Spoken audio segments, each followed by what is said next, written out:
It's really a miracle. It's what makes this set so special. We got you these great dates in exceptional uncirculated condition. The third date we want to show you, an 1880 P, struck at the Philadelphia Mint. This is one of the extremely scarce dates in this series. Beautiful.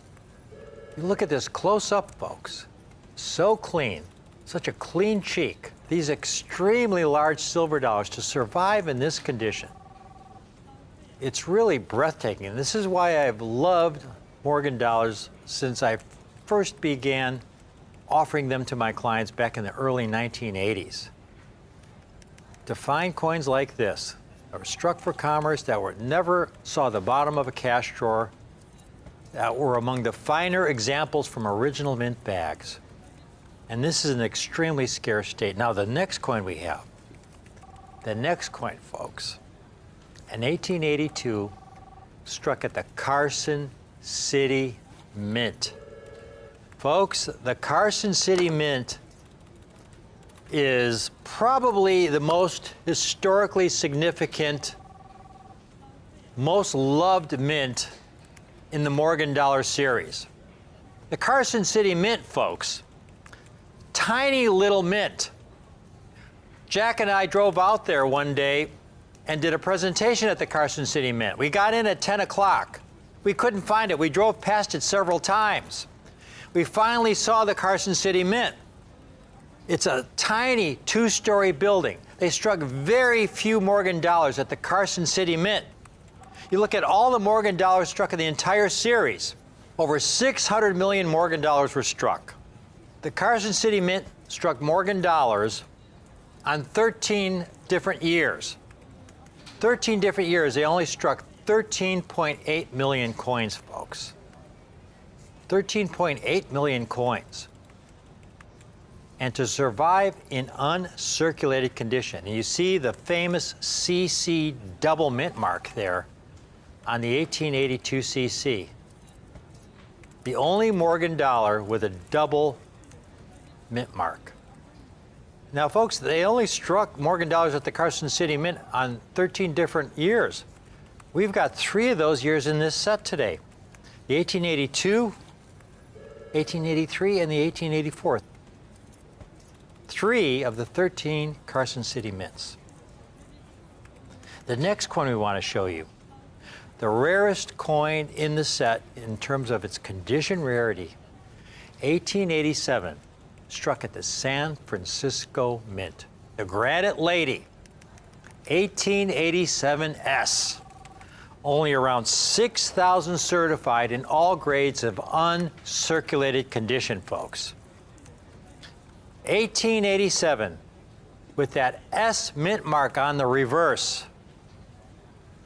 Again, hand-picked. The finest mint state examples in the entire set for under $10,000, $222 a coin. So much eye appeal, so much quality and rarity at such a collector-friendly price, folks.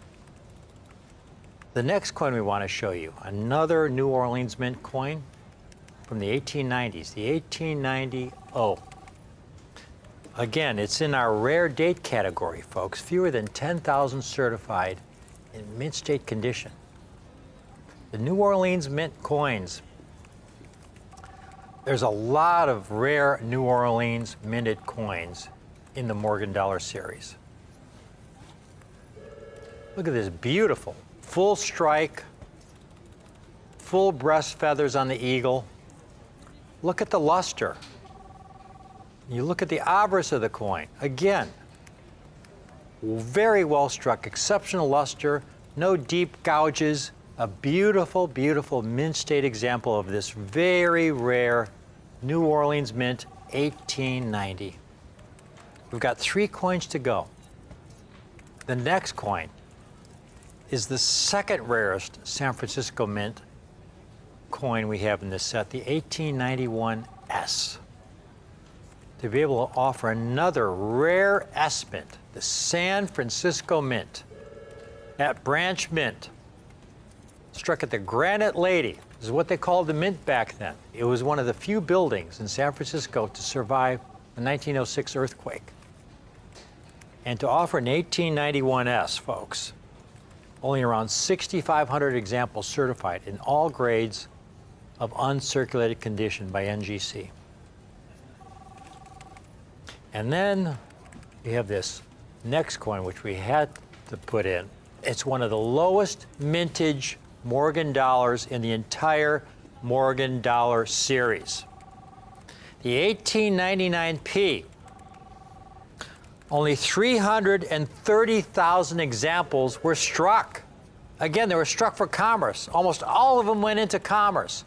Total mintage, only 330,000 coins. Folks, that's such a minuscule mintage.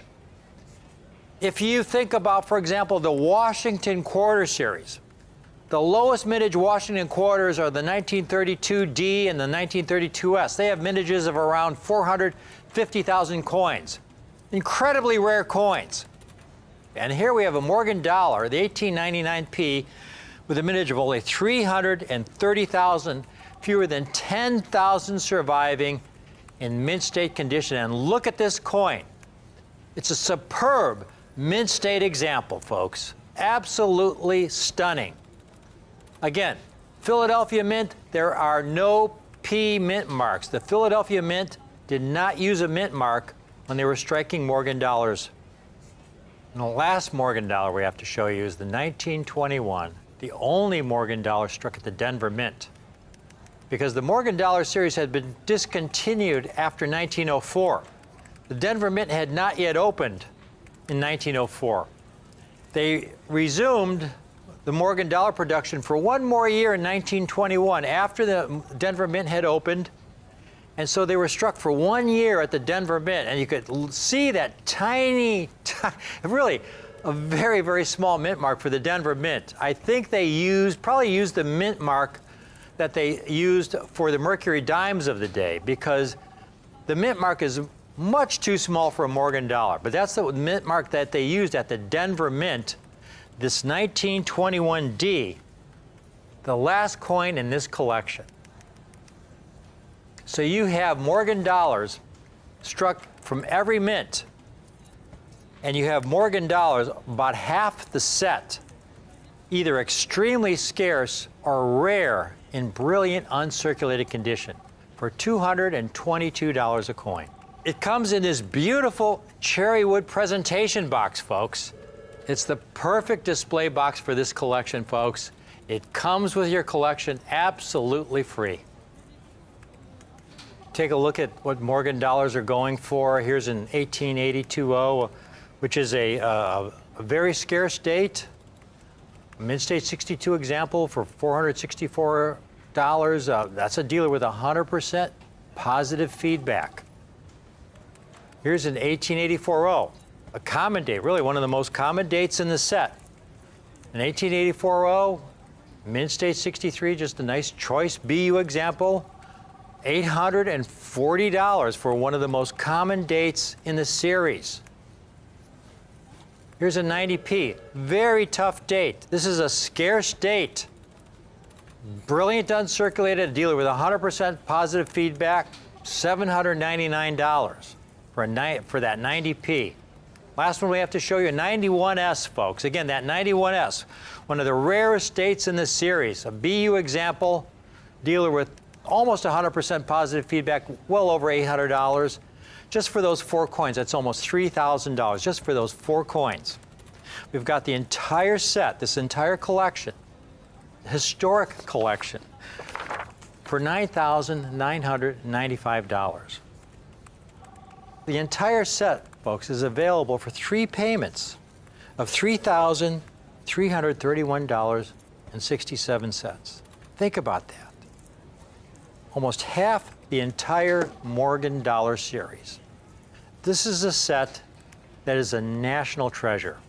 This is a set you want to keep in your family and pass on to your kids.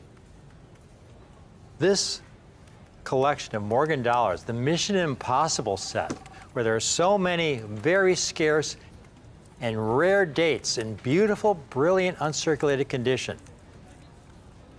It's truly a national treasure. It's a great set to begin collecting if you've never bought a rare coin before. This is the perfect place to start. This is such a great collection.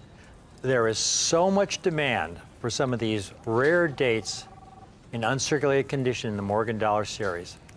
It's taken Jack and I a lot of work, folks. Many, many, many months to put a handful of these sets together for you. If you were to try it yourself, good luck. You'd get a lot of coins that were sliders, coins that were not uncirculated, coins that were in AU condition. The sets that Jack and I offer you are guaranteed brilliant uncirculated. And to be able to offer it at this collector-friendly price, it's not based on what the market will bear, it's based on our cost, folks. This is a set we can offer for a lot more than I'm offering it to you today. But it's based on our cost, and we were able to assemble it so we can offer this set for only 3 payments of $3,331.67. Again, that comes out to $222.11 a coin. Thank you for watching.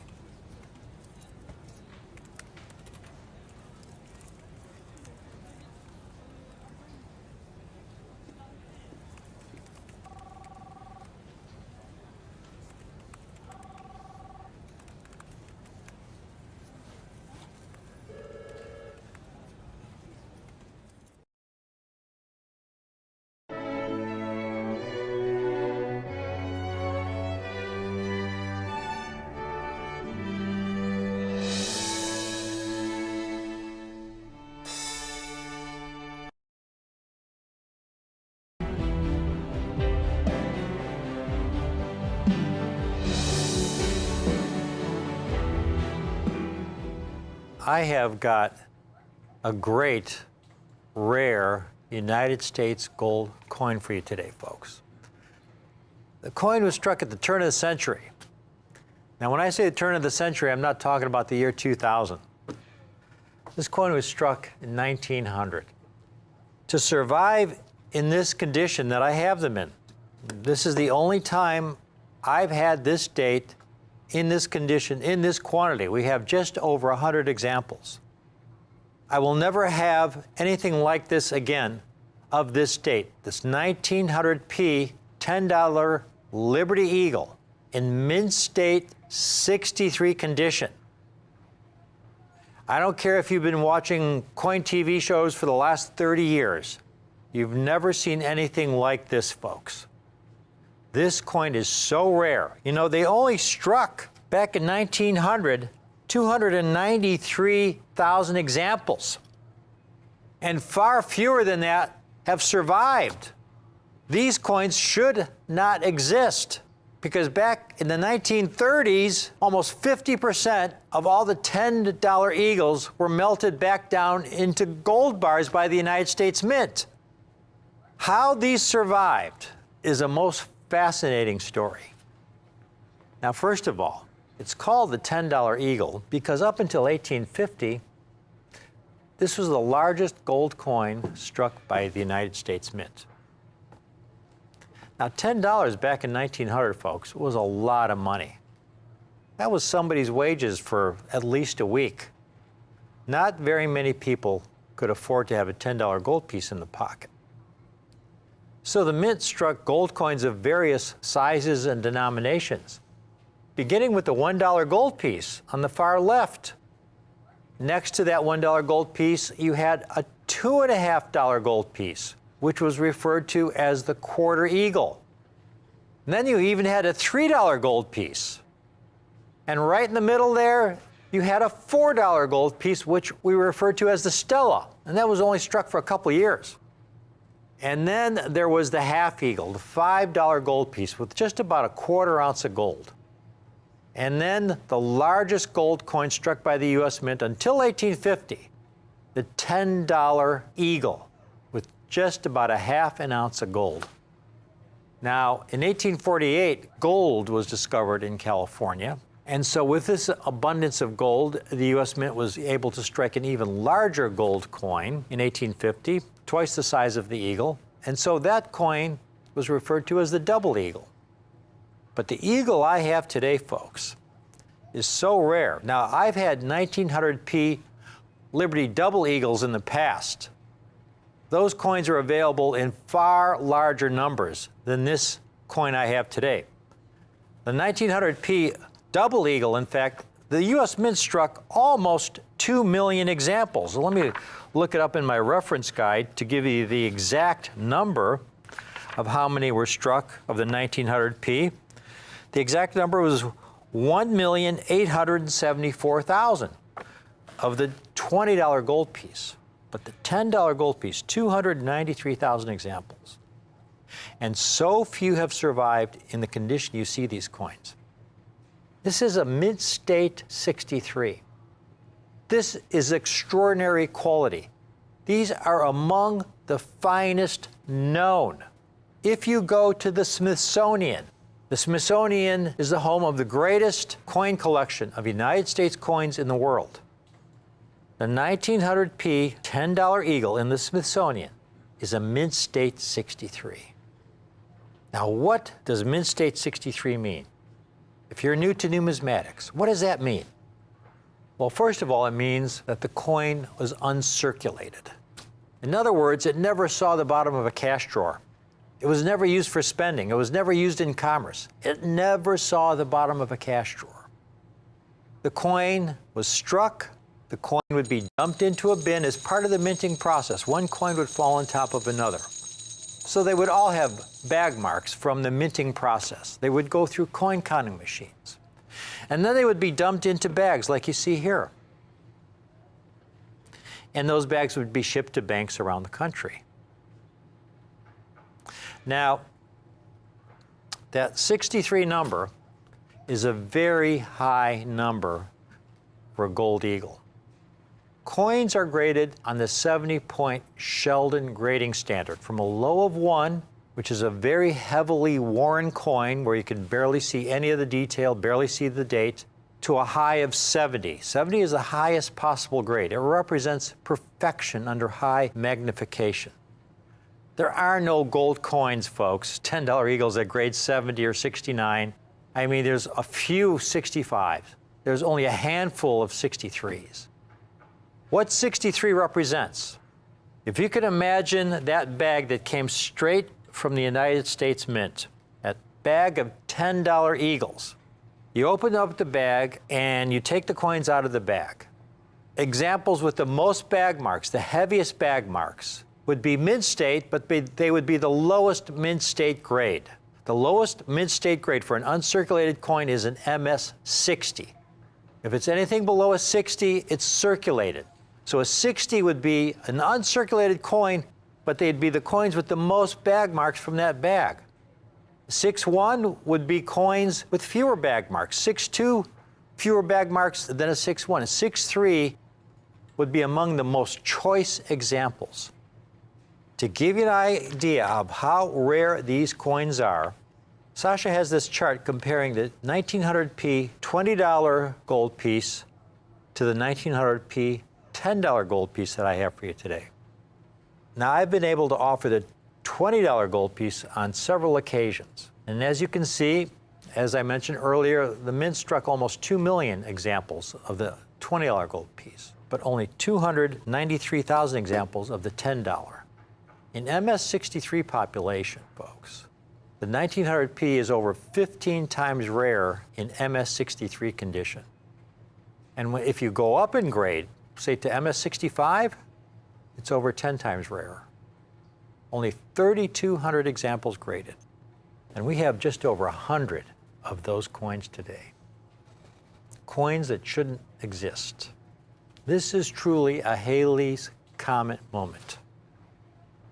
The only reason these coins exist is, ironically enough, because of the Great Depression. It was 1929. It was economic devastation in this country. In 1933, it was estimated there were approximately 4,000 bank failures in 1933 alone. And there was no federal deposit insurance back then.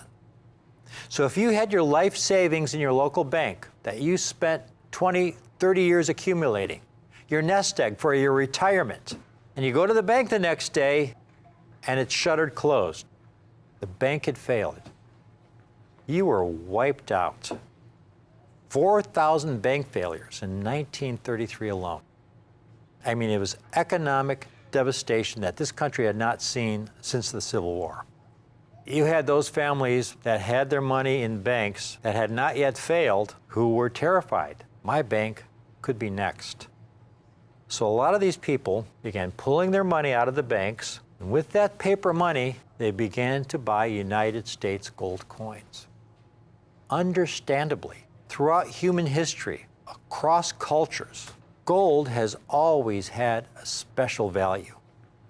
You go back to the ancient Egyptians, 2500, 3000 BC. They believed gold was the flesh from their sun god and that it was indestructible. So you had all these Americans buying gold coins because they knew the gold would have some value. That paper money, who knows what it would be worth in 6 months or a year. Well, this action by all these citizens put additional stress on our already fragile, crumbling banking system. So early in 1933, it was in April, then President Franklin Roosevelt passed Executive Order 6102, making the ownership of over $100 worth of gold illegal. Now, back then, gold was worth about $20 an ounce. That's why the $10 Eagle was worth $10. It had about a half an ounce of gold. So that means you could not own more than 10 of those coins.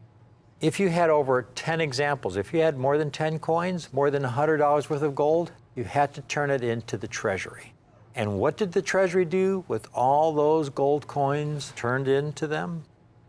Well, they melted them back into bullion bars, folks. And of all the denominations, the $10 Eagles were the denomination most heavily melted down. You look at this chart, it's astounding. Rare gold coins that no longer exist, almost half of all the $10 Eagles ever struck were melted back down into gold bars. Think about that. The 1900p, the original mintage, was only 293,000 coins. I mean, even if a third of those were melted down and not half, you'd have survivors, less than 200,000 survivors. I mean, this coin is rare in any condition, folks. And here we have examples that rank among the finest known. How did we get these coins? Well, that's the best part of this story. This is the best part of all. It's so improbable. It's such an amazing story. It truly is a Halley's Comet event, except that Halley's Comet comes by every 70 plus years or so. This will never happen again, folks. Once these are gone, that will be it. Turns out that there were a lot of citizens and institutions who said to themselves, okay, it's illegal for me to own over $100 worth of gold in this country. If I do own over $100 worth of gold and I'm caught owning over $100 worth of gold, there's a severe penalty. Executive Order 6102 said that if you were caught with over $100 worth of gold, you faced 10 years imprisonment or $10,000 fine or both. And it was enforced, folks. So you had these citizens who were caught between a rock and a hard place. They could keep their money in the bank and risk total bank failure and being wiped out. They could risk owning over $100 worth of gold and getting caught and going to prison. But there was a third option. And a lot of people and institutions took advantage of it. There was nothing in Executive Order 6102 that said you couldn't own over $100 worth of gold in another country. And so, while it was still legal to own, they shipped bags of these gold coins to banks in Europe. A lot of them were banks in France. This is one of those bags from those banks, folks, that have been sitting in a vault for about 80 years. Most of the gold shipped to those European banks were the largest gold coins, the double eagles. That's why when you look at that population comparing the 1900p and the $20 and the $10, well, again, they struck more $20 1900ps than $10 1900ps. But still, the number surviving, much smaller than the mintage would indicate. Only 3,200 examples in 6.3 condition. We have over 100 of those today for you folks. And here's the best part of all. This is absolutely the perfect time to buy rare United States gold. Never before has the premium for rare United States gold been as small as it is today. To rephrase that, there was an article came out not very long ago titled, "Is it time for a new perspective on generic gold?" Now, when they're talking about generic gold, they're referring to the most common gold. For example, the 1900p $20 Liberty. That's pretty common. Much easier to find than the $10 Liberty. It's generic gold. But here's the key sentence. Here's the takeaway from this article. There has not been a time in recent memory when pre-1933 gold coins were obtainable for so little over spot. When they say spot, what they mean is the price of gold per ounce. And what they're referring to, I'll give you my own personal example, my own personal experience. I remember decades ago when gold was somewhere between $300 and $400 an ounce. And I had a common date gold double eagle. And it was mint state 63 condition. And I sold it to a dealer for $3,500. Back when gold was between $300 and $400 an ounce. In other words, I sold him that MS-63 gold coin for 10 times the gold value. That was the premium for numismatic gold coins in mint state condition. Now today, gold is around $1,800 an ounce. And again, this has just about a half an ounce of gold in it, about $900 worth of gold alone. And yet the premium, so small, folks. I mean, these coins, they are so rare, rare in any condition. Tremendous, tremendous rarity, and they're among the finest known. Smithsonian quality. I've got these coins today, not based on what the market will bear, they're based on our cost. We got an original group of these coins in a bag out of the great European gold hoard.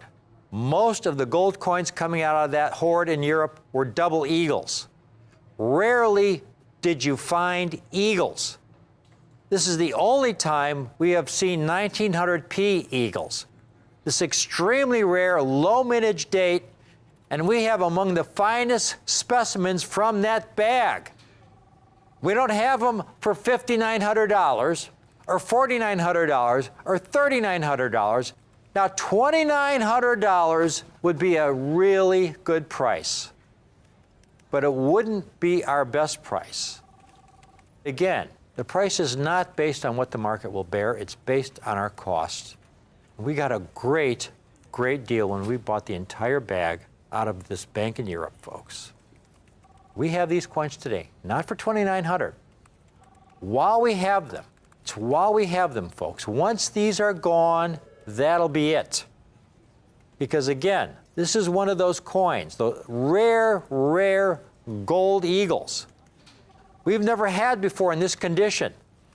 While we have them, 1900p, Smithsonian quality, mint state 63, not $2,900 or $24.95 or $22.95. Again, about a half an ounce of gold, around $900 in gold value alone, among the finest known, $1,995 a coin.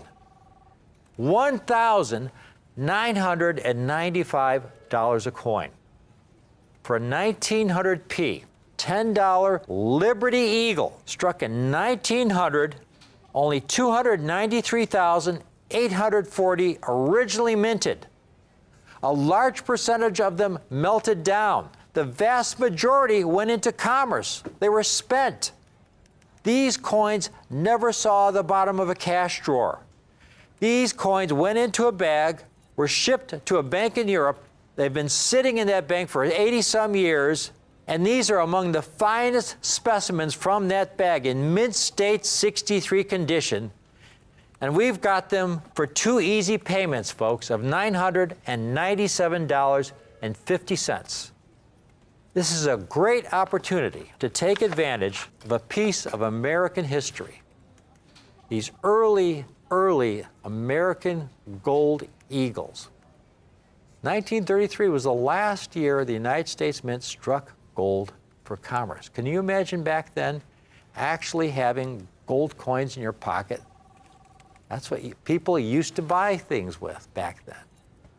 And the 1900p, this low mintage issue, to have one in mint state 63 condition at this moment in time, it's such a great opportunity. I hope you can take advantage of it. This is a coin that will be very, very good to you. In the condition we have these in, again, they're Smithsonian quality. The Smithsonian is the home of the greatest collection of United States coins in the world. You go to the Smithsonian and you look at their 1900p $10 eagle. It's a mint state 63. This is a coin which will give you endless hours of viewing pleasure. You can share with your friends, your kids, your grandkids. Pass on to your children and your grandchildren. This is the kind of coin, this piece of American history, this national treasure that you want to keep in your family, folks. This is a coin that will be very, very good to you. Thank you for watching.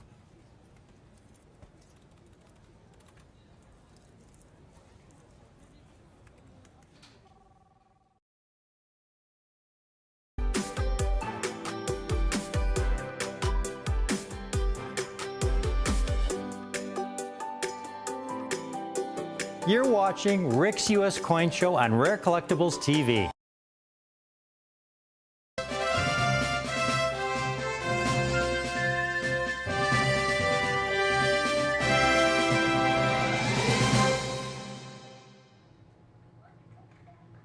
This is a beautiful, beautiful 3-coin set I have for you today, folks, of some stunning cameo-proof Franklin half dollars, a coin I rarely get to offer.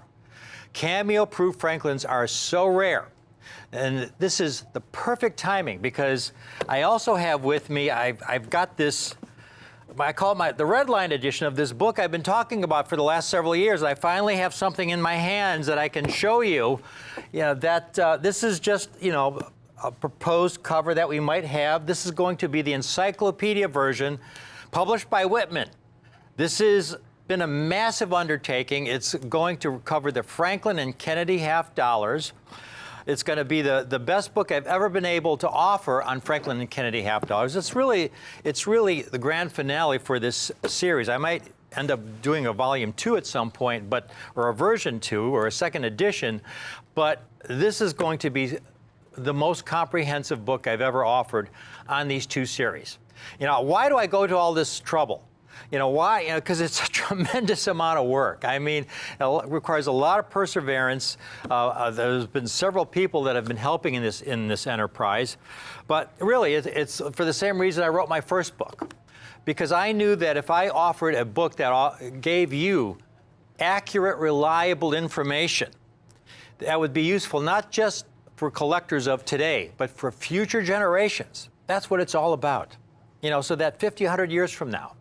This is going to be a classic series. The Franklin series from 1948 to 1963 is going to be a classic series in the years ahead. Collectors of future generations will look at the Franklin series, the last half dollar series struck entirely in 90% silver planchets. Because the mint phased silver out of the half dollar coinage shortly after that. And these Franklin proofs I have for you today, these were the proof coins that were struck the old-fashioned way before they had all the modern technologies. And I've got Franklins today, again, I've rarely been able to offer in cameo condition. I want you to take a look at these 3 coins. It's the 1956, 1957, and 1958. I have them in both We the People Proof 67 and We the People Cameo Proof 67. Now the Cameo proofs, folks, I originally had this presentation of these coins from 1953 to 1963 in Cameo Proof 67. I had a limited number of those sets.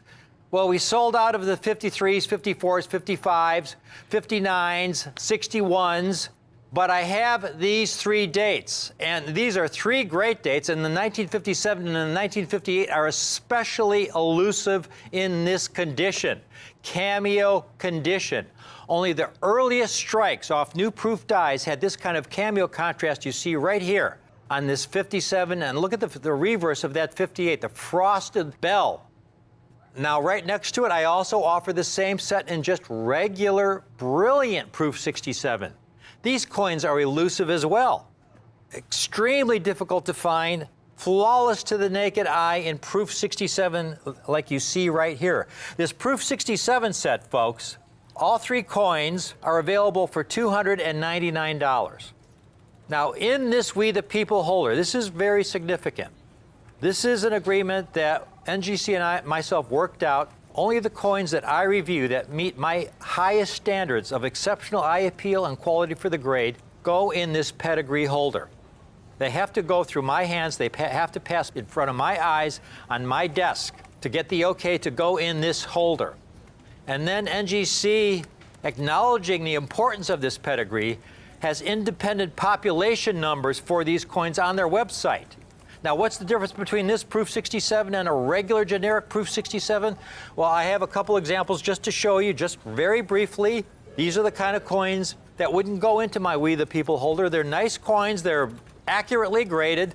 Take a look at this. It's a nice 67, but it does have a toning distraction in the obverse field at around 2 o'clock. You can see that streak there near the rim, right below the Y in Liberty. Even though it's a Proof 67, it's accurately graded, but it's not what I would call an exceptional example for the date and grade. So it doesn't go into my We the People holder. The coin right after it, 1960. Beautiful coin, deeply mirrored, even has some Cameo contrast. But it does have a milk spot there. You can see right below Franklin's bust at around 7 o'clock above the word God. That's a milk spot in the field. That doesn't come off. You know, again, it's correctly graded, but if I'm going to offer you a Proof 67, it's going to be essentially flawless to the eye. That's what this three-coin set in Proof 67 represents, folks. Now, if you want to buy this 56, 57, or 58 individually in Proof 67, the 1956 is only $109, the 57 is $95, and the 1958 is $119, but you can get the entire three-coin set for only $299. Now, the Cameo set. Now, the NGC We the People population numbers are now becoming meaningful because I've been grading these coins now for about 2 years. And you look at this latest table, 1950 to 1963 Franklin half dollar latest NGC proof populations in the Franklin We the People pedigree holder. And if we look at the three dates, the 1956, 57, and 58, you can see for the 1956, type 2, in Proof 67, that first column, so far I've certified 335 examples in Proof 67. Only 43 in Cameo Proof 67. And then there's one in Ultra Cameo. 1957, 443 in Proof 67. 20 in Proof 67 Cameo. And the 58 is even rarer.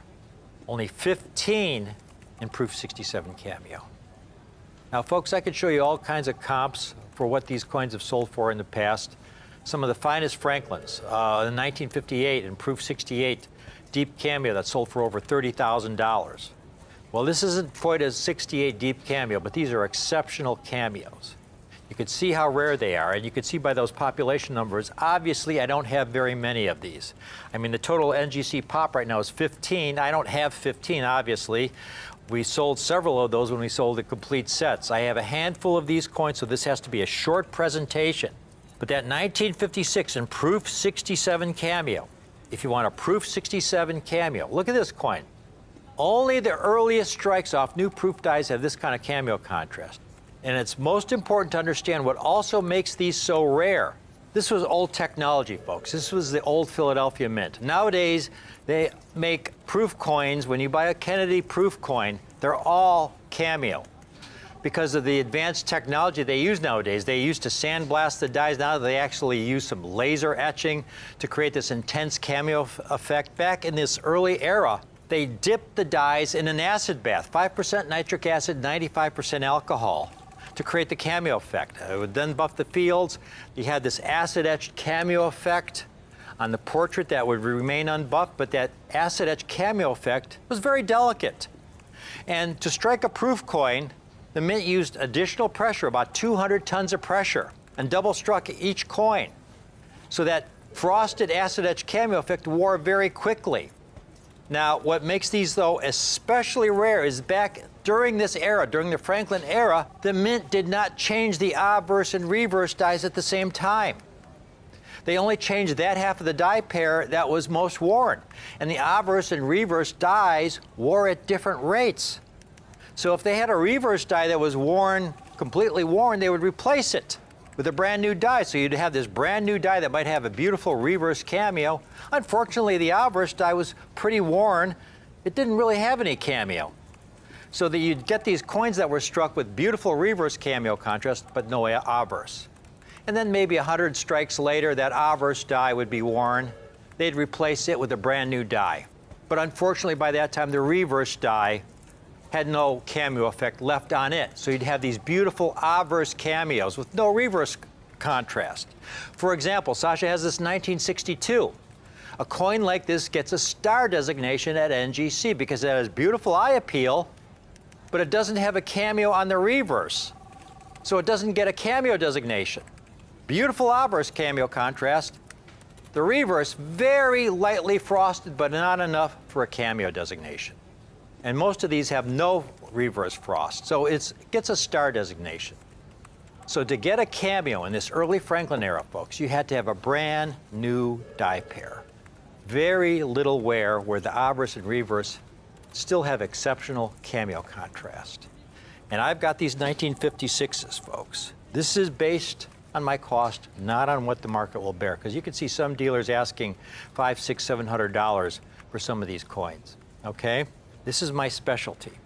You can get a 56. We have a limited number of these. They're only $190. Now the 57, you could see there. So far, I've only certified 20 examples in 6.7 cameo. 20 examples, and only one in 6.7 ultra cameo. That would be, you know, like a $1,500, $2,000 coin. 20 examples, they're only $395. And then the 1958, which is incredibly rare. It's one of the reasons I had a 1958 on the cover of my first book. You can see right here. It's one of the rarest Franklins. And I'm really proud of that book because I looked at it and they struck almost 900,000 proof Franklins that year, yet the 58 was really rare in exceptional cameo condition. And that's something that I noted in my first book. And this was really a difficult call for me because this first book, folks, was published before PCGS and NGC had a ultra cameo, or PCGS had a cameo designation.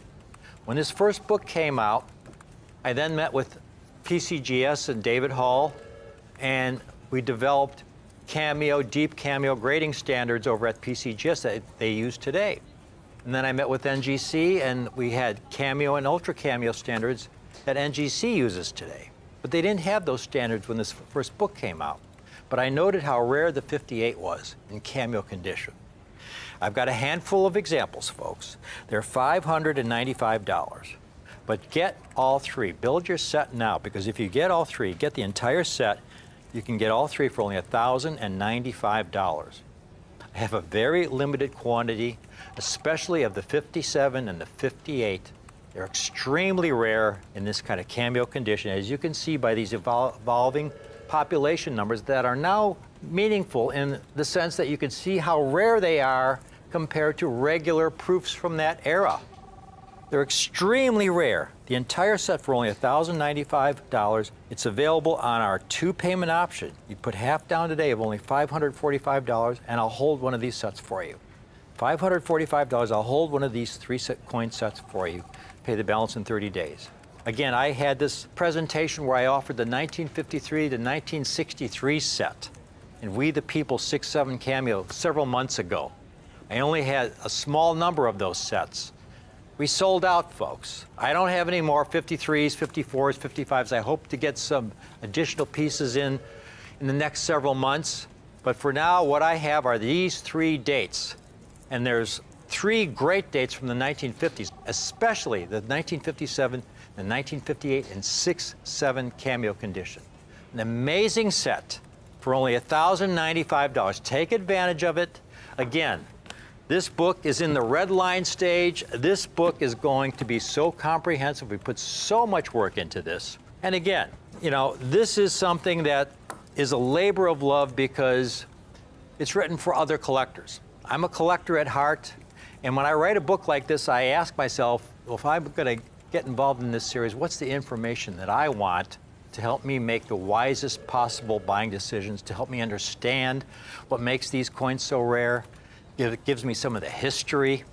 It's all in there with great pictures.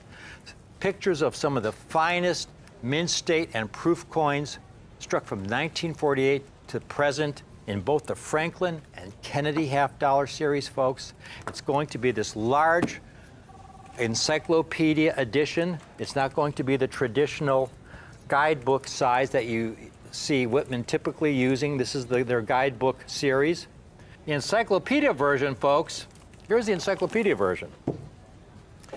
It's a lot of work, but this is something that's going to be useful, so useful, not just for the collector of today, but of future generations. You know, it's going to have all the information, and it's going to have pictures of the finest Franklin and Kennedy half dollars. I call it Smithsonian quality, Franklin and Kennedy half dollars, except for the fact that the coins pictured in this book are superior in quality to whatever they have in the Smithsonian. This is an extraordinary book coming out. And what I have for you today are some extraordinary Franklins for you. You can get the beautiful Proof 67 set for only $299. Those 3 key dates are the same set in 6-7 cameo for $1,095. I got to cut it here again because of limited quantities. Thank you for watching.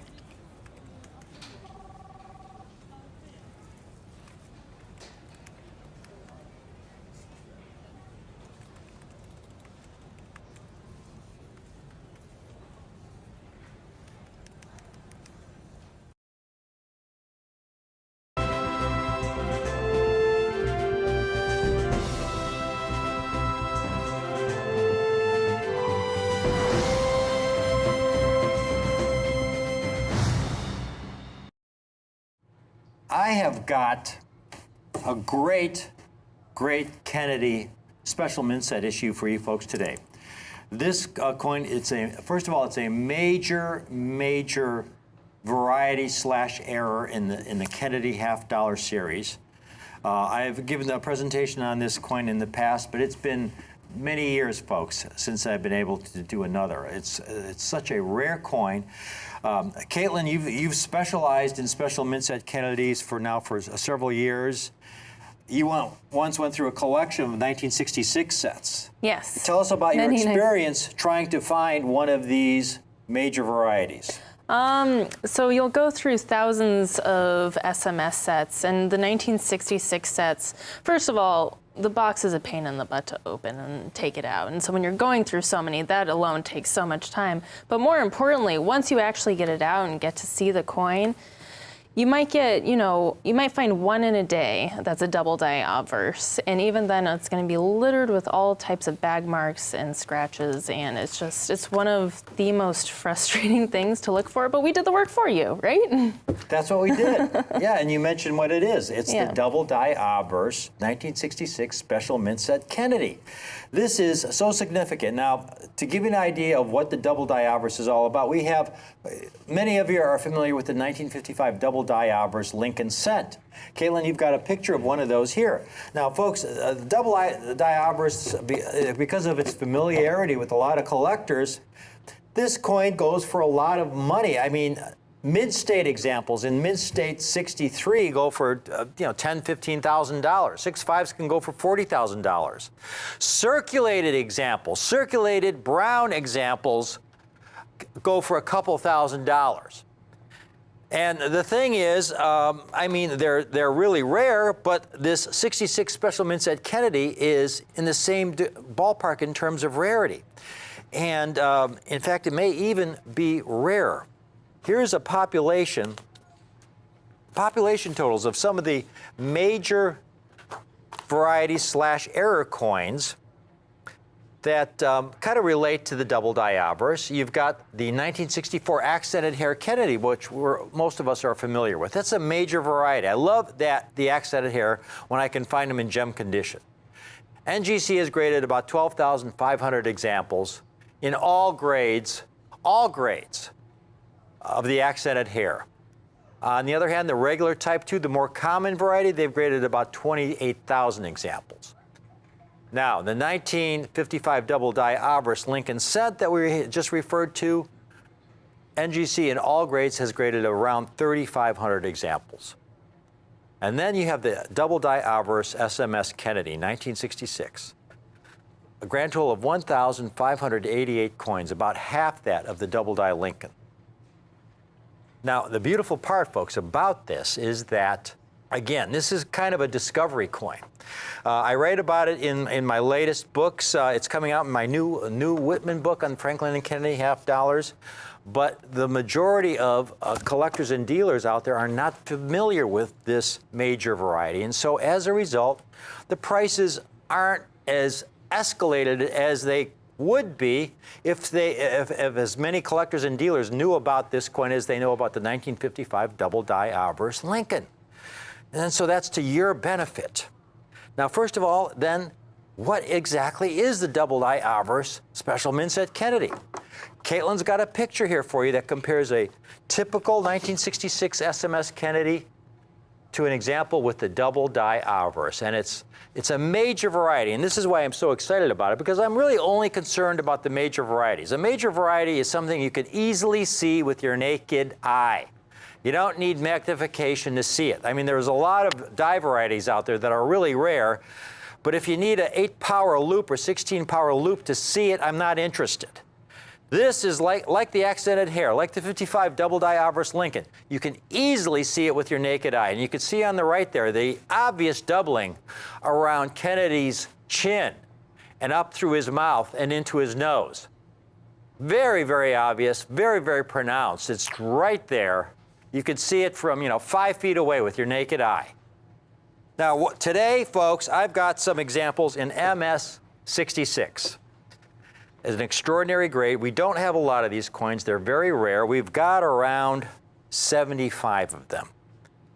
And I have worked really hard getting these 75 examples together. You're going to love the price. But before I go into it, I want to first explain a little bit about how this happens. Well, how do you get that kind of doubling? Well, it has to do with the way they prepared these working dies. Nowadays, when they prepare a working die, they have these single squeeze presses where they take these cone-shaped steel rods. Eventually, this steel rod is put into place and has a master die impressed on it, so that eventually, after a striking, for example, here you see the steel rod after it's had the reverse impression of a Memorial Lincoln Cent. Now, nowadays, they have advanced technology that allows them to make these dies with only a single squeeze. In other words, only a single impression from the master die. But back in this early era, they had a process where they used multiple squeeze presses. In other words, in the first depression, where they would take one of these cones and they would put it in place to create the reverse or obverse die, the first impression would not strike up all the detail that you found on the master die. It would need a second striking. So what they would do is, after that first striking, they remove the cone, that cone after the first striking, and they would anneal it. They would put it in an oven to heat it, soften the metal on that cone, and then they would put it back in place for that second striking. And then after that second striking, they would have all that detail fully struck into that working die that they could then use to strike those coins with. However, on rare occasions, and on this particular occasion, after they removed what would become the working die, after they removed it after the first strike to heat it, some operator at the mint, when he replaced it and put it back into place for that second striking, he rotated that working die ever so slightly. So when that master die came down a second time, it had a shift. And so you saw that doubling. That is the rotation because of the incorrect placement of that working die for that second striking. It's very, very rare. It happens on only very rare occasions back during that earlier era. It doesn't happen anymore today because, again, today they have the new technology where it only requires one single squeeze. Now, take a look at these pieces, folks. In MS 66 condition, these are extraordinary, close to perfection. And you can see NGC puts double die or double profile, double die obverse on the holder, as does PCGS. There you see one MS66 DDO double die obverse there. You see that white outline there around Kennedy's chin? That's the doubling that you see there. That outline is actually that doubling that we're talking about, going up his lip and up to his nose. Very, very, very obvious doubling. MS66 condition. And again, I have around 75 of these coins. This is a very, very valuable, very underrated variety. I've got a few comps here. Here's a 6.5 that a dealer wants $405. Here's one for $425. Here's a MS66 like we're offering here, $440. Here's another MS66, $660. Once again, this is extremely rare, folks. There are only 1,588 examples certified in all grades by NGC, 391 of which are MS66. 391 coins of which are MS66. I have these today, MS66 condition. They're not $650 or $450 or $395 or even $295. This is a great, great issue. This is an era variety I could not recommend more highly. I believe this is among the most undervalued major variety era coins in the entire Franklin Kennedy half-dollar series. This double die obverse, at least as rare as the double die obverse that 1955 Lincoln sent. And I've got these coins for only $179 a coin. $179 a coin. And I offer you a 3-coin special while I have these. Again, I have around 75 examples, which represents, roughly 20% of the entire NGC population. Around 75 examples. I've been trying to buy these every chance I get. This is such a winner as a collector. You know, it's an absolute grand slam opportunity. 3 examples, the price drops down to $176.33. You can own 3 examples for only $529.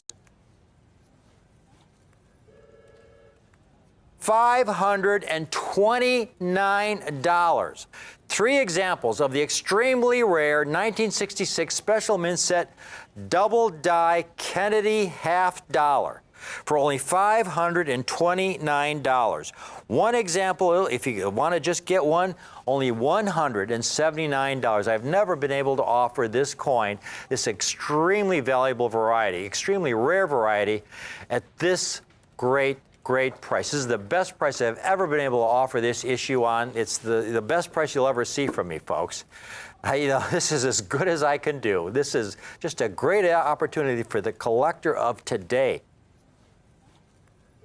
Now, once again, if you've just tuned in, what we have is the very, very rare major variety, the special mint set Kennedy, with the double die obverse profile, which you see right here. On the left, you see the regular Kennedy profile, and on the right, you see the doubling around Kennedy's neck and around his chin and up through his mouth area, which came from improper preparation of the working die. Back during that era, the working die needed at least 2 impressions from the master die to strike all the necessary details into that working die.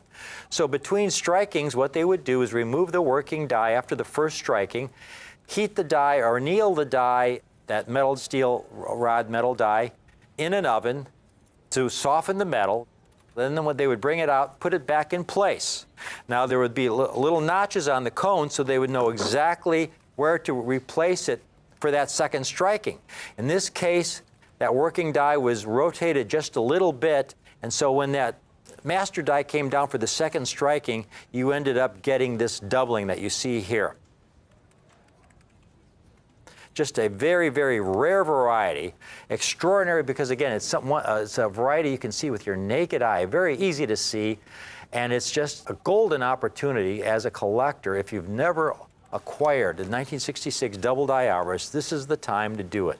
Well, I can offer them for only $179 a coin. We have a lot of people calling in on this one. Again, looks like we have a couple people. Another one who just took advantage of the 3 coin option where you can own 3 of these for only $529.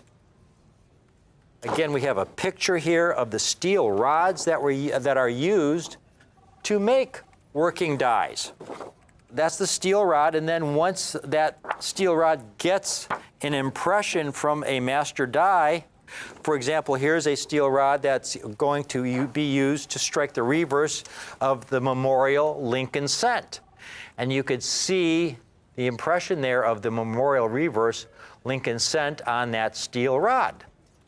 So that's the process that, again, it doesn't happen anymore because nowadays they can make these working dies with just a single press from the master die. So they have advanced technology that makes this kind of rarity impossible. So while we have them, this is an opportunity to take advantage of a rarity from a bygone era that really, with the passage of time, folks, this is only going to become more valuable with the passage of time. It's such an important variety in the Kennedy half dollar series, very rare, and I've got a great price on it, only $179 a coin, 3 for $529. One last time, this is how rare it is. These are the total number of coins graded of some of the more important varieties and error coins to compare the 66 double die with. You've got the accented hair Kennedy, which was the first proof Kennedy struck, which you're familiar with, a very rare coin. In all grades, NGC has graded about 12,500 coins versus about 28,000 for the regular variety of the Kennedy. You've got the 55 double die obverse Lincoln, which we showed you at the beginning of the presentation. All grades, about 3,500 examples certified. And just finding one in circulated condition, folks, circulated damaged condition is going to be $1,500, $2,000. Okay? And here you got the 66 double die, this major variety, only about half the number certified, in all grades, 1,600 coins. And I've got MS66s for only $179. There's no reason I can think of where if you want to put away something that has tremendous future potential, you want to get at least 3 of these, really. It's a great, great opportunity for the collector of today. Please take advantage of it. This is a coin that will be really, really good to you. Please stay tuned. I've got another little presentation coming right up you might enjoy as well.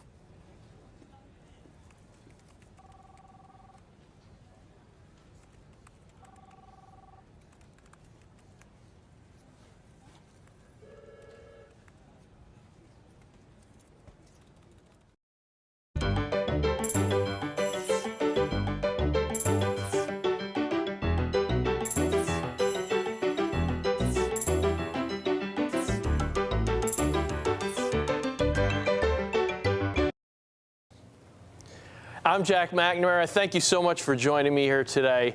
Now, 2019 is the 50th anniversary of one of the most important events in the history of mankind. In 1969, 3 brave Americans stepped into the Apollo 11 capsule and took a 9-day journey that took them to the moon and back. Now, of course, this is just one of those moments that, no other country's been able to do this. We are still the only people to make it to the moon and back safely. Now, this is a great event, and as a coin collector and a numismatist, I love when I'm able to tie my hobby with these snippets of history. And what we have here today will surely do that. This is a really, really exciting partnership we have here with Rare Collectibles TV and NGC, Numismatic Guarantee Corporation, with some very special coins produced by the United States Mint. Now, the beginning of this story actually starts more than 50 years ago in 1961, when then President John F. Kennedy made the announcement that our goal as a nation was to put a man on the moon. So on May 25th, 1961, before a joint session of Congress, John F. Kennedy made his intentions clear. The United States was going to put a man on the moon. Now, this was a real space race here between the United States and Russia. 4 years earlier, Russia had launched Sputnik, which was the first artificial satellite to orbit the Earth. And then just 1 month before Kennedy's announcement, Yuri Gagarin became the first human being to go into space. He was a Russian astronaut. So this really heated up this space race, and Kennedy thought it was important, that the United States, hold our position as leaders in technology and science and put a man on the moon. So he asked Congress for between $7 to $9 billion over the next 5 years to fund this program.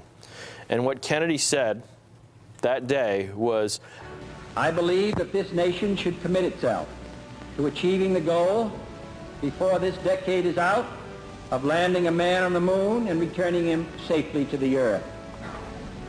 Now, of course, Kennedy did not live to see that moment, but his mission was accomplished in 1969 with that Apollo 11 mission, when Neil Armstrong became the first man to step foot on the moon's surface. Now, fast forward to 1969, July 16th, 6:45 a.m. Eastern Time, after eating a hearty breakfast of steak, scrambled eggs, coffee, toast, orange juice, Neil Armstrong, Buzz Aldrin, and Michael Collins sat down in the Apollo 11 spacecraft. At 9:32 a.m. Eastern, Apollo 11 launched into space from its launch pad 39A at the Kennedy Space Center on Merritt Island in Florida. 10, 9, ignition sequence start. 6, 5, 4, 3, 2, 1, 0. All engine running.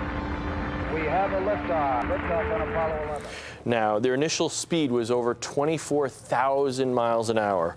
This was broadcast on television. They took off to huge fanfare. People all over the country, even worldwide, were watching this event on TV. It's even estimated that there were about 1 million or more onlookers who crowded, the nearby roadways and pulled over to try and watch this launch for this hugely significant event in the history of man. Now, 4 days later, on July 20th, this is the moment that really rings out in history. This is, I'm getting the chills as I talk about it. This was a, life-changing event in the history of mankind. And on July 20th, 1969, after a 240,000-mile journey that took 76 hours to complete, John F. Kennedy's goal of landing human beings on the moon was achieved. And at 4:17 p.m., the Apollo 11 became the first manned spacecraft to land on the moon's surface. Now, of course, when they landed, Armstrong let off that unrehearsed call signal to Earth. Tranquility Base here. The Eagle has landed. Roger, Tranquility. And at 10:56 p.m. Eastern Time that evening, Neil Armstrong became the first man to step foot on the surface of the moon. That's one small step for man, one giant leap for mankind. Now, about 20 minutes later at 11:15 p.m., Buzz Aldrin stepped out of the capsule and became the second man to step on the Earth's moon surface. And the astronauts read a sign that says, "Here, men from the planet Earth step foot upon the moon, July 1969 AD. We came in peace for all mankind." And a television camera that was attached to the aircraft recorded the event and beamed the signal back, where 600 million people watched this event. 600 million people worldwide watched this event. I mean, that is just a huge, huge event. I mean, it's unbelievable. Again, one of the most important events in the history of man, the only time it's happened here. And we have them placing that American flag on the moon. And I love their message, though, that ends in, we came in peace for all mankind. This wasn't just an event for scientists. This wasn't just an event for Americans. This was an event that affected and touched all mankind. And at 5:54 p.m. on July 21st, they left the moon's surface. July 24th at 11:49 a.m., 900 miles southwest of Hawaii, the Apollo 11 crew returned to Earth. The Apollo 11 splashed into the Pacific Ocean, and John F. Kennedy's goal of safely sending a man to the moon and back was accomplished. Now, this is one of those events that is so memorable, so important, that, of course, the U.S. Mint, as they often do, wanted to commemorate this historic event. They did a great job this year. They created a special Apollo 11 commemorative coin, and they made a special concave coin, a special domed coin. Now, the obverse features that first footprint on the moon here, and it honors the space programs before that. It actually honors Mercury, Gemini, and Apollo, of course, Apollo. And by making it convex, you really see the way that footprint is recessed into the coin, just like that footprint is recessed into the lunar surface. They did a phenomenal job with that. Now, the other side, the convex side, equally cool, is an image taken by Neil Armstrong of Buzz Aldrin. And it reflects Neil Armstrong back into the image. So what you see here is that image of the moon. You see that flag that was planted for the United States. You see the capsule there from the Apollo 11. The astronaut you see in the background there is Neil Armstrong, who indeed took the photograph of Buzz Aldrin. And this is actually a close-up of the photograph showing his reflection in Buzz Aldrin's helmet. So really, really cool coin to signify this historic event. But what we've done here at Rare Collectibles TV is take it a step further. We've partnered with NGC, and we have a special program that no one else has. This is an exclusive program here at Rare Collectibles TV. And what we've done is NGC has agreed to certify the coins on the exact anniversary date of the events. So we have 3 Apollo coins here signifying the launch, the landing, and the splashdown. And we have this very unique and special Kennedy coin that was certified on May 25th to signify the date he announced his goals to Congress in 1961. Now, you see the obverse of the coins as special labels. So you have that imagery of Kennedy speaking before Congress with the Declaration. You see him there making his speech. The second coin here, you see the launch with that imagery of the Apollo 11 taking off from Earth and launching into outer space, heading towards the moon, beginning its mission towards the moon. The third coin you see in this set here, you see the landing, and you see that imagery of the Apollo 11 spacecraft on the moon, and with that American flag there waving, representing America being the first to land there on the moon. And then the final coin here in this set you see is the splashdown, imagery of that Apollo 11 capsule floating in the Pacific Ocean, where Neil Armstrong, Buzz Aldrin, and Michael Collins safely landed back to Earth. Now, on the other side of the coins, on the reverse, you see the labels. So besides the beautiful artwork on the obverse side of the coins, on the reverse side here, you see the important limited edition dates here. And you'll see there's only 1,000 sets that are going to be made in Proof 70. So this is a very, very, very limited edition set here. Only 1,000 sets are going to be made with the certification on those dates. So you see the first coin here is that special Kennedy that was released as part of this Apollo 11 program. Now, I'm going to talk more about this coin later because it's a very rare Kennedy in its own right, a special enhanced reverse proof finish. The first time the Mint has ever used this finish on a coin, enhanced reverse proof finish. And as you see there, that coin was certified on May 25th, 2019, 58 years after Kennedy's historic pronouncement of his goals before Congress. The next coin here you see is certified on July 16th, the 50th anniversary to the day from when the launch occurred, when Apollo 11 took off into space. The next coin you see here, one of only 1,000 sets, you see certified July 20th, 2019, on the actual day that Neil Armstrong first set foot on the moon. And then the final coin here you see in the set, certified July 24th to represent the completion of the mission when the Apollo 11 spacecraft returned to Earth and landed in the Pacific Ocean. Now, again, only 1,000 of these sets are going to be made. That is it in Proof 70 grade, perfect grade. We use a 70-point grading scale, 70 being absolutely flawless coins.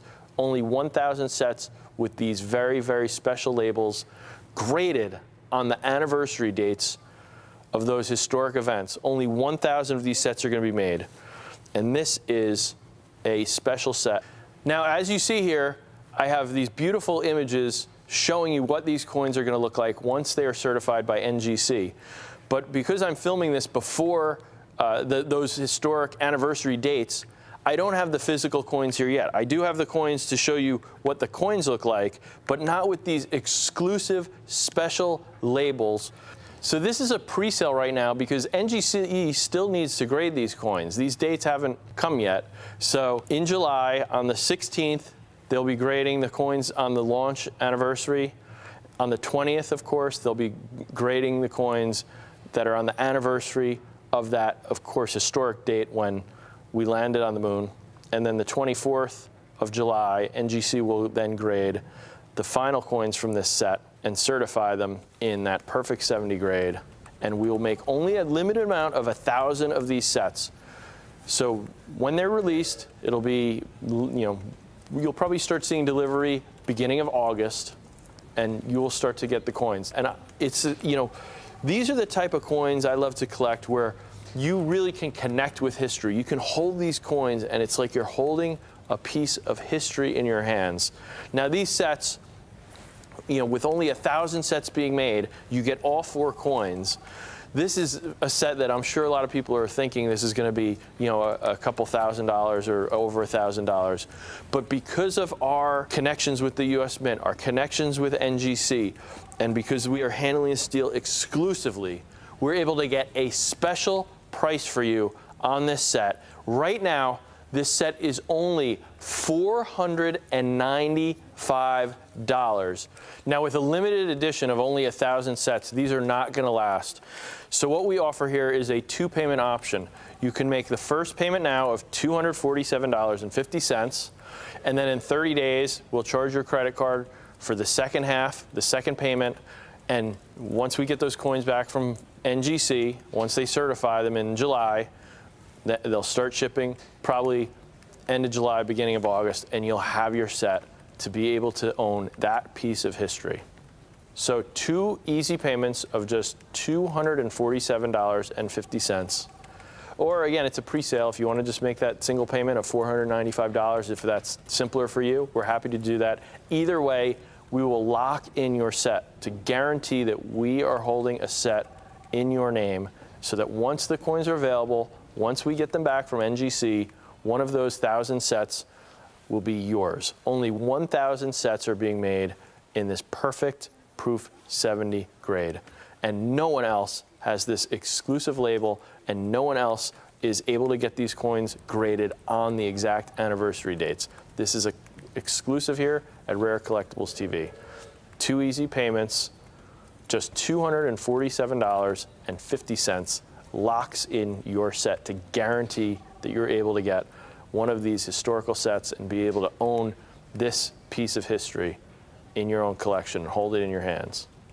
And you see on the reverse side label where you have all the information when the coins are graded, you have that wonderful image of Kennedy pointing skyward with the moon in the background, and you see that great quote, "We choose to go to the moon," from another great quote from John F. Kennedy there. I mean, he had so many wonderful quotes, and he was so important in this program. I mean, we would have never gone to the moon, I don't think, without the sheer will of Kennedy to make this happen. And then with the nation following through after his untimely death and making sure that his goals and his dreams were achieved. And to be able to buy this set and add it to your collection and hold that history in your hand with the imagery here attached to not only the imagery of those wonderful coins that the Mint did such a phenomenal job with, but the imagery of the artwork that NGC has done for us to really make this a unique collectible. It's just a great set, and only $495. Now, this Kennedy coin here really makes me think about the first Kennedy half dollar. The first Kennedy half dollar was issued in 1964. And what happened at the time was so many people wanted to honor the memory of John F. Kennedy. And so many people wanted those coins as a connection to history, a connection to that time, and a remembrance and a memento, and to be able to hold that in their hands.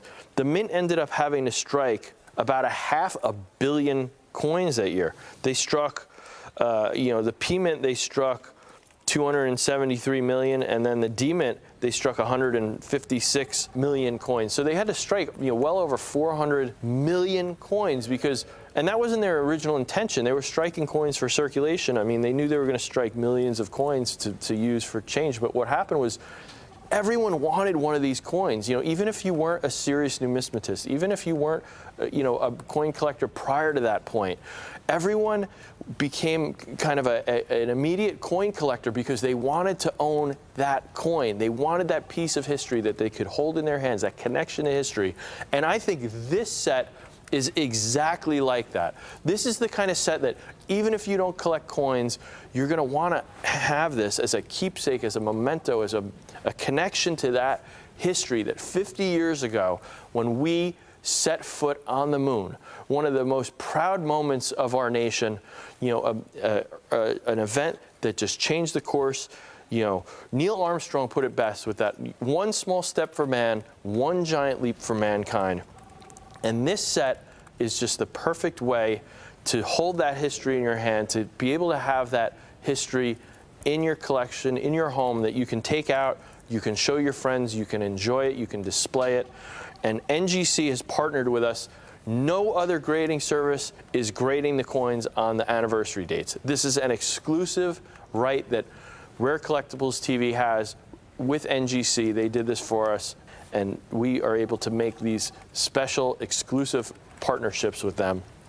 And they did a phenomenal job with the artwork, not only by grading them on those specific dates, on the anniversaries of these historic events, but by then incorporating that great artwork that signifies all of those events from 50 years ago. And to be able to present this set to you as a collector for just $495 is a big deal.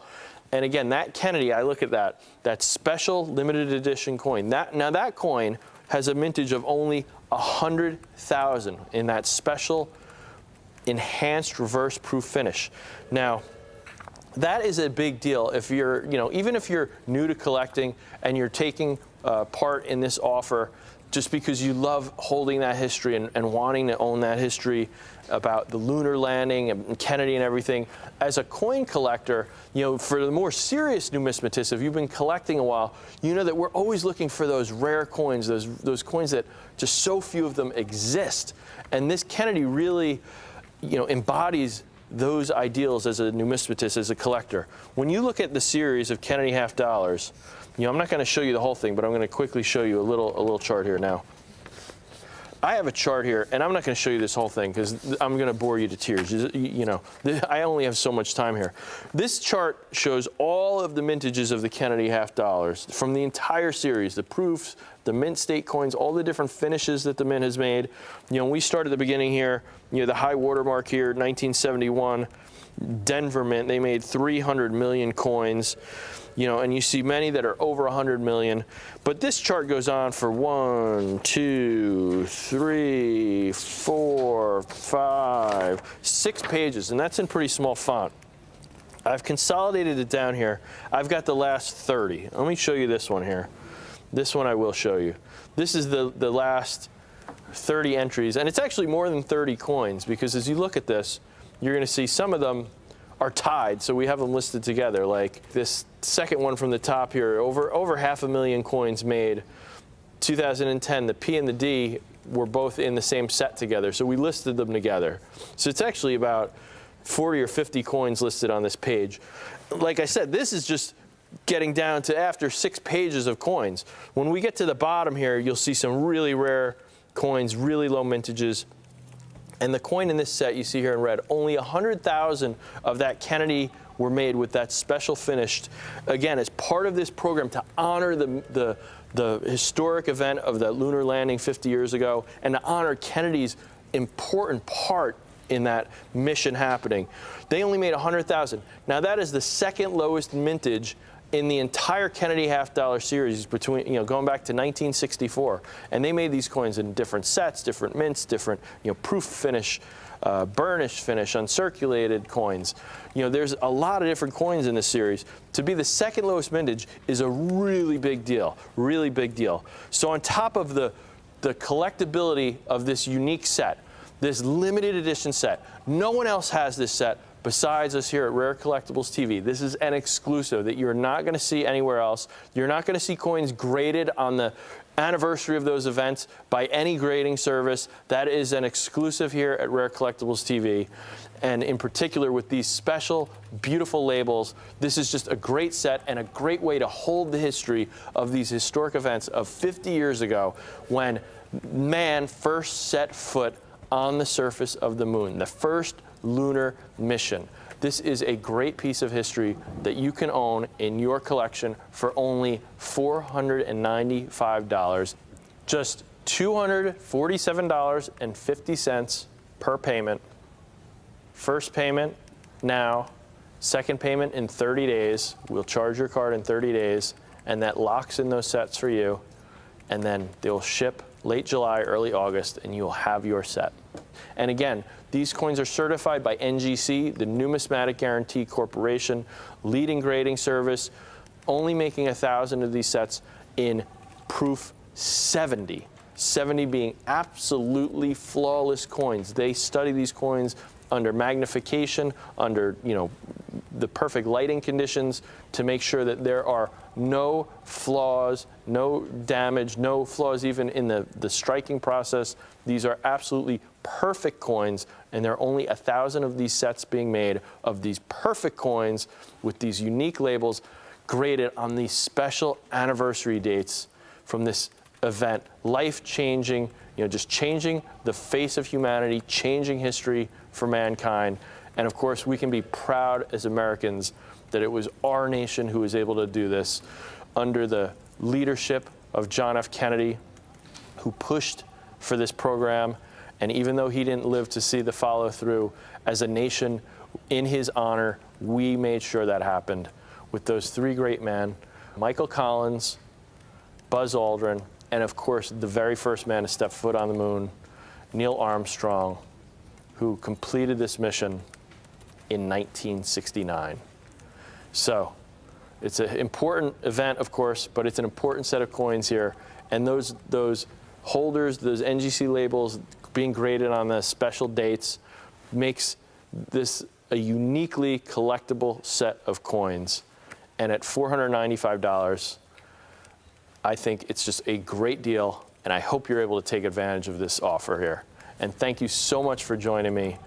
where I get to share my love of history and coins and combine them together in something that you can hold in your hands and really enjoy the history of our nation through coinage. Thanks for joining me.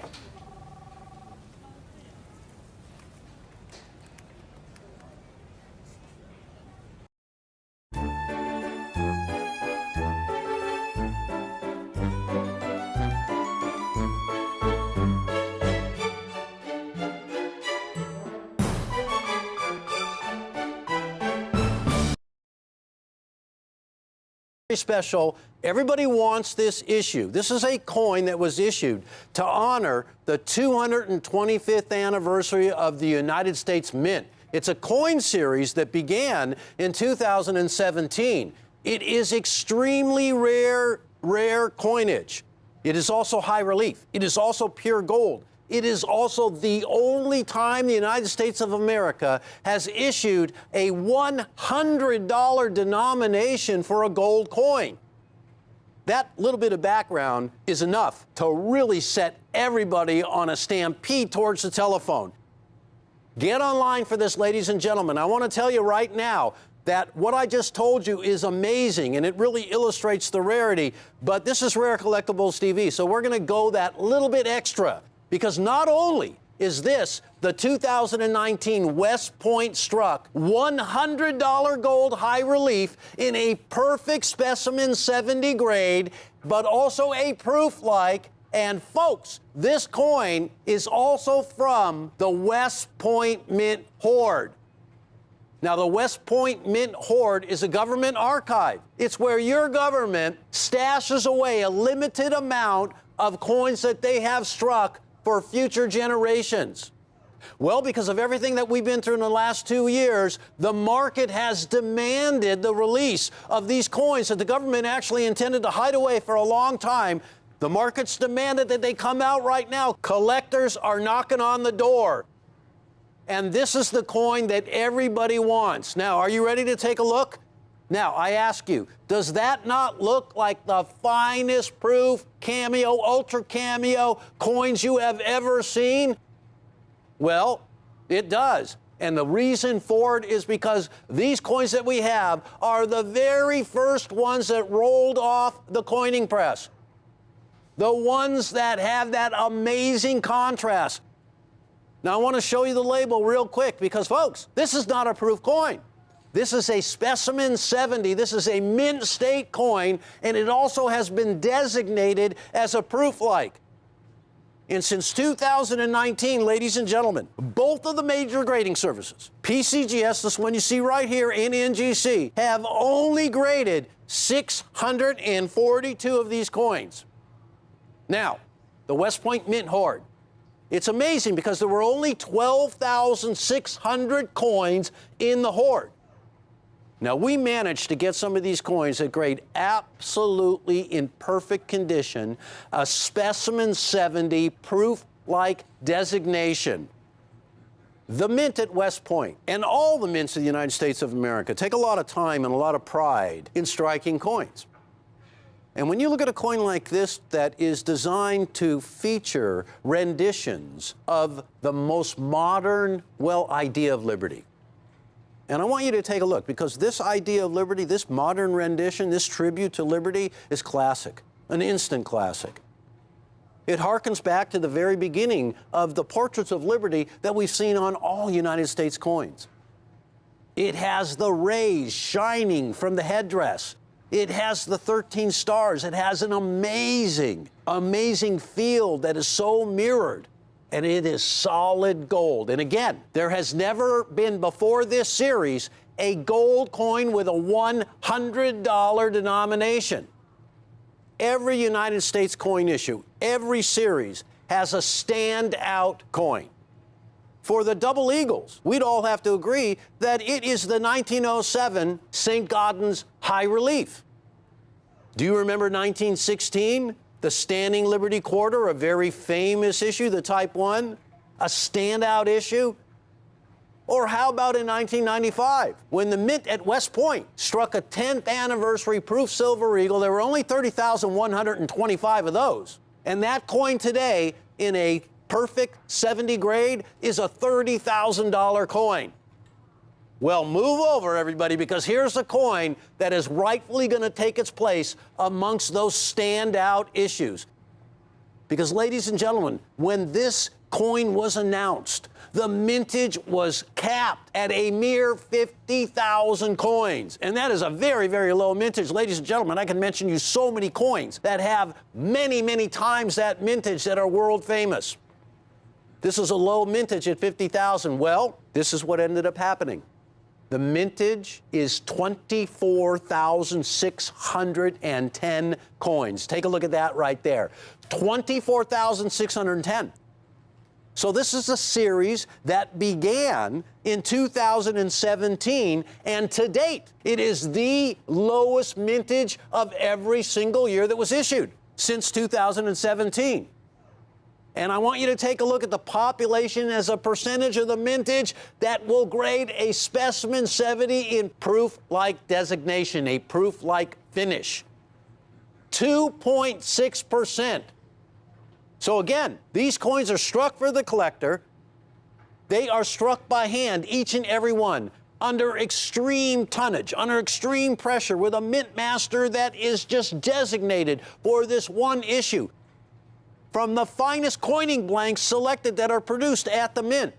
And even in spite of all of that great tradition, all of that technique and striking, and all of that artistry, only 2.6% of these coins will garner the grade that this coin has. Extremely special. I got to tell you, in a specimen 70 without the proof-like designation, these coins are flat out rare and hard to get. When you add in the proof-like designation, now, for those of you who do not know what a proof-like is, allow me to take the opportunity to explain. You know, in the days when the mint first started striking coins, the first, 10 or 20 coins or so, or maybe even less than that, and I'm talking about from 1793 on, from the very first days of the U.S. Mint, the first coins, well, they would come off the coining presses, and everybody would notice that they had a certain look to them that was just amazing. The background of the coin, known as the field, would jump out as a mirror. You could see your own reflection. And the designs of the coin, the raised images, would all be frosty, all be satiny. Ladies and gentlemen, this is a true rarity. And I want to tell you right now that this coin can be yours for less than $4,000. And that is big, big news. And folks, I want to show you just how big, but I also want to get it out there because I know there's a lot of you at the edge of your seats waiting to grab that phone. $3,995 is the price of this coin, and if you give me another minute or two, I'm going to tell you how it beats everybody else out there, how it's extremely rare, how it's PCGS graded, how it's the highest grade you can get. Well, you may have heard it before, but you're going to hear it in a whole different light right now. One of the things that we're famous here at Rare Collectibles is buying coin deals, is buying coin treasures, coin collections, what somebody has taken a long time to amass. Now, we have some really great buyers in this country, and one of them is on the road right now, and I hope he comes up with another deal like this.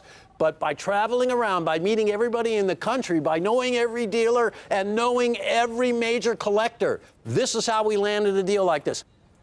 Every single one certified by PCGS. Every single one an SP70, a Specimen 70. Every single one a proof-like designation. That means these coins are some of the earliest ones to come off those particular dies that they were struck on. You'll notice it right away, that amazing bounce that's different than all the rest. Thus, they are called a proof-like.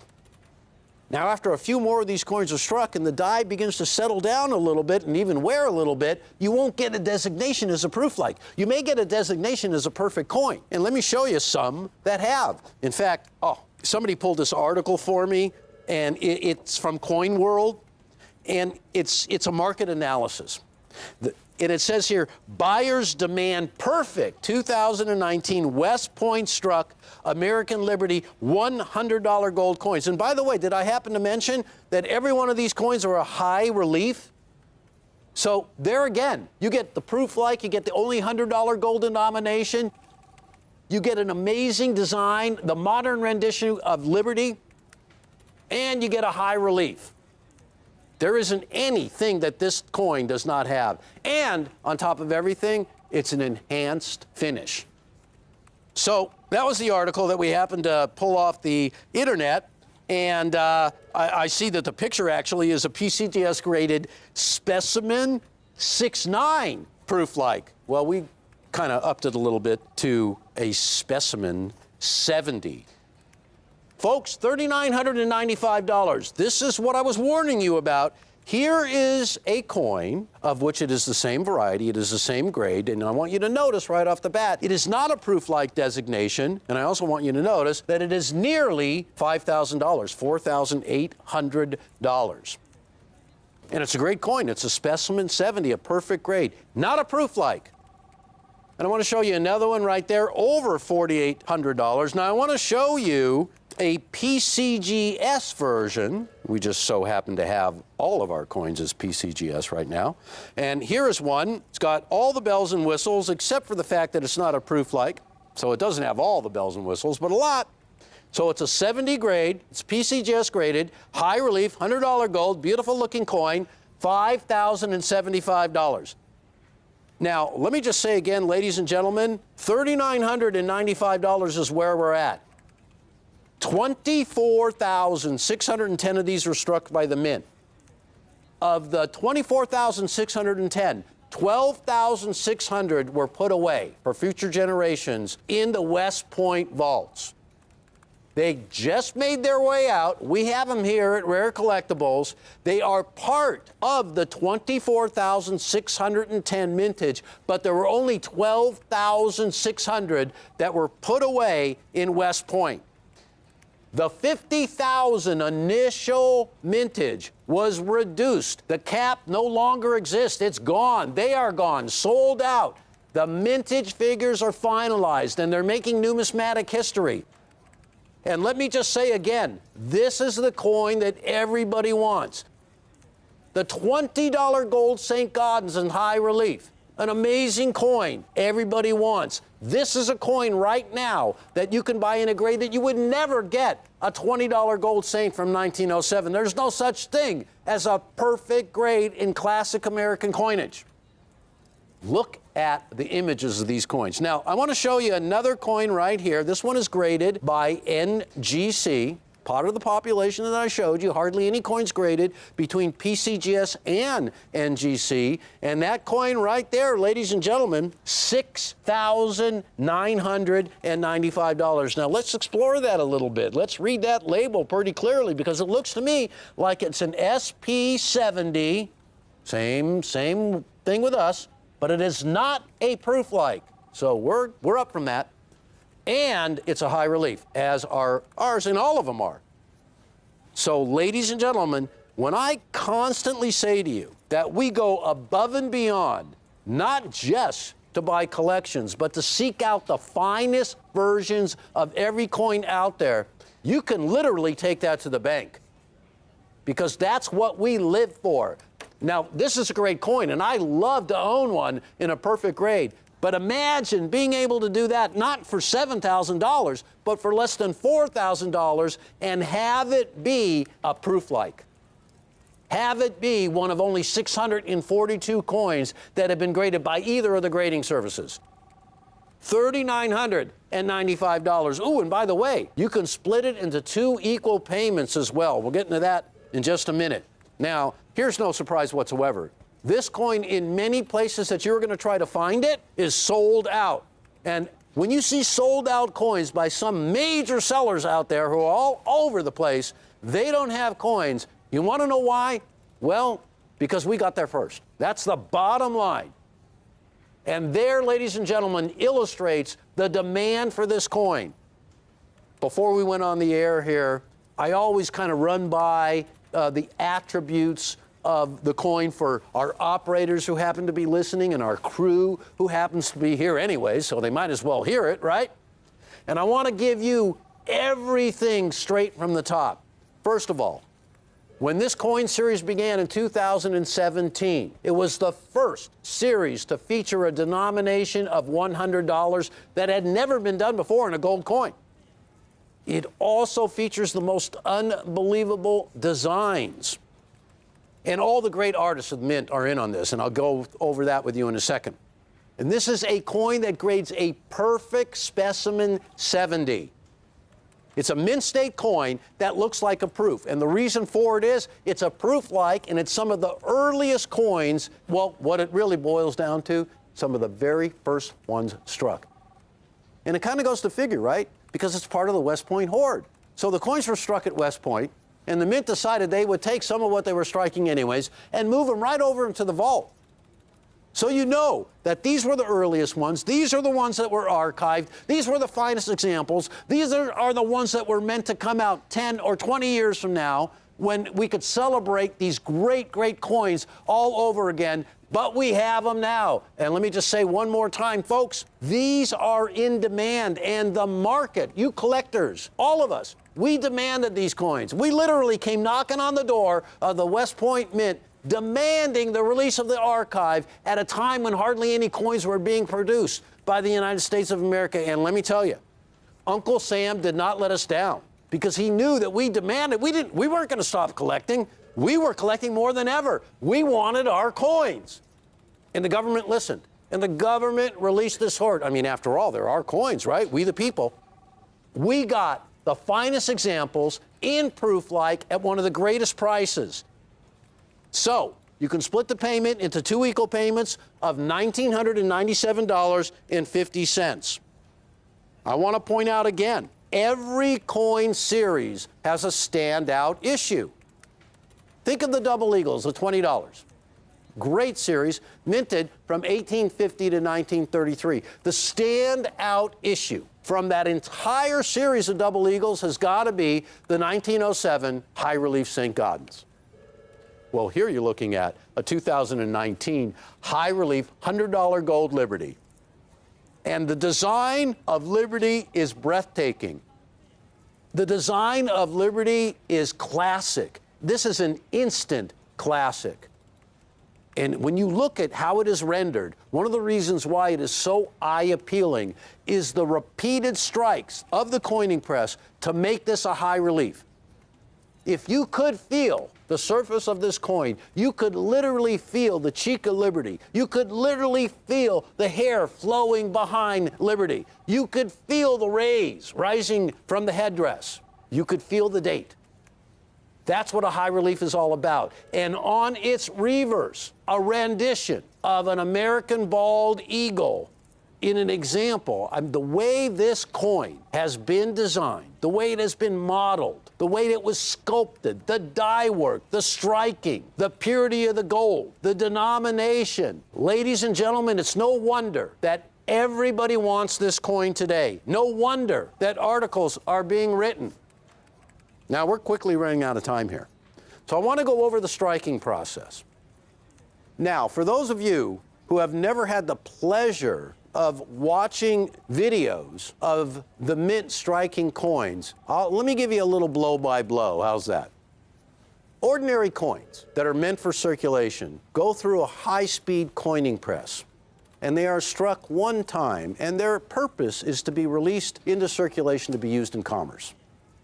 When you're commemorating 225 plus years of liberty, you are going to take the time to shut down the whole coining room to make sure it is a completely dust-free environment, to select only the highest quality planchets. You know what a planchet is? It's the blank before the design is rendered onto the coin, obverse and reverse.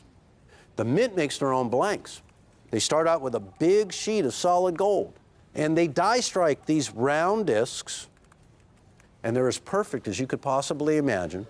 And they test the weight to make sure they're spot on, because this is 0.9999 pure gold. And once they have selected the highest examples of the coining blanks, they are then inserted into the coining press. And the dies that are selected to do the striking are the highest examples of coining dies that exist in the world. And then on top of that, they are the highest examples of the pre-minter's art, because they have yet to be minted. So everything comes together. The extreme tonnage of the press, which is increased because these are high reliefs. So not only would they be struck one time, 2 times, but even 3 and 4 times. to bring out all the relief. That's why you look at Liberty and you look at the Eagle looks like it's flying right off the coin, and Liberty has so much depth and so much detail that it truly is stunning. It's really the only way I could really describe this efficiently, because the first thing you see when you look at this coin is the stunning reflection of the gold. Each and every one of these coins are hand struck. Each and every one of these coins are handmade. And still, only 2.6% will grade in a perfect specimen 70 and a PL designation. Every single one of the prices out there that I've showed you are for coins that are not proof-like. And we managed to beat all the prices. I'll tell you how we do it. We do it with knowledge. We do it with connections. And that sounds really simple, but believe me, when you know where to go, what collectors collect what, where to buy, where to get in on the finest collections, that's how we get a deal like this. We're not sacrificing quality. We've gone all out on these. The highest grade you can attain, specimen 70, a designation of proof-like, one of only 642 coins that have ever been designated as a proof-like and graded a specimen 70. And at $3,995. I really think this coin is worthy of the moniker of being the coin to celebrate the 225th anniversary of the United States Mint. That's when the series began in 2017. Now, take a look at this, ladies and gentlemen. In 2017, the U.S. Mint issued 33,791 of these coins. In 2019, the coin we're speaking of right now, the mintage was a mere 24,610. And I'd like to remind you again, one of the most famous coins that we love to collect is a Silver Eagle from 1995, and it honored the 10th anniversary of the American Eagle program, the American Eagle series. Well, that coin has become legendary. That coin has become so sought after in a perfect 70 grade that people are willing to spend upwards of $30,000 for that coin. I give you this coin to consider. A mere 24,610 have been certified. It is designated a specimen 70, a perfect grade 70. It is high relief. It's pure gold. It's $100 denomination, the only $100 gold denomination ever issued by the U.S. Mint is this series right here. And I have to say, everybody collects the American Silver Eagle, and I love that coin. In proof in gold, everybody wants them. The mintages are small. Folks, you would be hard-pressed to beat this coin with an American Eagle in terms of low mintage, in terms of rarity, in terms of designation of the exclusive proof-like finish.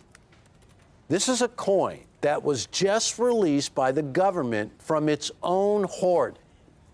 It reminds me of the General Services Administration, the GSA hoard, which was released in 1970 over a 10-year period to the great citizens of this country. It kind of reminds me of that, because there was an instance when the government was holding these coins, and they came upon them, literally locked away in a vault, and decided, the GSAs is what I'm talking about, to release them to the public. Well, you fast forward to 2019, and the public was literally saying, where are all the great coins? We are waiting for coins to be issued. The Mint is slowed down to a crawl. And every single issue that the Mint put out over the last couple of years, whether it be gold, silver, platinum, palladium, was scooped up in a second. If you want the most precious of precious metals, that's gold. And the reason why I call it the most precious, it's what everybody wants. It's the original form of money. It's money today, it'll be money tomorrow. It is a $100 gold denomination. And take a look at right there, that image on the screen, the obverse and the reverse. Truly a once-in-a-lifetime opportunity. Now, ladies and gentlemen, let's talk about the design of this coin for just a couple of minutes. First of all, the obverse, created by Richard Masters and sculpted by the man at the Mint these days, the man who replaced John Mercanti, Joseph Mena. This is the obverse, and it features a young Liberty donning a headdress from which 13 rays of light emanate, obviously for the 13 original colonies. And they are meant to represent the freedom and the creativity of the American people. And of course, the original colonies are represented by the 13 stars, as that's always the case. The Reivers, designed by Donna Weaver, sculpted by Michael Gaudiosa. Of course, he's famous for so much work. And, you know, the eagle's depicted as it's preparing to land. And I have to say, the sculpting, the modeling, the feathering of the eagle, I mean, you are talking about one of the greatest examples of American eagle I have ever seen. It is so realistic. It actually looks like a photograph in gold. But that is hand sculpted, ladies and gentlemen, struck in, that's the high relief effect right there. $3,995. Not $5,000 for a coin that's not a proof like, not $4,800, $3,995, ladies. So if you like saving a lot of money and getting an upgrade, this is the place to come. They're all PCGS graded. The populations are small and the mintage is really, really small. This is rare coin territory at its finest.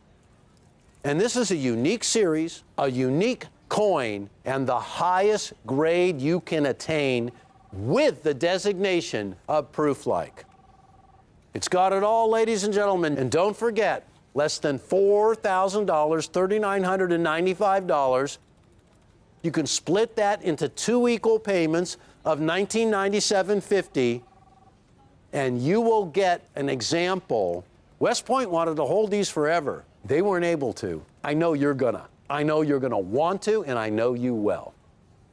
So thanks again for watching, and remember, this is the lowest mintage in the series, and every one of them is here right now on our set.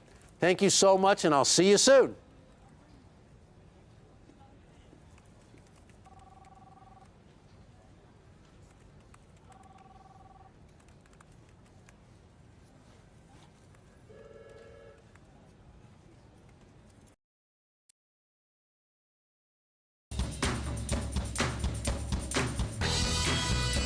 You're watching Rare Collectibles TV.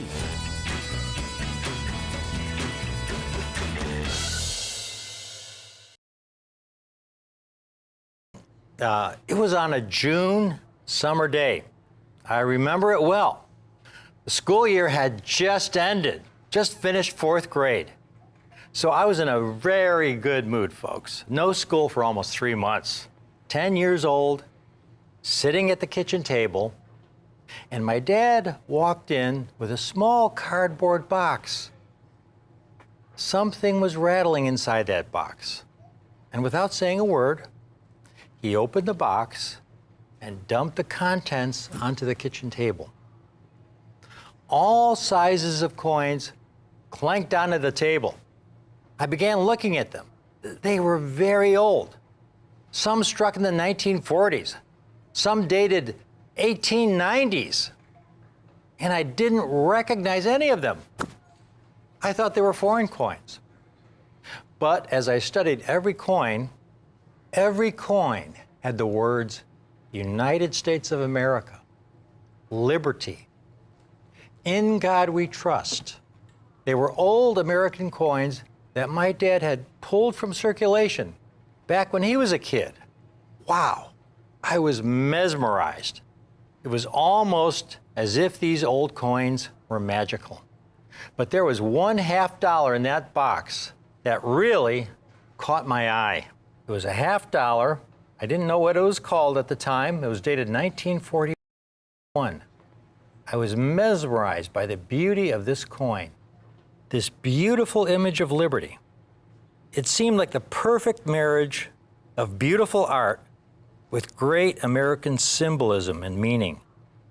This incredibly inspirational image struck with liberty striding across the landscape, her hand outstretched, the sun rising ahead of her, draped in the American flag. And then on the reverse, the American eagle, standing on a perch, its wings outstretched. I thought this was the most stunning, beautiful coin I had ever seen. Well, I started my coin collection that day, folks. I bought coin books to build collections. I've got a couple of those books with me today that I've kept all these years. One of the books was Jefferson Nichols from 1938 to 1961. This is my original book. And I remember showing this in a previous presentation, and because it was, about 50 years old, when I opened it up, because of the weight of the nickels, well, the book ripped apart. But I was pretty successful with this Jefferson Nickel book. I found a lot of the dates. I didn't find the rare dates in here, the dates with mintages of 13 million. I never found a 1950D, which is on the next page, which had a mintage of only 2.6 million. Here's another book I was a lot less successful with. I loved the Buffalo Nickels, but the Buffalo Nickels, there was a big problem because when you found them, the date was usually worn away. You couldn't tell what date they were. So most of my Buffalo Nickels were some of these later dates, and I never found any of these other coins. Now the Walkers, I bought a Walker book, and that's what this coin I found out was called. It was called the Walking Liberty Half Dollar. The complete set, 65 coins in the Walking Liberty Half Dollar series. But I never did find a Walking Liberty Half Dollar and change in any of the rolls I bought at the bank. And this 1941D struck in Denver. And if you flip it around, you can see where the mint mark is on these later Walking Liberty Half Dollars. It's around 8 o'clock by the rim. There's a small, tiny D for Denver. Now, if you ever were fortunate to find a Walking Liberty Half Dollar, it was typically from the 1941 to 1947 era, the last Walking Liberty Half Dollars that were struck. A survivor from the 1930s, those are much rarer. And pre-1930, in that era, folks, it's that era, the Walking Liberty Half Dollar struck from 1916 to 1929. 1916 was the first year the Walking Liberty Half Dollar was struck, designed by Adolph Weinman. It's these earliest Walking Liberty Half Dollars from this earliest era that makes this collection especially magical. Today, I'm able to offer the complete 65 coin collection. Now, we've taken one of these books apart to show you each of the pages. Every date and mint mark of the Walking Liberty Half Dollar series. This is a monumental collection with extraordinary, absolute rarity. Quite often we give presentations on coins that have condition rarity. They'll be very, very high grade coins. For example, American Silver Eagles will typically offer in Mint State 69 grade or even MS 70 or Proof 70 grade, the finest possible condition. But there's another kind of rarity, which I rarely get to offer. And those are coins with absolute rarity, coins that are rare in any condition. The greatest example, of course, is the 1913 Liberty Nickel. Only 5 were struck. So that if you found one, even the lowest quality example, it's worth in the millions and millions of dollars. And there are many other examples that have tremendous absolute rarity, which I will be showing you in just a few minutes. But this Walking Liberty Half Dollar collection, folks, and I've got one of these books here. A 65 coin collection is substantial. This book is heavy. It's several pounds. To have these coins in this select condition in grades from good up to very fine, this series is considered by many collectors to be the most beautiful and inspirational silver half dollar ever struck by the United States Mint. And it's the last half dollar with the inspirational image of liberty gracing its obverse. So beautiful was this design that the Mint resurrected it in 1986 for the American Silver Eagle series. And this original design is a major reason for the tremendous popularity of the modern American Silver Eagle series. But these walkers you see here, and the condition you see these coins, especially the earliest dates, offers so much rarity, folks. These coins have it all.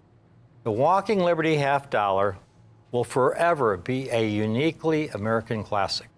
It was first struck in 1916, a year before our country entered World War I.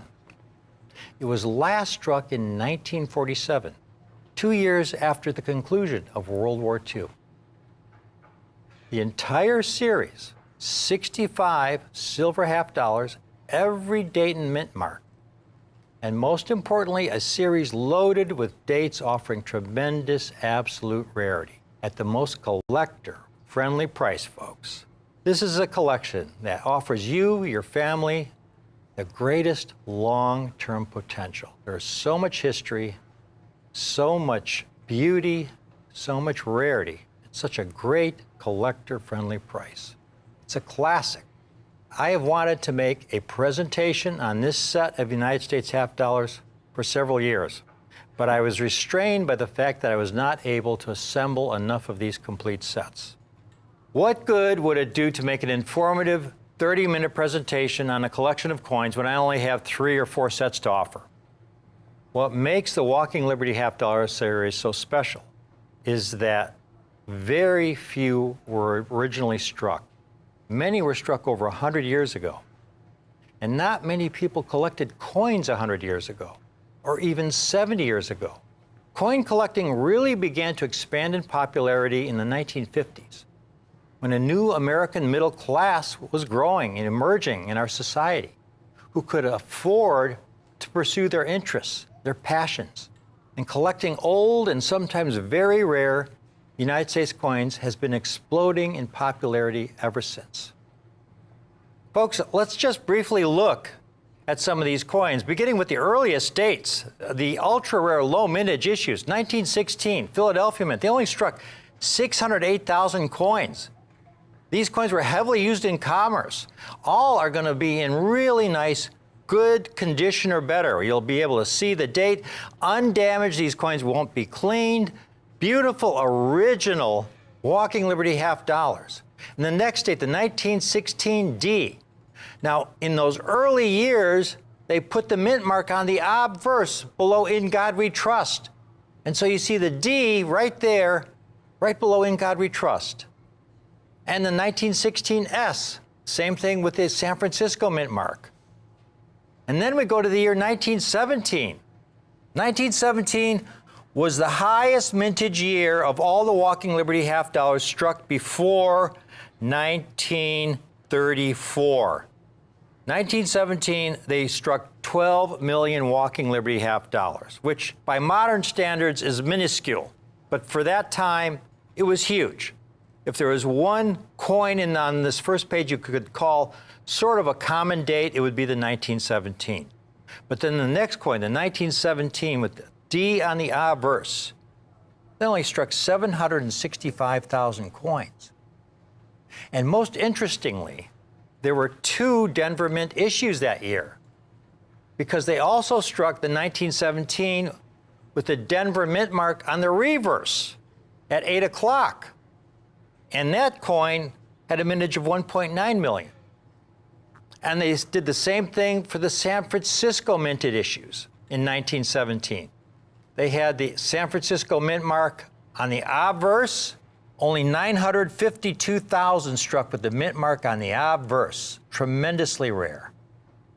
And then they had the 1917 with the mint mark on the reverse. Now after that, the mint mark was always on the reverse at 8 o'clock near the reverse rim. 1918, 1918D, 1918S. Then you have 1919, only 962,000 struck. 1919D, 1.1 million struck. Now here's the thing, folks. I usually stress condition rarity when I sell coins. When we're talking about Morgan dollars, when we're talking about most half dollars, American Silver Eagles, I stress condition rarity. But in the Walking Liberty half collection, if you're talking about condition rarity, the coins are a small fortune. A 1919D, just this one coin in Mint State 65, just this one coin can sell for over $200,000. just for that one date. A complete set in Mint State 65 could cost you in the millions. There is so much rarity in these coins I have for you today, folks. There is so much upside potential at the price I have this set at. And I haven't even gotten to the rarest dates in this set. We have the 1920P, 1920D and S, and then those three magical issues, the 1921P, 1921D, and 1921S. The 1921P, folks, had a total mintage of only 246,000 coins. Again, struck for commerce. Few have survived today. The 1921D, 208,000. And the 21S, 548,000 coins.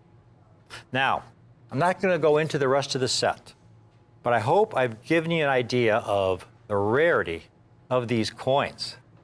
Here's a really interesting chart. It compares the mintage of the 1964 Kennedy half dollar in Mint State. Just for that 1 year, 1964, the Mint struck 429 Kennedy half dollars in Mint State. For the entire Walking Liberty half dollar series, all 65 dates, barely more than the 64 Kennedy. For the entire series, only 484 million coins. But the bulk of those mintages for the walkers are in the last years of the series, the 1940s.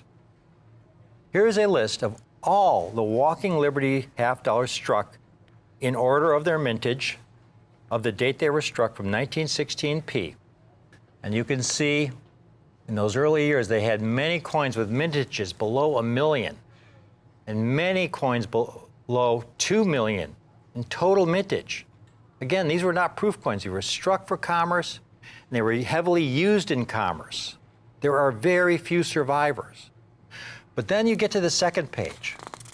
And what you'll notice on that second page, once you get into the late 30s and early 1940s, how the mintages really began to increase. Like that 1941D, that first walker I ever got had a mintage of 11 million. 41P before it, over 24 million. 42P, 47 million. 43P, 53 million. So most of the Walking Liberty half dollars struck in Mint State condition were struck in the last 7-8 years of the series. So here's what I've done to make the series really understandable to you if you're a novice to collecting or a novice to Walking Liberty half dollars. I've got the 1941 to 1947 years. I've called it the high mintage years in the series. This is when the walkers were struck in the greatest numbers, when you had the highest number of survivors. There are 20 dates in mint marks. 5 of the dates have mintages over 20 million. And there at the very bottom, these last years are common to scarce in absolute rarity. They're pretty easy to find in circulated condition. Even so, even though these are the most common dates, these coins have appreciated tremendously over the last several years. They used to be available for $4 or $5 a coin in circulated condition. Now they're around $20 to $30 a coin. And these are the most common Walking Liberty half dollars. But then we get to the second era that preceded these high mintage years. From 1933 to 1940.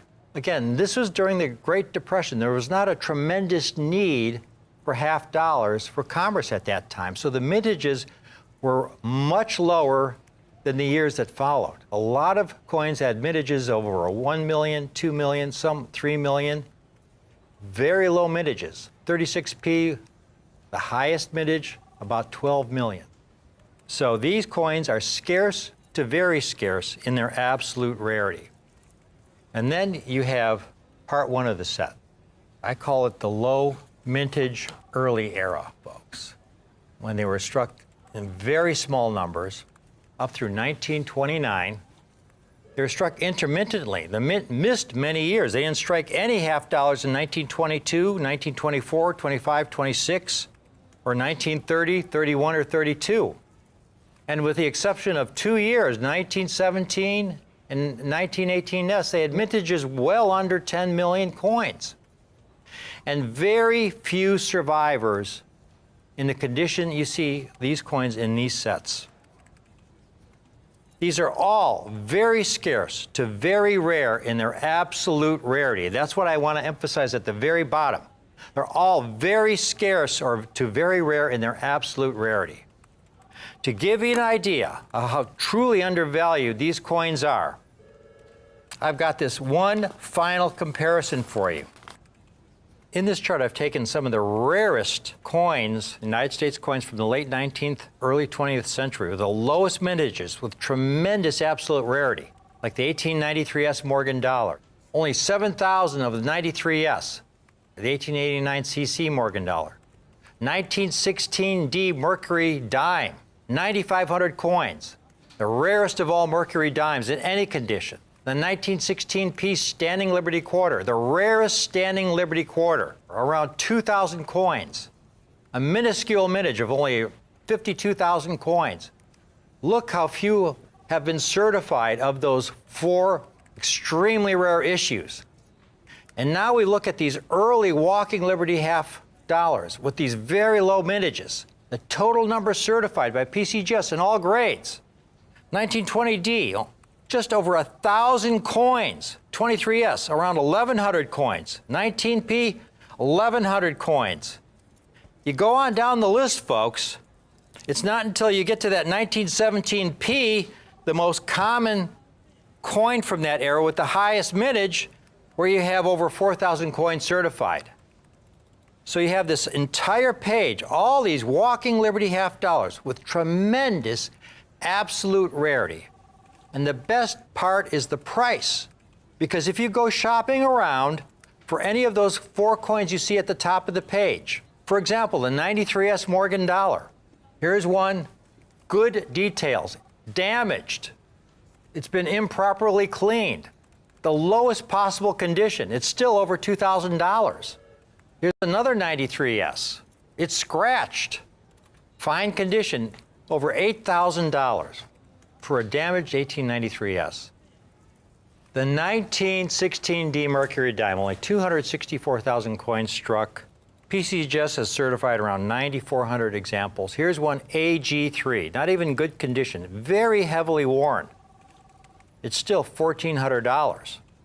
That's about the lowest possible grade. Here's one in better condition, very good condition.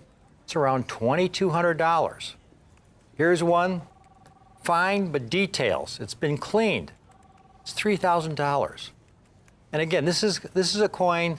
It's very, very rare. The key date in the Mercury dime series. But there are so many Walking Liberty half dollars of greater rarity. And finally, we have the 1916 piece Standing Liberty Quarter. One of the great rarities of the 20th century, only around 2,000 certified. Here's one in poor 01 condition. You can barely read the date. It's the lowest possible grade, poor 01, and it's still over $2,600. You want one in a little better condition? Here's a VG. It's $6,000.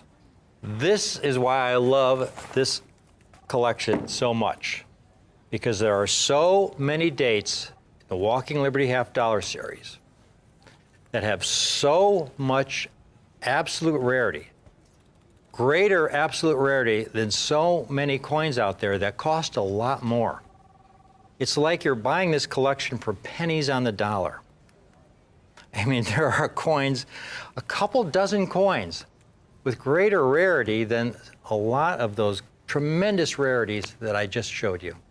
Now, there are 65 different dates and mint marks. I'm not going to show you comps of all 65, but let's just start with the last year they were struck. 47P, similar condition to the example we have in the set. It's $22. Here's a 47D, $20. Highest mintage Walker in the entire series, the 43P. Here's one, it's heavily worn, very heavily worn. It's still a $15 coin, but again, the most common date, very heavily worn. 1941, $16.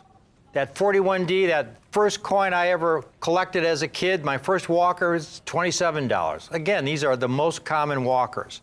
41S, $49. But then we start getting into some of the tougher Walkers. 38D, $173. 27S, They want almost $100 for it, folks, but this is a damaged coin. Look at the rim at around 11 o'clock. It's a damaged coin. It's still $100. Here's a 1923S, over $400. Here's a 1921P, that one of those low mintage key years, only 246,000 struck, $2,400. Tremendous absolute rarity. 21D, only 208,000 struck, over $3,200. And that is, again, a dealer with 100% positive feedback, just as with the 21P I had just shown you. And here's the 21S, over $1,400. Dealer with a very, very high rating. 17S Obverse, $300, 100% positive feedback. 17D Obverse, $150. 16S Obverse, $450. 16D, $450. Again, a dealer with 100% positive feedback. Folks, those are 15 dates, including the rarest key dates, and it comes to $8,783. Just those 15 dates out of the 65 coin collection. The best part of this collection is that it's not based on what the market will bear. It's based on my cost. I put in the work. I was good friends with a collector who had literally decades and decades worth of Walking Liberty half dollars that he had collected. I went through the entire collection and I have assembled some spectacular sets at the most collector-friendly price, folks. This is a window of opportunity, a brief moment in time. I've got these sets while I have them, the entire collection, $2,995 for the entire collection. That's $46 a coin. It's like you got the entire collection with every coin at a common date price. And you're getting all these incredibly rare, early Walking Liberty half dollars in beautiful, beautiful condition, folks. The 21P, the 21D, the 21S. By themselves, dealers were asking $3,000 or more just for the individual examples in this condition similar to what I have in these sets today. This is truly a once-in-a-lifetime opportunity for the collector of today. You will not find another set, especially another half-dollar set, a half-dollar struck in 90% silver, the Walking Liberty half-dollar set, the entire collection, for only $46 a coin. This is a collection you definitely want to put away for the long term. Pass it on to your kids, to your grandkids. This is one of the great collections in all of U.S. numismatics. We have this available on our 2-payment option. All you have to do is put half down today of $1,497.50, and we'll hold one of these sets for you and pay the balance in 30 days. Call in now. Please act now on this. This is an incredibly difficult set to put together.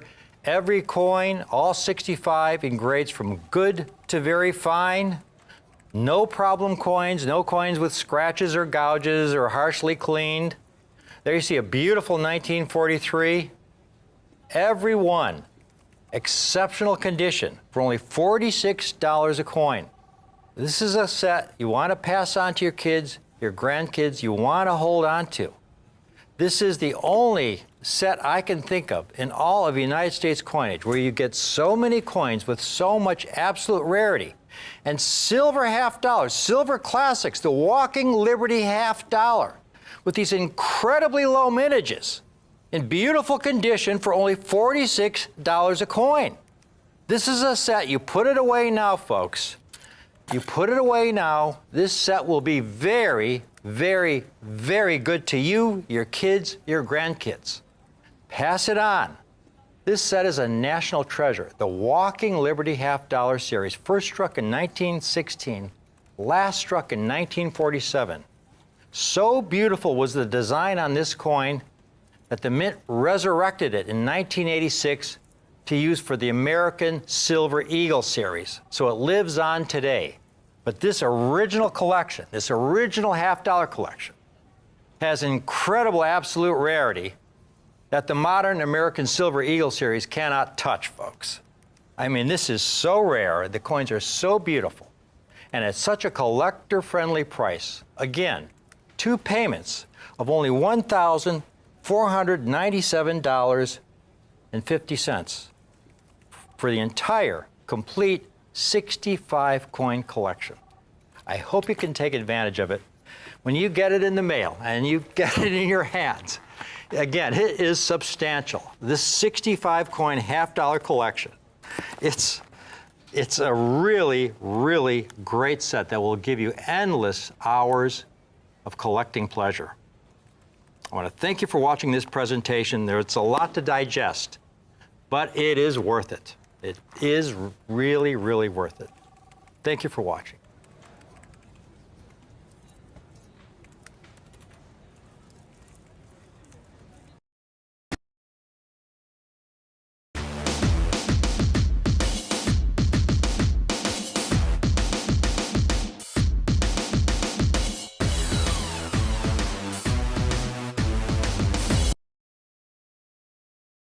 Welcome you all into Rare Collectibles TV. My name is James Gerstel. We have a collection of coins called A Year to Remember, and we're going to go through this. These are all dated 2021. And ladies and gentlemen, I think the first thing that I want to say here is, as coin collectors, one thing we all have in common, no matter what kind of coin you like to collect, we love big silver dollars. Now, the Morgan dollar has been the silver dollar of choice for generations. But in 1985, with the signing into law of the bill known as the Liberty Coin Act by President Ronald Reagan, a new silver dollar was born, the American Silver Eagle dollar. And this was different than a Morgan dollar. It was bigger. Now, I bet you never thought that statement could be made. But this was actually heavier and had a bigger diameter than a Morgan dollar. So naturally, collectors would be attracted to this coin like no other silver dollar. And in fact, the American Silver Eagle dollar has become the most popular silver dollar in the world today. And in the United States of America, it leads the way as the most collected coin. And I think what really makes us all love this coin so much is the classic design, that amazing design that was originally seen in 1916 on the Walking Liberty half dollar. And I'm talking about the obverse of the American Silver Eagle dollar. Something great is happening in 2021. It's a transition year. So, well, since 1986 and millions of coins, we have loved the American Silver Eagle dollar as the Type 1 with that great obverse of the Walking Liberty half dollar, and the reverse that was created by just the 12th chief engraver at the U.S. Mint, John Mercanti. His tribute to the heraldic eagle designs of the early American silver dollars graced the reverse of the Type 1 American Silver Eagle dollar from 1986 all the way to 2021. Now, that reverse has been retired, and a new reverse has taken its place and is going to be released very shortly. And we have jumped everybody in line, ladies and gentlemen, for these coins. And I want you to get an opportunity, not just to get one of these Type 2 American Silver Eagle new designs, but to get a collection that features some of the greatest issues from 2021. I want you to realize first and foremost, number one, you're looking at the obverse designs of the world's most famous and popular silver dollar, the American Silver Eagle dollar. A silver dollar that is struck in pure silver and larger than a Morgan dollar. And of course, when John Mercanti set about to create the reverse for the Type 1 silver dollar, he also had in mind to enhance the obverse that had been classically designed by Adolph A. Weinman. But because of artistry and technology and the size of the coin, you're able to see detail on the American Silver Eagle dollar Type 1 on the obverse that you never saw on any Walking Liberty half dollar. And that was a big attraction for collectors because this big, bold, allegorical of liberty, a representation of liberty striding forward, was amazing on the half dollar and incredible on the silver dollar. John Mercanti's reverse is now being retired. As is the case in every transitional year. You think back to when the $20 gold Liberty Double Eagle gave way to the $20 gold St. Gaudens, a transition year. In the same year, two different designs. And it's happened just a few times. But for this American Silver Eagle dollar, it is happening right now. So let's lay some groundwork for what we're talking about. I want to give you a little idea of what you're up against. And I also want to remind every collector out there that we're featuring 4 fantastic coins, which I'm going to go through specifically in a second, but I want you to know what they all have in common. They're all American Silver Eagle dollars. There are Type 1s and Type 2s in this collection. And more than anything else, ladies and gentlemen, they are Mint State 70 perfect grade coins.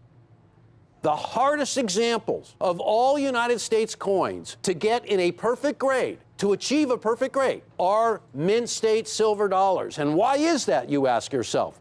Well, these coins, ladies and gentlemen, are struck but one time on a high-speed coining press.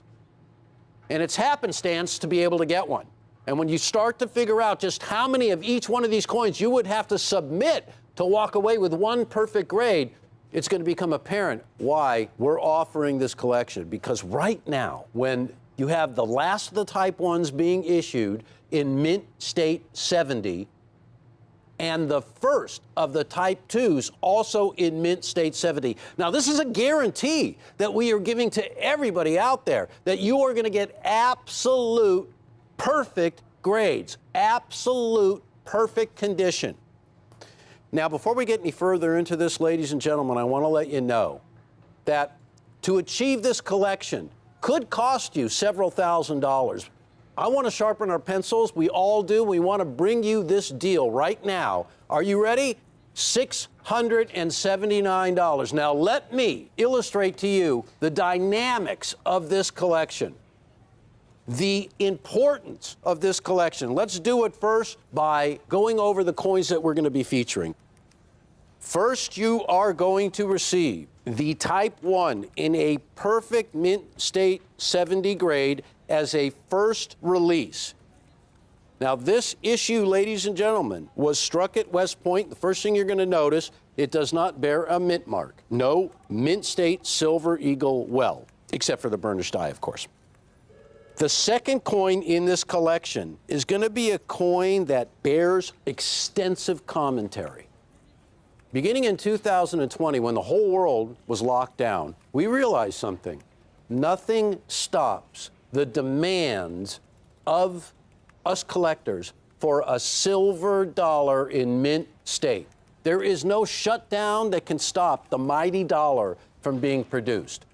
So to continue that tradition that began in 1986 with the first of these silver dollars, emergency production was employed. And what that means, ladies and gentlemen, is that in order to get these coins to you and me, the government had to invoke the powers of emergency production to command the mints to strike these coins.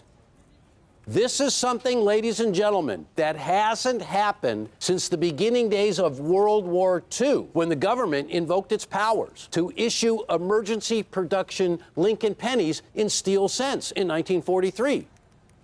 And how about the war nickels beginning in 1942 and going through to 1945, the years of World War II, when nickels were actually made out of silver, because nickel, being a major component, just like copper was in the sense for the war effort, had to be removed.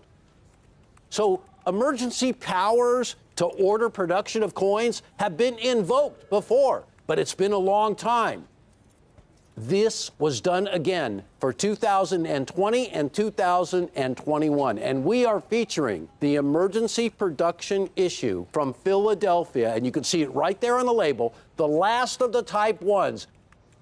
Folks, in a perfect grade. That coin right there, struck at the Philadelphia Mint, out of a monster box where each and every coin could be attributed to the actual mint that struck it, is a rarity that will disappear basically as soon as this presentation is over.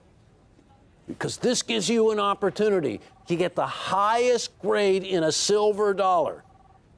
And this is an occurrence that does not happen easily. Now, folks, let's put it all out there, because there's two other great coins that are going to come in this collection. But those are both the Type 2, the brand new design. In order to create this design, the United States Mint went outside the mint to get a design that was created by a master artist, a nature artist, who has created over 40 designs in collaboration with the United States Mint and the Royal Canadian Mint. An artist with a degree in illustration, an artist whose forte was depicting scenes of nature. This artist's name is Emily Damstra. And her creation of the Type 2 reverse of the new American silver dollar is a coin design that is worthy of replacing the great heraldic eagle design that John Mercanti first created in 1986 for the Type 1. This design features a male bald eagle clutching in his talons a branch of oak, a truly unique American oak branch. You know, oak trees are really considered the most American of all trees. And when you combine an illustrator's love for nature, and you can see this by her past designs, with her feeling of the bald eagle and her feeling of the inclusiveness of this design and her desire to carry on what John Mercanti had accomplished in a classic reverse that had been embraced and accepted. You know, it's not easy to replace John Mercanti's classic design, but Emily Damstra has the talent, has the history, has the artistic ability to accomplish this task. So there are two of these Type 2 reverses in this collection, and they feature special labels. One is an Emily Damstra label. Now, these coins are also in a perfect mint state 70 grade. Now, Emily Damstra was the master designer, she also signed the label, who created the design, who rendered the artwork. And it was Michael Gaudioso, an expert mint modeler, who translated Emily Damstra's design into what is now revered as an instant classic reverse for this brand new American silver dollar. And it's interesting because what you see in that design that you're looking at right there, ladies and gentlemen, you see the bald eagle, of course. You see the oak branch, but what you feel is the nest below. What you feel is the eagle coming in for a landing. What you feel is the feeling of those mating pairs. You know, eagles mate for life, and eagles always return to the same spot every year to bear their young. And the male helps in the construction of the nest. And it is a family, well, it's really a family affair. And every year, new chicks are born, but it's the same two breeding pairs. And so that feeling of inclusiveness, that feeling of family, that feeling of continuity was what Emily Damstra was searching for, was looking for, was striving for. And I have to tell you, ladies and gentlemen, this design is an instant hit. When you look at the details of the eagle, this is detail that you had never seen before because Emily Damstra is an expert at illustrating and creating art of nature. She's practiced this since she was a little girl. I want you to take a look at some really interesting facts because this is a silver dollar and we're all numismatists. We're all coin collectors and we love silver dollars. And the reason why you want to own this silver dollar, well, it's replacing one of the classic designs. It has been chosen as the new design of the most popular silver dollar in the world. It is in mint state 70 condition. And for those of you who are new to coin collecting, let me assure you that when you own a coin that is graded an MS-70, you own the highest grade you can get. You own a coin that can be described easily as in perfect mint condition. There is no finer grade. So when you own the best, and this is what you're getting, and you own the transition, because this is what you're getting, and you own the original, all of these coins in mint state 70 condition. Now, ladies and gentlemen, I want you to take a quick look. This is kind of a rundown of the Silver Eagles by both grading services, in NGC and PCGS, in perfect 70 grade. What we're dealing with here are the coins on the top line, the business strikes.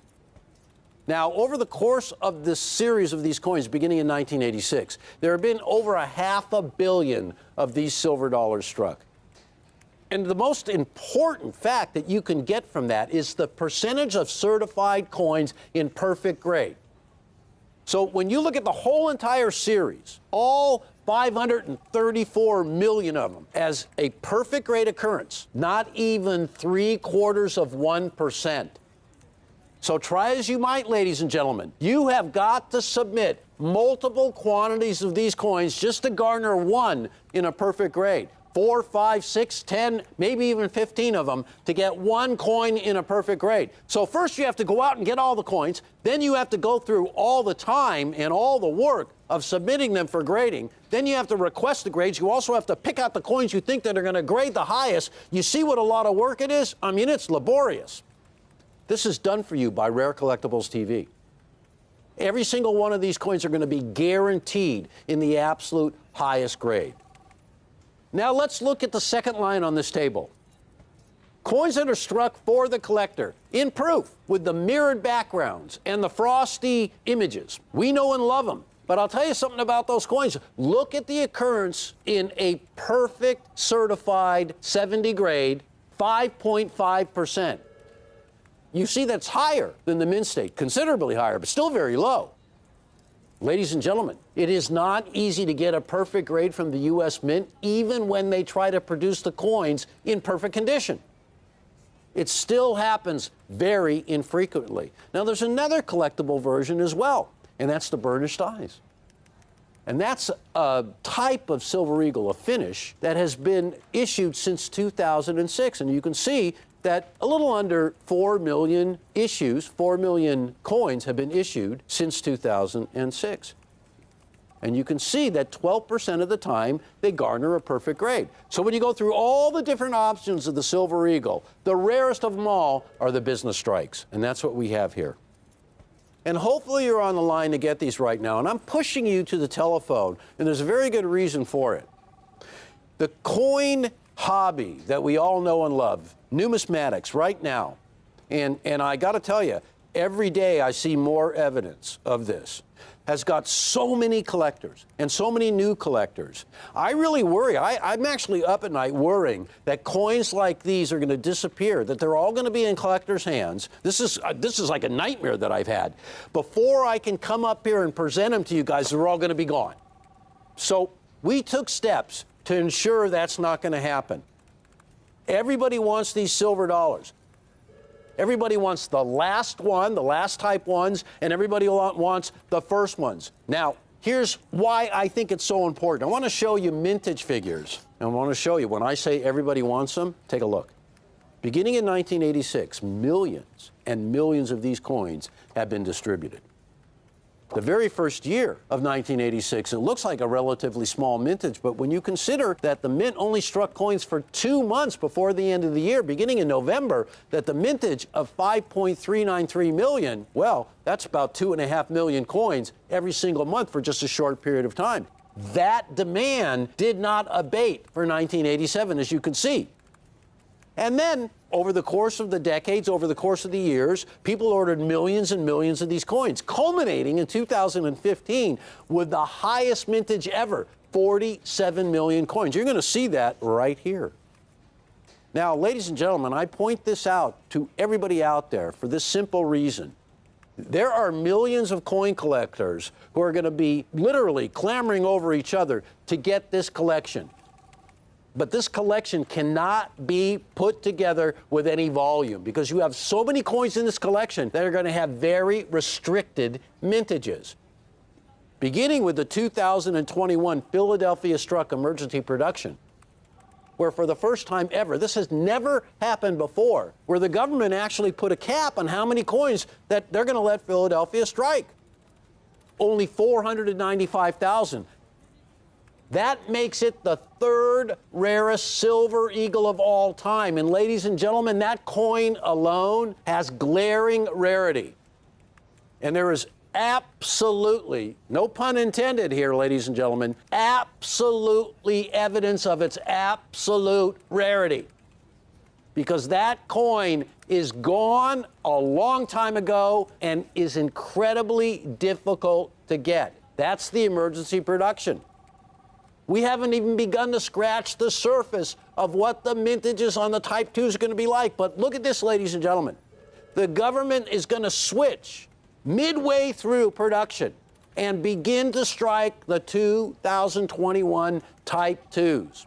So we know going in, they're not going to have as much time to create the coins, to strike the coins. It is going to be a banner year for this coin.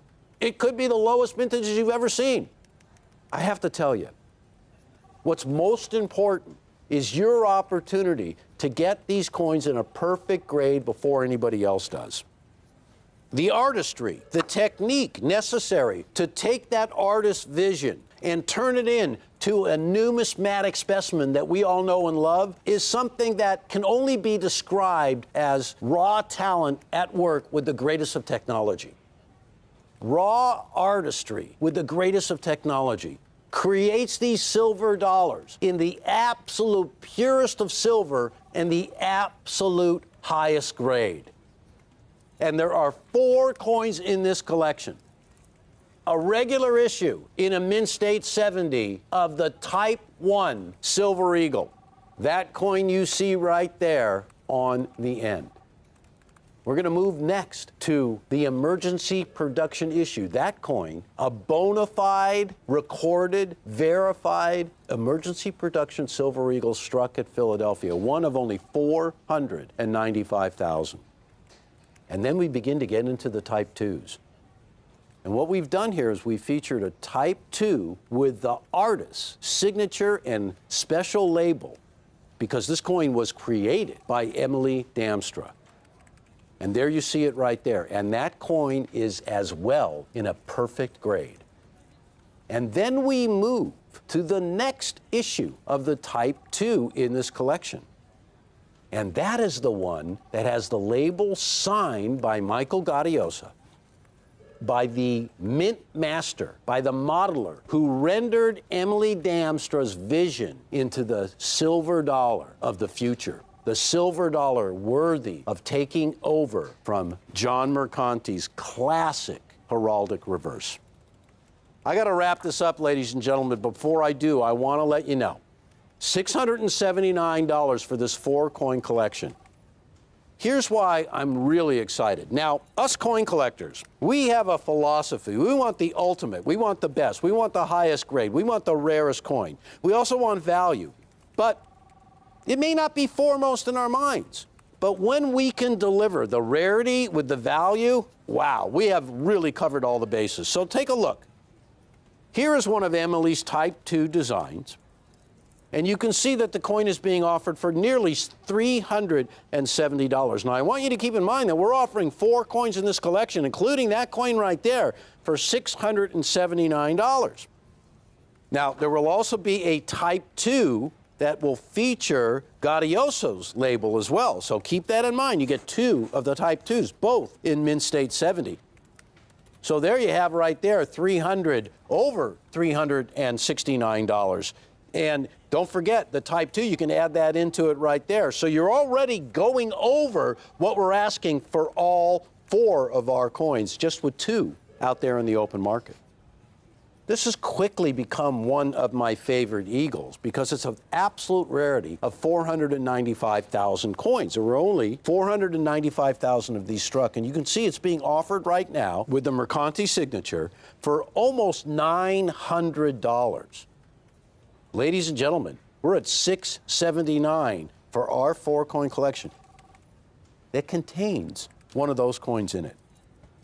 Here's another one that I found, ladies and gentlemen, a Type 1, also in a perfect grade, Mint State 70, and that coin right there is over $500. So when we talk about value, when we talk about rarity, when we talk about silver dollars, when we talk about perfect grade, the story just goes on and on. The history of this coin began in 1985. Type 1s are ending right now, right in the middle of 2021, but they are being replaced with a design that is already being viewed as an instant classic, as a design worthy of taking over John Mercanti's amazing heraldic eagle tribute design. Before we wrap it up, ladies and gentlemen, I just want to talk a little bit about Emily Damstra. I don't know if you guys caught it or not, but a little while ago, Emily appeared on a special show that Jack does every Wednesday afternoon. It's called Snacks with Jack. And it gave us a really great opportunity to hear from her directly how she was inspired as a young child by her parents and their reverence for art, and how she connected with the world of nature, and how she created artistic designs which led her parents to realize that this was a true artist right here in the making as a young girl. To be able to be accepted by the Fine Arts Commission, to carry the torch, so to speak, that John Mercanti had carried throughout the entire beginning, all the way through to the Type 1 conclusion, was something that was I would describe it as a feather in her cap, again, no pun intended, but this was the culmination of a lifetime achievement of artistic endeavors in the realm of nature. And when you look at some of her great designs, let me just read to you a couple that I was so enamored with her design on the American Innovation Dollar for 2020. Have you seen it? It represents the invention of the telephone. And when you see that, you'll understand that not only was Emily an expert at depicting nature, but she had the artist's eye. In her mind, she could translate a design as it would replicate into a coin. This is something very few artists can do. This is something Augustus St. Gaudens was great at. This is something that the classic coins of Adolph A. Wyman, that they portrayed that type of artistic imagery. And you can see right here that Emily got it right. So that is the reverse that forevermore will grace the reverse of this Type 2 silver dollar, continuing the tradition. $679 for 4 of these coins, ladies and gentlemen.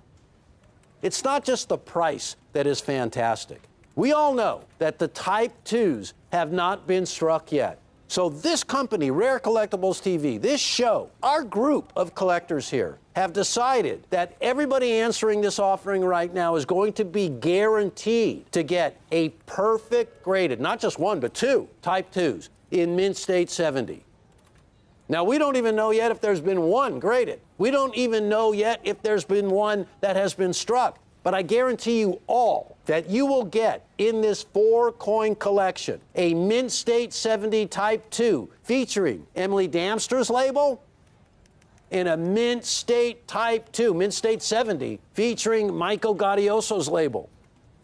You will also receive in our exclusive Reagan Mercanti label, 3 of them actually in this deal, the Type 1s, the last, a Type 1 regular production in Mint State 70, and the most special issue of 2021 for Type 1s, the emergency production rarity with a mintage of only 495,000, guaranteed to be struck at Philadelphia. Folks, we call this a year to remember. I call it a set you're never going to forget, because this set will go on and on. And you gotta own one of these, ladies and gentlemen, because not only do you get the best of the Type 1s, you get the beginning and the best of the Type 2s. That is the Year to Remember collection, all in perfect grade for $679. Thank you so much for watching Rare Collectibles, folks, and I hope to see you really soon.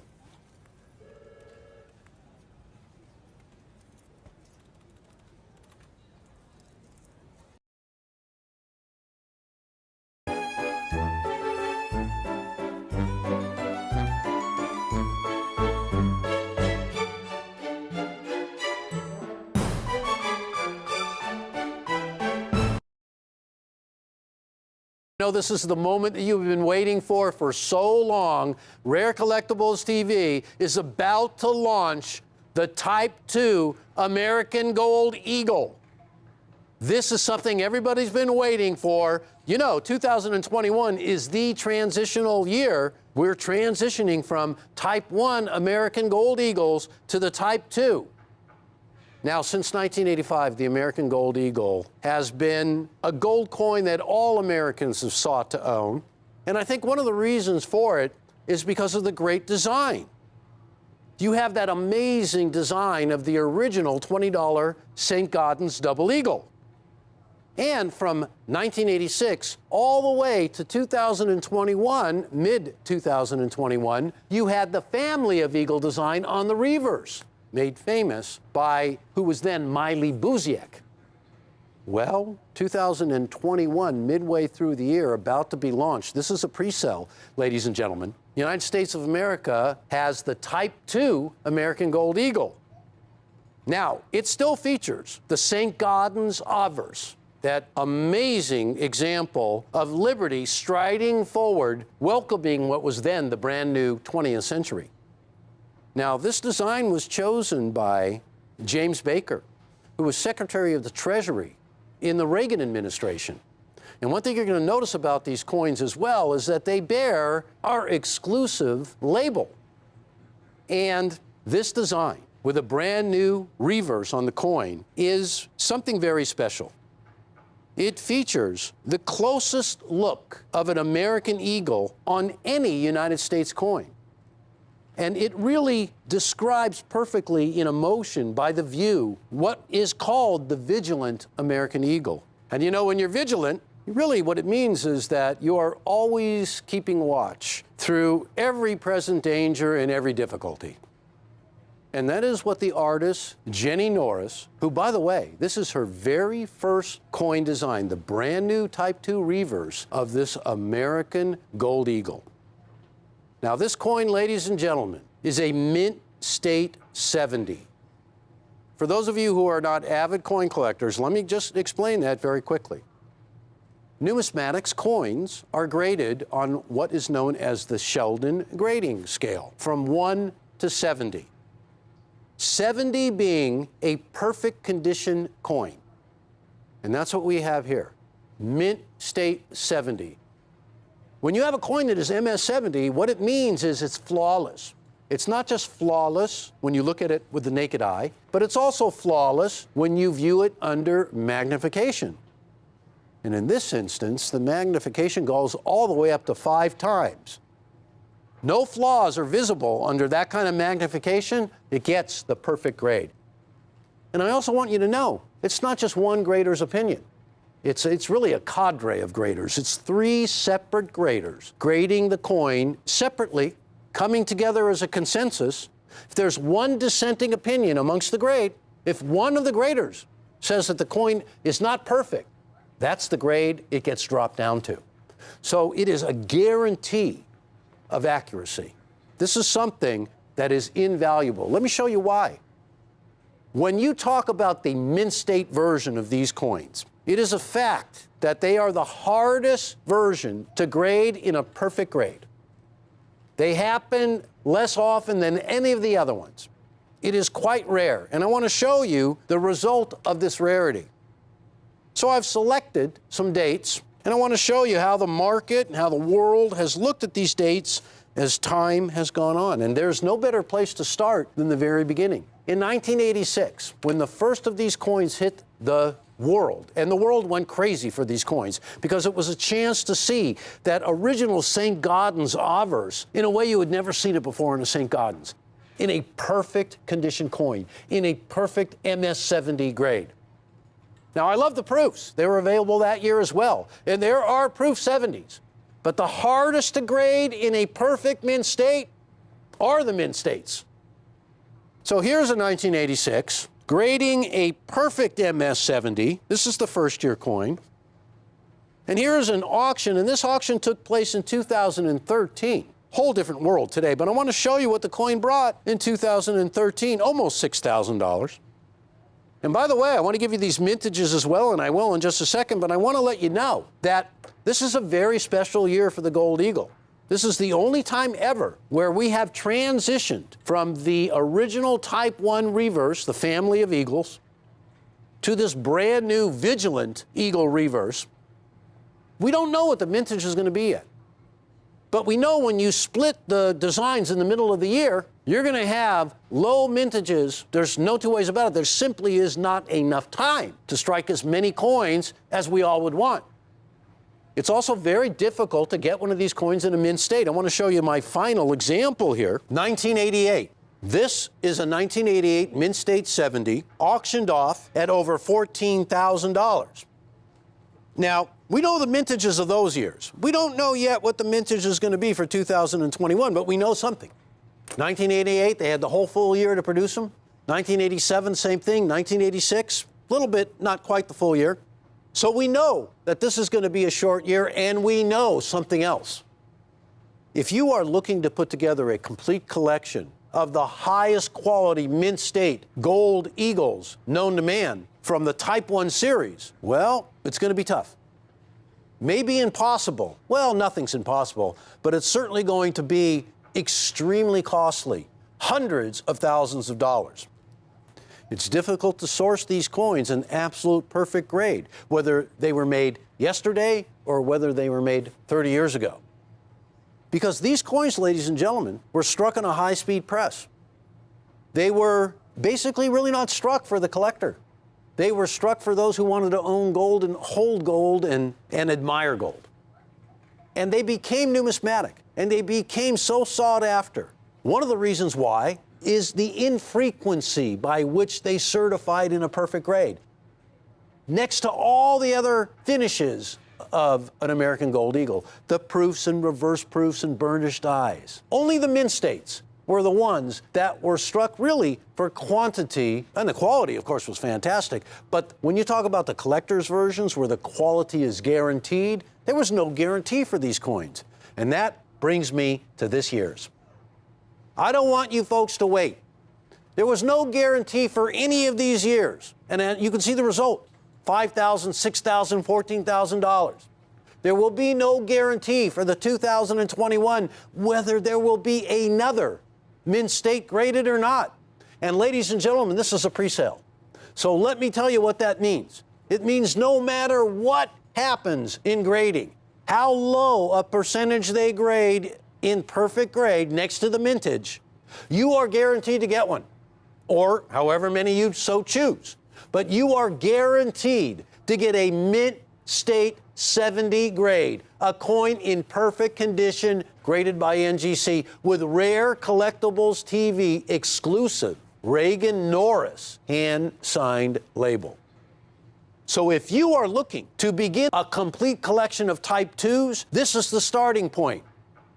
Now, if you were around in 1986 and you started then collecting every single year in a mint state 70, you have a priceless collection. But if you want to begin that priceless collection right now, you have the very first one, the first Type 2, the first mint state 70, first releases with our exclusive label. And I can tell you what, your journey collecting perfection in this series begins here, and the sky is the limit, ladies and gentlemen. So I don't want you to miss the opportunity, because when we go back and look at all of these coins in mint state that grade 70, demand far, far, far outpaces the supply. And I don't want you to miss out on the opportunity to acquire these coins in a perfect mint state 70 grade. $2,995, ladies and gentlemen, $2,995. And you can split that into two equal payments of $1,497.50. I want to talk a little bit about how the program got started and how popular it is today, and the excitement that's been generated for this brand new issue. More than ever right now, collectors are attracted to United States gold coins. We have many, many collectors who have an admiration for classic American gold, pre-1933. A vast amount of collectors who have been collecting all their lives, who have fabulous collections. These same collectors are attracted to this coin, are gravitating to this coin more than any other collectors, because they see in this coin an opportunity to acquire a classic rendition of Liberty with a brand new, well, already classic reverse in a grade that is impossible to achieve in the pre-1933 gold that they've been collecting all their lives. An opportunity to acquire an Auver St. Gaudens design as Augustus St. Gaudens envisioned it when he was originally sculpting the original designs for this coin in 1907. And the reverse, newly minted as a Type II. And I have to tell you, ladies and gentlemen, to replace the reverse that Miley Frost envisioned on the original family of eagle designs, to replace that with this new eagle, a completely different retrospective. An eagle standing vigilant. And when you think about that, that really personifies the American spirit. Standing vigilant. The eagle watches over this great nation, in a way, watches over the entire world. The reputation of vigilance goes hand in hand with the American spirit. And I think that was captured by Jenny Norris on this design. And think about it this way. An opportunity, as this is her first design, to get the first one on a career that undoubtedly will be so prolific as time goes on, and so many great designs to follow. But the very first one is the start of a brand new series. One of the most popular gold series. Imagine an Auver's created by Augustus St. Gaudens coupled with a new design, forevermore rendering this coin as a classic. That's the beginning of this series. So, ladies and gentlemen, from 1986 to 2021, as Type 1s, there have been over 20 million of the coins issued. The total in that time period that have been certified by NGC, a perfect mint state 70, is 266,000. And as a percentage, this really drives it home. That's only 1.3%. So immediately you can recognize that it is very difficult to own one of these coins because they are so difficult to source in a perfect grade. So there's no waiting. And I implore you to act now. And the reason why I am really kind of being pushy, I really cannot tell you how many collectors I have spoken to who lament not getting in on the perfect grades when they had the opportunity, whether that be from the very beginning of the series or any particular year. And I have always heard them say, I thought I could take my time. I thought I'd be able to get one tomorrow. You cannot count on that with a mint state. And the facts and figures bear it out. When you talk about great value, you look at the price of gold today, ladies and gentlemen, you look at the price of this coin, and we are so advantageously priced. And again, I'm lucky enough to be able to speak to a lot of you collectors who watch this show when we're not on the air. And I invite you to call me anytime because I'm accessible. I'd love to talk to you because I love talking coins and I love talking collecting.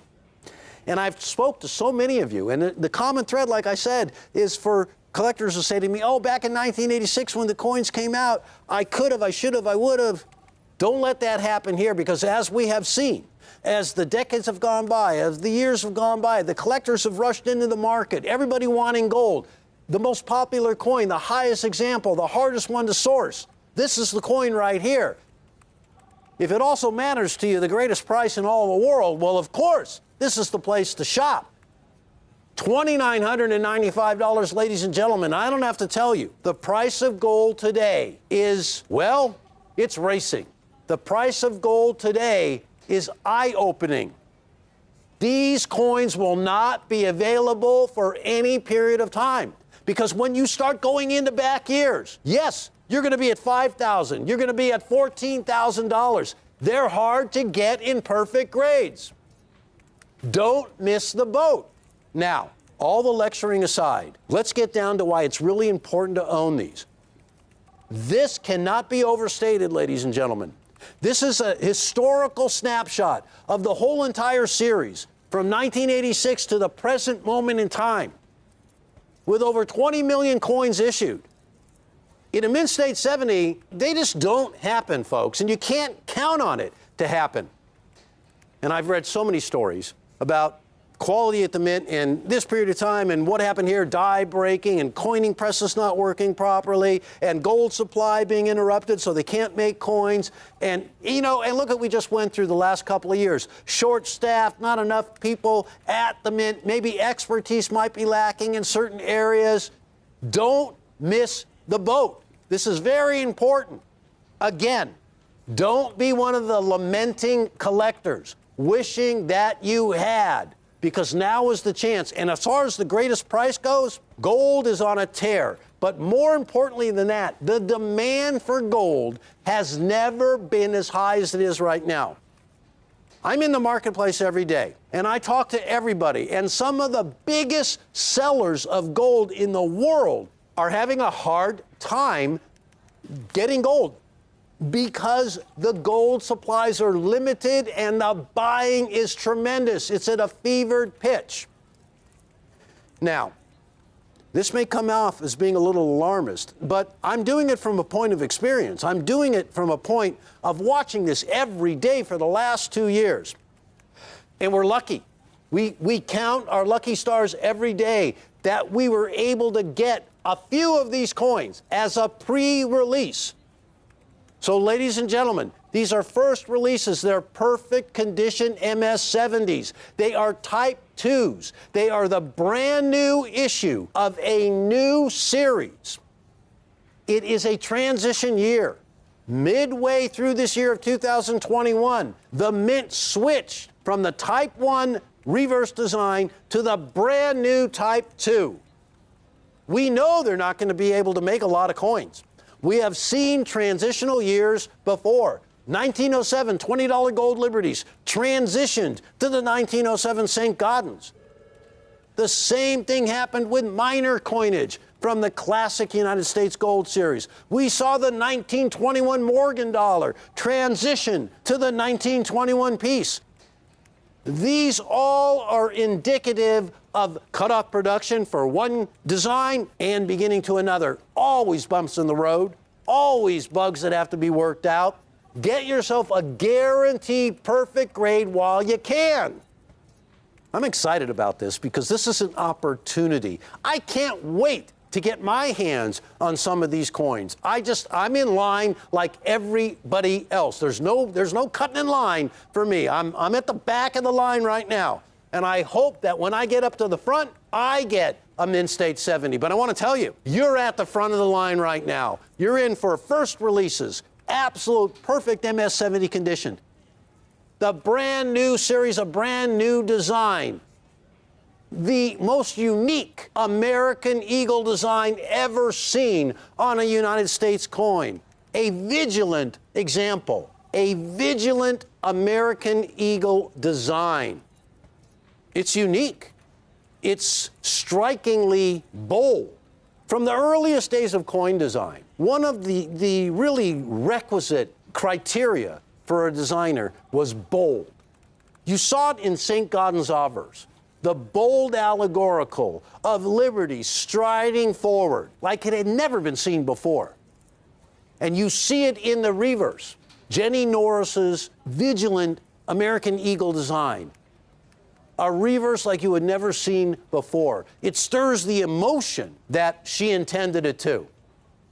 I can tell you, by all accounts, by everyone I've talked to, by everything I've read, it's an instant classic.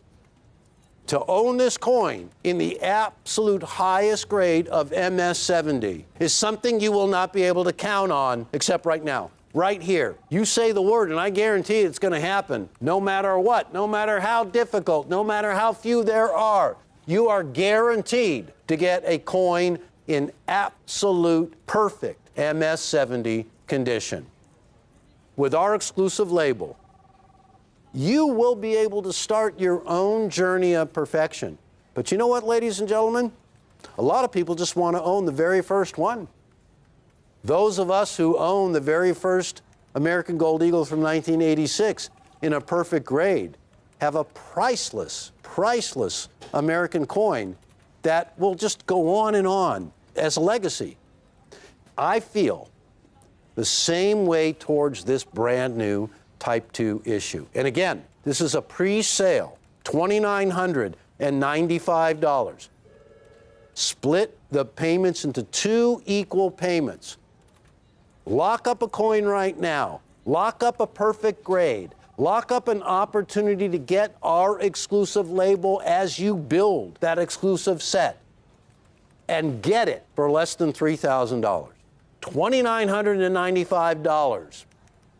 Now, this coin is the ultimate in a United States Gold Eagle Type 2 mint state. I hope you get an example. Frankly, I hope you get more than one, because you will not regret it. And the folks that are in your circle who get in it with you, wow, you're just going to have a real numismatic beginning, a real collector's entree to some of the greatest coins ever issued. I hope you're beginning a numismatic journey with us at Rare Collectibles TV, beginning with this Mint State 70 Instant Classic for less than $3,000. Don't forget, it's at Rare Collectibles TV, and I will see you soon. Thank you very much for watching.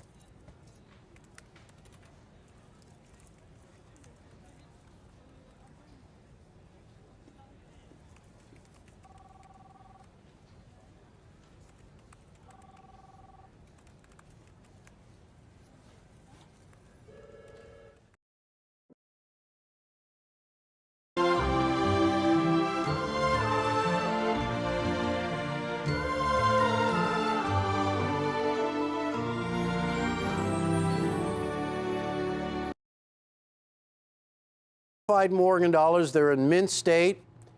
And I always like to do this at the beginning of a show, is to let all our collectors know. There's a lot of collectors who watch us quite a bit and who are really involved in coin collecting. And then there are, believe it or not, millions and millions of people who just discovered how fascinating, how historic, how much fun, how educational coin collecting can be, and how valuable. What I love about coin collecting, and I'm sure you collectors feel the same way, it's really the only hobby where we get to collect money.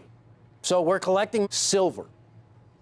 In 1859, something happened that really changed the entire world. Silver was discovered in Nevada at a place called the Comstock Mine. What became of that mine was known as the Comstock Lode. So much silver was discovered in this strike, it changed the world. It was one of the largest discoveries of silver ever made. And it just so happens that when all of this silver was discovered, the gentleman who discovered it, whose name the discovery actually bears, the Comstock Lode, Henry Comstock, was actually a gold prospector. And he had come from other gold fields looking to strike it rich. He didn't realize he was actually standing on a silver discovery. He didn't realize that the gray clay that he was standing on was actually mixed with silver, heavily laden. Unfortunately, he did not partake in the riches, but others did. And as I mentioned, this was the largest silver strike the world had ever seen up to that point. And what this has to do with silver dollars is a straight connection. Because so much silver was being discovered, the government in the silver mining industry struck a deal. And the government agreed to buy from the silver mining industry per month $2 to $4 million worth of silver. And this was in the mid to late 1800s. These monthly silver purchases that the government was making were for a specific purpose: to be coined into a brand new silver dollar. And in 1878, what was known as the Bland-Ellison Act became law. And that was the act that required the purchase of this silver. And so the coining of the new silver dollar was set to begin. There was just one problem. There was not yet a design that had been chosen for this new silver dollar. And that's where George T. Morgan, the reason why we call it the Morgan dollar, comes into play. George T. Morgan had recently arrived from England. He was a master die sinker, a die engraver. He was a master sculptor. In fact, as soon as he got to the U.S. Mint, he was relegated to designing a new idea for a coin, a pattern. The new coin that he was to create the new design for was a $50. When the Mint director saw George T. Morgan's design for this proposed new $50, and all the while, the design competition amongst the Mint employees was going on for the new silver dollar. Well, as soon as the Mint director saw this new $50 pattern, it was decided that that would become the new design for the new silver dollar. And the Morgan dollar was born. And if you're a Morgan dollar collector, you may know that history, and you may know that George T. Morgan didn't really know what a bald eagle looked like. So he ventured to the local zoo to see if he could get an idea of what he was going to be imaging. And it is said that he had met a young lady who was a school teacher in Philadelphia, 19 years old. Her name was Anna Willis Williams. And she was graciously accepting the task of posing for this new image of liberty. And she forevermore went down into legendary history as the model for liberty on the obverse of this silver dollar. Ladies and gentlemen, the United States struck silver dollars at multiple mints. At the Philadelphia Mint, the first mint, the Mother Mint. At the San Francisco Mint, and what became later known as the Granite Lady, where the Morgan dollars were struck. And that is the mint by which these coins come through. That is the mint that we're going to be talking about. And these are the coins from the legendary San Francisco Mint, beginning with the very first one in 1878, the first Morgan dollar. And we're offering the first 5 Morgan dollars from 1878 to 1882. And they're all certified, and they're all in mint condition, and they're all mint state 63s. And before we even get into it, ladies and gentlemen, I want to let you know, we are offering this 5-coin collection for what most of our competitors, if not all of them, will offer you just 2 coins. Just 2 coins for it. We are offering this collection for $895. $895. The very first San Francisco struck Morgan dollar is also the very first Morgan dollar beginning in 1878. And they go in a date order, as you can see. And these coins right here, ladies and gentlemen, represent a new day and age in coin striking, a new day and age in numismatics. Because back in 1878 at the Granite Lady, which first opened in 1874, brand new coining presses had just arrived. And all of this silver from the Comstock lode, not too far away in Nevada, all of this silver was being brought to San Francisco. A lot of it just for storage. At one time, they had over $300 million worth of silver in that mint at 1878 values. So this massive load of silver soon to become the world famous Morgan dollar. Now let's take a look at the numbers behind the history. $895 for this collection. Well, first off, ladies and gentlemen, between 1878 and 1921, the U.S. Mint struck, the U.S. Treasury struck, over 656 million Morgan dollars. But they also melted in just 1 year through the Pittman Act, 1918, over 270 million. Total remaining after just the melts of 1918 were 386 million, of which the majority were released into circulation. So you can see, as we study all the population reports from both of the major grading services, we see that to this day, not even 7 million silver dollars have been certified in all grades of mint state, from MS60 to MS69. And as you can see, that is just about 0.1%, the percentage of the total struck that are now certified in all grades of mint state. And let me drive that fact home even a little more clearly. These are the specific dates that are featured in this collection. And I also want to let you know that every one of these coins are bright white, hand-picked.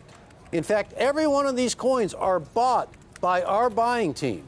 We seek out coin collections far and wide. In fact, we have some of the highest quality Morgan dollars offered to us in complete Morgan dollar collections. We handpick every one of these coins. So now let's take a look at what is really important for these 5 dates. As we begin to study what goes on at the grading services, here's how we determine the rarity, because these are figures that are archived and anybody can do this kind of research. For the 1878, you see the mintage, almost 10 million coins. The amount that have been certified of those 10 million coins, 40,000 coins in a mint state 63 population. As a percentage of the mintage, that is not even half of 1%. Well, 1879's half of 1%.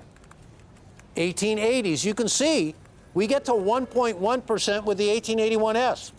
And then the 1882S, 0.4%. So as you can see, only one of those dates there has a percentage over 1%. Scarcity is an automatic fact when it comes to San Francisco struck Morgans. Morgan dollars are extremely difficult to get today. There's a lot of coin collectors, there's a finite amount of these coins, and they haven't struck a single one of these coins since 1921. So just by way of attrition and the amount that were released into circulation, there are very few of these coins, and the figures bear it out. But I'll tell you what else does. How the coins fare in the marketplace. So I want to show you some auction results and some asking prices. Here's an 1878S. It sold for nearly $500 at auction. And I want you to keep in mind that we're offering this entire collection for $895. That's a mint state 63 1878, $492. Now, every one of these is going to be a mint state 63, just as the coins are in our collection. 79S, one single coin, $480. Don't forget, folks, our whole collection here is $895. You could easily spend that in just 2 coins. 1880S, mint state 63 grade, almost $400. 1881, a mint state 63, almost $400. And to round out this comparison, an 1882S, the final date in our collection, $239. Now, ladies and gentlemen, these are prices at auction and other prices that buyers are paying on a continual basis. There's a reason why we're different. There's a reason why we have substantially lower prices for the same coins in the same grades by the same grading services. Our expertise lies in connections. Our expertise lies in 30, 40, 50 years of coin collecting and being coin dealers. We know the collectors. We know the hoards. We know what's being offered. It really is. You know, we have our finger on the pulse of the market. And I'm saying this in detail because we have remarkably lower prices. And it's not a fluke, and it's not a gimmick. And what you see in our coins is what you're going to get, because the coins we display are the coins that you're soon going to own. These are the very same coins that will soon be in the hands of collectors like you.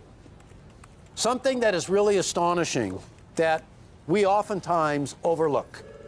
We talk about the great melt of the silver dollars in 1918. That was actually to help our ally, Great Britain, in their fight in World War I, because they needed money. It's what it came right down to.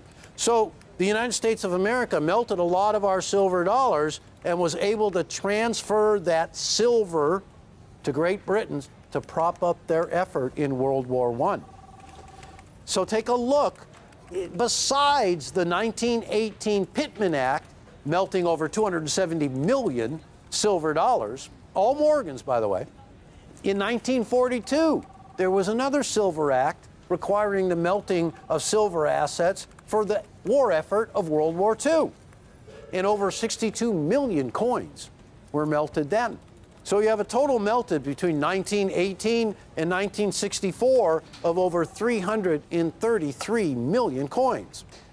Well, ladies and gentlemen, in the 1970s, the casinos in Vegas, in Nevada, melted over 10 million silver dollars. They actually melted and defaced and destroyed over 10 million silver dollars. So people wouldn't come to the casinos and make off with a silver dollar, give them a buck and leave with a silver dollar.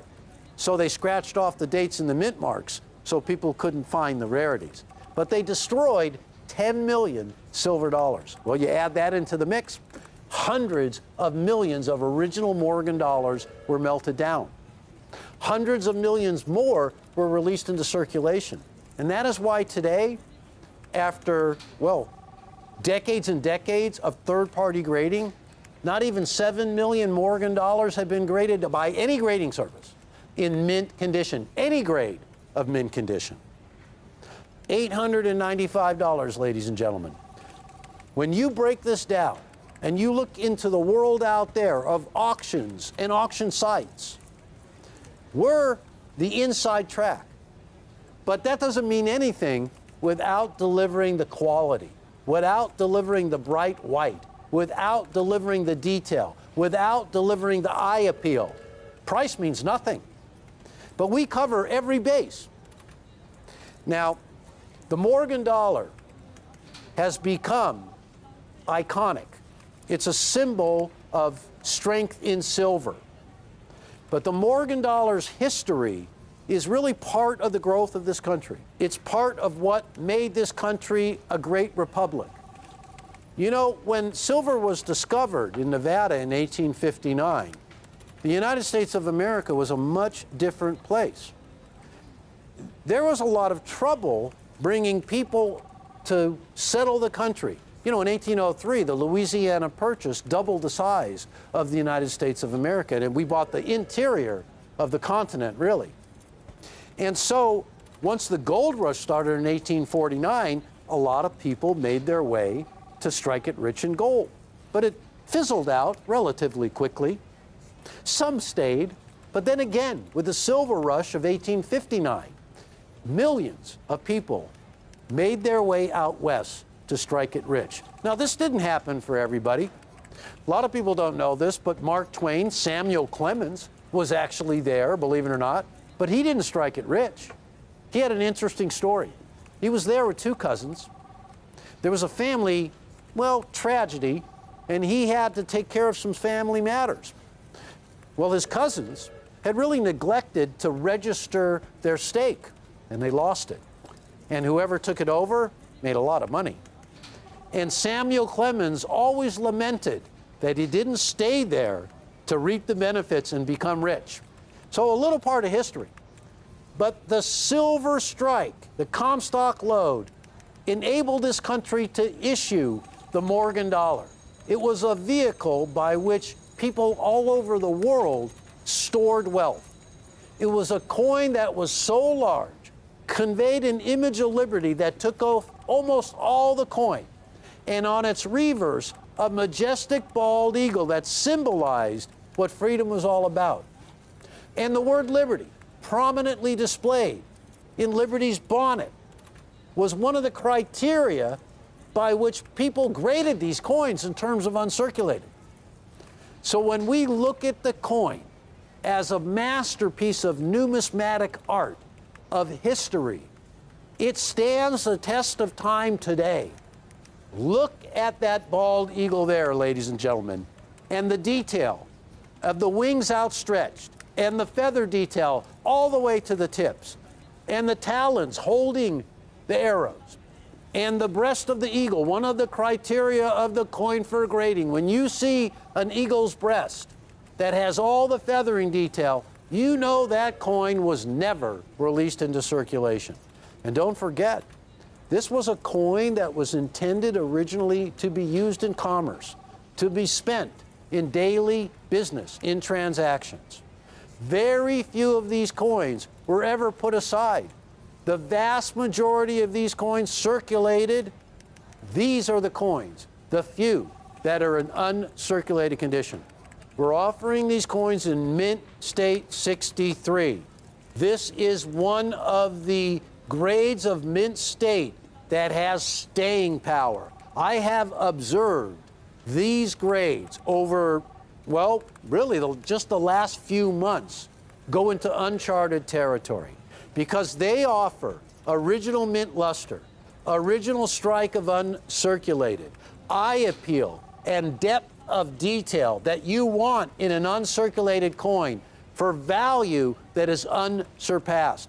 When you see these coins, ladies and gentlemen, selling anywhere from $239 to nearly $500 on a continual basis, well, and I'm talking about per coin, not by the collection, and you're able to get in on this collection for $895, well, that is why we do this. To be able to bring the first 5 San Francisco struck Morgan dollars to you collectors out there. When it was decided that a new silver dollar would be struck, these dies that these coins were struck off of were prepared in Philadelphia. That's how they used to do it. They would send them across the country. Now, San Francisco received 10 die pairs to begin striking Morgan dollars. This is a piece of history. Right off the bat, when they unpacked the die pairs, it was discovered that 8 of the 10 were completely unusable. Absolutely unusable. Of the 2 die pairs that were going to be used to begin striking the coin, 1 broke immediately. That left just 1 set of dies to begin striking these 1878 San Francisco Morgan dollars. Well, that left 1 set of dies to strike a lot of coins. So 1878s are very, very tough to source in any uncirculated grade, the very first Morgan dollar. Every single one of these collections contains an 1878 in crisp Mint State 63 condition, a bright white original certified coin. This collection again is $895. Now folks, the story of George T. Morgan coming to this country from Great Britain, he had worked at the Tower Mint. He was known as an expert sculptor. And that's what a sculptor does. They sculpt dies to create the coins that you see. His expertise was in his die making. He came up with a design, he cut the dies, and history was made that moment when he completed the task. And since that day in 1878, when the first coins rolled off the coining presses, the masterpiece, the numismatic and artistic achievement of the century began with this coin, the Morgan dollar. So ladies and gentlemen, in Mint State 63, as a collection of the first 5 San Francisco struck, all bearing that S Mint mark, and all the highest quality Mint State 63s we have ever come across, are in this collection for $895. This is a great place to start collecting Morgan dollars with the first 5 from San Francisco. But I invite you to explore the world of Morgan dollars, in fact, the world of silver dollars with Rare Collectibles TV. Because you'll find that we feature San Francisco, we feature Philadelphia, we feature New Orleans, and we even feature Carson Cities. But I'll tell you what, to be able to start a coin collecting journey with the first 5 from San Francisco, the mint that everybody wants, the mint that is known as striking the crispest, most beautiful, eye-appealing, stunning Morgan dollars ever created are here right now, live to go. The first 5 San Francisco struck Morgan dollars, 1878 to 1882, for $895. And that's the Morgan dollar in Mint State 6-3, Rare Collectibles TV, live and ready to go. Thank you so much for watching. I'll see you soon.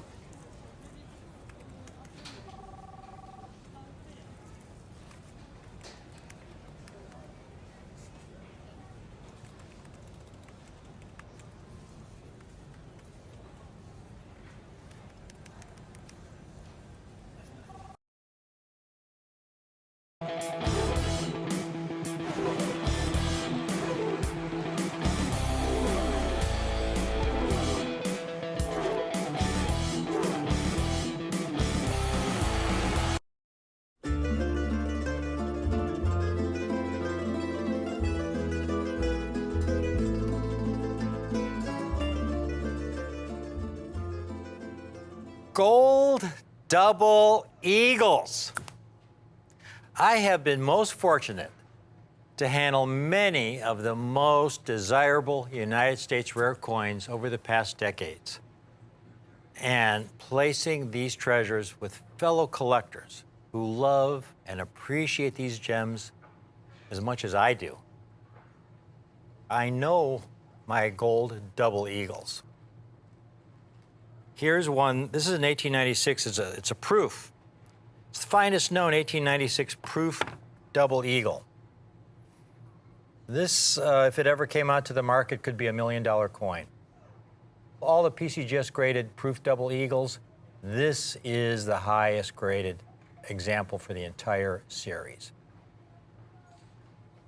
And in fact, we have a client who has the #1 ranked set, #1 ranked proof double eagle set, gold double eagle set on the NGC registry.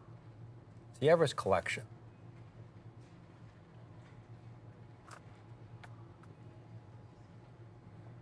Now, I have a great gold coin for you today, folks. This coin really should not exist in the condition that I have it in. It's a coin well over 100 years old, and these coins I have never been in circulation, all right? They've never been in circulation. In other words, they were taken from a mint bag like you see here.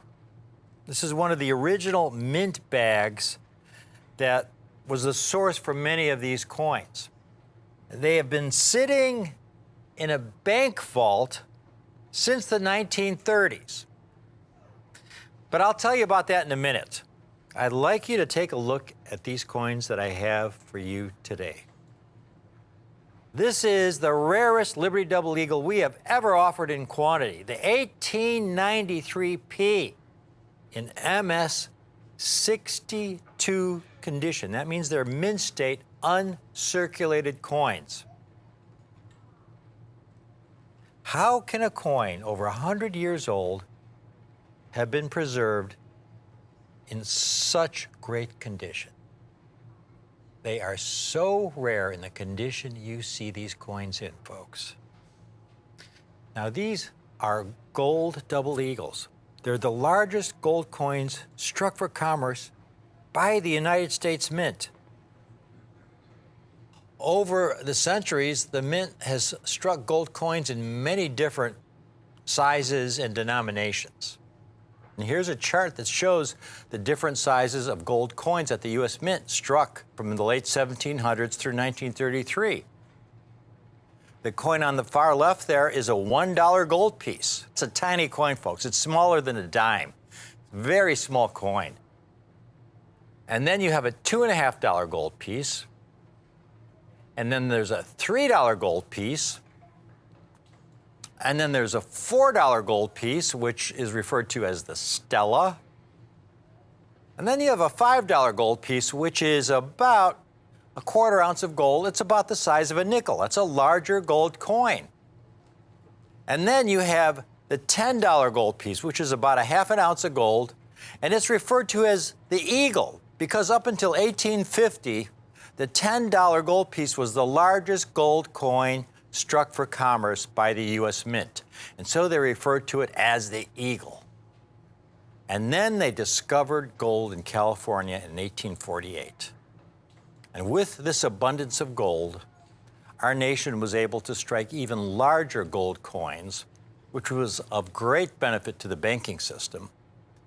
And this larger gold coin was twice the size of the eagle, with virtually an ounce of gold. And so they referred to it as the double eagle. And there's an example. It was a specimen. Only two were struck in 1849, and the first example struck for commerce came out in 1850. Now that coin you're looking at, folks, that coin is considered the single most valuable coin in all of United States numismatics, that 1849 double eagle you're looking at. It's valued in the tens of millions, perhaps hundreds of millions of dollars. For commerce, they began striking these gold eagles for the general public in 1850. Right now, at this point in time, is a great time to acquire rare, high-grade gold double eagles. There was an article that came out. The title of it is "It Time for a New Perspective on Generic Gold?" And this just came out a year ago, and there's a paragraph in here that encapsulates what the article is all about. To quote, "There has not been a time in recent memory when pre-1933 gold coins were obtainable for so little over spot." Now, what do they mean by that? Well, when they referred to spot, they were referring to the value of the gold. And right now, spot is around $1,900 for an ounce of gold. I'll give you an example from my personal experience. It's 15 or 20 years ago. I had some gold double eagles. And gold at that time was about $350 to $400 an ounce. And these were uncirculated gold double eagles, common dates. They weren't rare date Liberty Gold double eagles. They were like a 1904, one of the most common dates. And I remember selling it to a dealer for around $3,500. Now, the Liberty Gold double eagles I have for you today are a much rarer date. They're from the 1890s, folks. Rarely do you find mint date Liberty Gold double eagles from the 1890s. The story of these coins really starts with the Great Depression. It was economic devastation for our country. In 1933 alone, folks, it was estimated that there were 4,000 bank failures in 1933 alone. Now, back then, there was no federal deposit insurance to guarantee your savings. So if you had your nest egg, your life savings in the bank, that you spent 20, 30 years saving for your retirement, and you go to the bank the next day, and it's closed shut, it failed, you were wiped out. And they had 4,000 of those bank failures, affecting millions of Americans, just in 1933 alone. Now, you can imagine for all those other Americans who had their money in banks that had not yet failed. They were terrified. So what people began to do, and I probably would have done the same thing if I had been in their position. They began pulling their money out of these banks, that paper money. You know, with the economy the way it was during the Great Depression, that paper money could be worthless in 6 months or a year. So they began taking their paper money, and with that paper money, they began to buy gold and gold coins. Because throughout human history, you could go back to the ancient Egyptian times and the times of the great pharaohs. Across all cultures, gold has always had value. So here you had all these people pulling their money out of the banks to buy gold coins. This created additional stress on our banking system. And so then President Franklin Roosevelt, in an effort to stop this hemorrhaging of our banking system, passed Executive Order 6102 in April of 1933, which made the ownership of over $100 worth of gold illegal. Now, gold was about $20 an ounce back then. So that means you could own 5 double eagles, but that was it. The rest you had to return to the Treasury in exchange for paper money.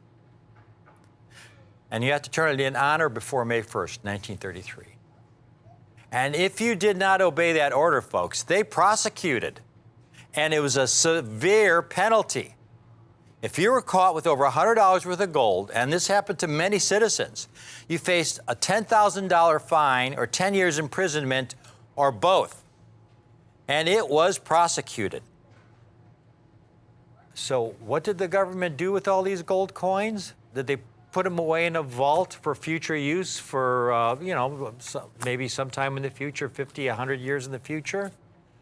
No, they melted them back down into gold bars. These statistics from 1933 to 1940, fully 39% of all the double eagles ever struck from 1850 to 1933 were melted back down into gold bars. That's over 50 million coins melted back down into gold bars, gone forever. Which is just one of the reasons that finding any gold double eagles is extremely, extremely difficult. There are very few survivors. What I have today, though, is from what's called the Great European Bank Hoard. The gold coins you see today, folks. The Great European Bank Hoard was a solution to a problem that all these American citizens faced back in 1933. Not every citizen turned their gold coins in. A lot of people were stuck between a rock and a hard place. You either turn your gold coins in exchange for paper money, which they did not want, or you hold on to your gold coins and you get arrested and thrown in prison, which was not very desirable. But there was a third alternative. There was nothing in that executive order that didn't say you couldn't own gold in another country. And so you had a lot of citizens and institutions who proceeded to take gold coins and to ship them to banks in Europe for safekeeping in the early 1930s. In bags, just like you see here. This is one of the original bags from what we call the Great European Bank Hoard. Now, most of the gold coins, folks, shipped to these European banks were of the more recent vintage. Again, remember, this is happening in the early 1930s. So most of the gold coins were struck in the 1900s. A lot of them were St. Gaudens double eagles, which were the most recently struck gold coins. Rarely do you see any coins prior to 1900, like we have today. And you certainly don't see them in Mint State 62. Coins are graded on what we call the Sheldon grading scale. It goes from a low of 1, which is the lowest possible grade. That's a coin that's very heavily worn, where you can barely read the date, to a high of 70, which represents perfection under high magnification. Only the most modern coins, proof coins and Mint State coins struck by the U.S. Mint today over the last 20, 30 years ever grade 70, when they have advanced technologies that allow them to strike perfect coins. There are no Liberty double eagles, folks, that grade MS-70 or even MS-69 or even MS-68. MS-62 is a coin that was never in circulation, with very, very minimal bag marks. It somehow has survived the process of striking the coin. Again, these were large, heavy coins struck for commerce. They didn't receive any kind of special treatment. These heavy coins, 25% heavier than a Morgan dollar, were struck in the die press, ejected into a bin. They would go through coin counting machines. They would get dumped into bags and get shipped to banks throughout the country. So that by the time you would get one of these coins from the teller, even though it had never been in circulation, it would have numerous heavy bag marks. I've got a couple examples right here as an educational tool. Here's a 1903, never in circulation, but look at the deep gouge on Liberty's lower jaw there. This coin is not even gradable. When you have a deep cut like that, again, from one double eagle falling on top of another, it's not even gradable. Here's another one, a 1907, a later date. And you could see the deep scuff on Liberty's cheekbone and on the lower part of her neck there, just deep gouges. So even though this coin is not circulated, it's uncirculated, it wouldn't be gradable. You could send it to NGC or PCGS and they would say uncirculated, damaged. Even that 1849 in the Smithsonian, folks, even though they only struck 2 specimens in 1849, you'll notice at about 8 o'clock in the fields, 3 very prominent and deep reading marks. My guess is this was the first of the double eagle struck. And it fell into the bin. The obverse was facing up at the bottom of the bin. And then the second coin that was struck, as it was ejected down into the bin, the rim of that coin with the reeded edge, the rim landed on top at 8 o'clock on that first coin. And that's those reading marks you see right there. It's probably MS-62, MS-63 quality. So the fact that these have survived at MS-62, when you take a look at one of these, folks, these are a miracle. Never been in circulation. A coin that's never been in circulation grades MS-60 and higher. MS meaning mint state. Anything below MS, if it's a grade of 58 or 55, it gets an AU, meaning almost uncirculated. These are mint state, and they're mint state 62, meaning they're uncirculated with very minimal bag marks. The Smithsonian has the greatest collection of United States coins in the world, including the 1849 double eagle, which is valued in the tens of millions of dollars.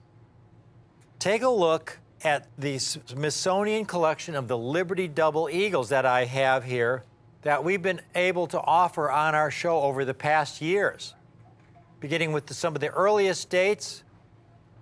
And take a look, folks, the 1893P that we have for you today. Look at that. The Smithsonian doesn't even have an example of the 1893P. You know, if we had this in AU50 condition, almost uncirculated, that would be extraordinary. But these are mint state 62 specimens, among the finest known. They are so incredibly rare. These coins we got were among the best from the European bank hoard, and we have a very limited quantity. The best part of all is the extraordinary value we have these coins priced at. They are all graded by the best grading services, the top grading services in the country, either PCGS or NGC. Those 2 companies are the leading companies in the world at grading coins. This guarantees you that the grade of the coins is what it says on the holder. Take a look at this 93P, folks. I mean, so pristine. It is extraordinary. Again, the Smithsonian doesn't even have an example, even in circulated condition. And here we have this extraordinary MS-62. to be able to get these coins, we have nearly 100 examples. Total number certified by PCGS is only around 2,400 coins. The Smithsonian doesn't even have one. At $7,500, this would be a reasonable price. $4,900, it would be a really good price. At $3,900, it would be an exceptional price. But this goes back to my philosophy here on Rick's U.S. Coin Show. We have our coins priced not on what the market will bear. The coin prices are based on our cost. That means when we get an opportunity like this, when we get coins where we get the entire collection and we're able to acquire the finest examples, and when we're able to then get them at a great price, we pass the savings on to you. And so we have these coins today, folks. Again, limited quantity. Call in now. $3,900 would be a great price. $34.95 is a phenomenal price, folks. That's a phenomenal, extraordinary price. Call in now, because if you call in now, I actually have these coins today while we have them.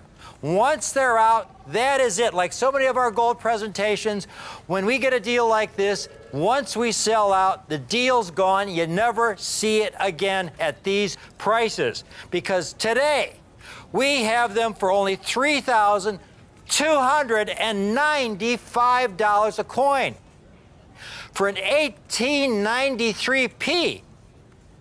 Folks, this is a coin that is rare in any condition.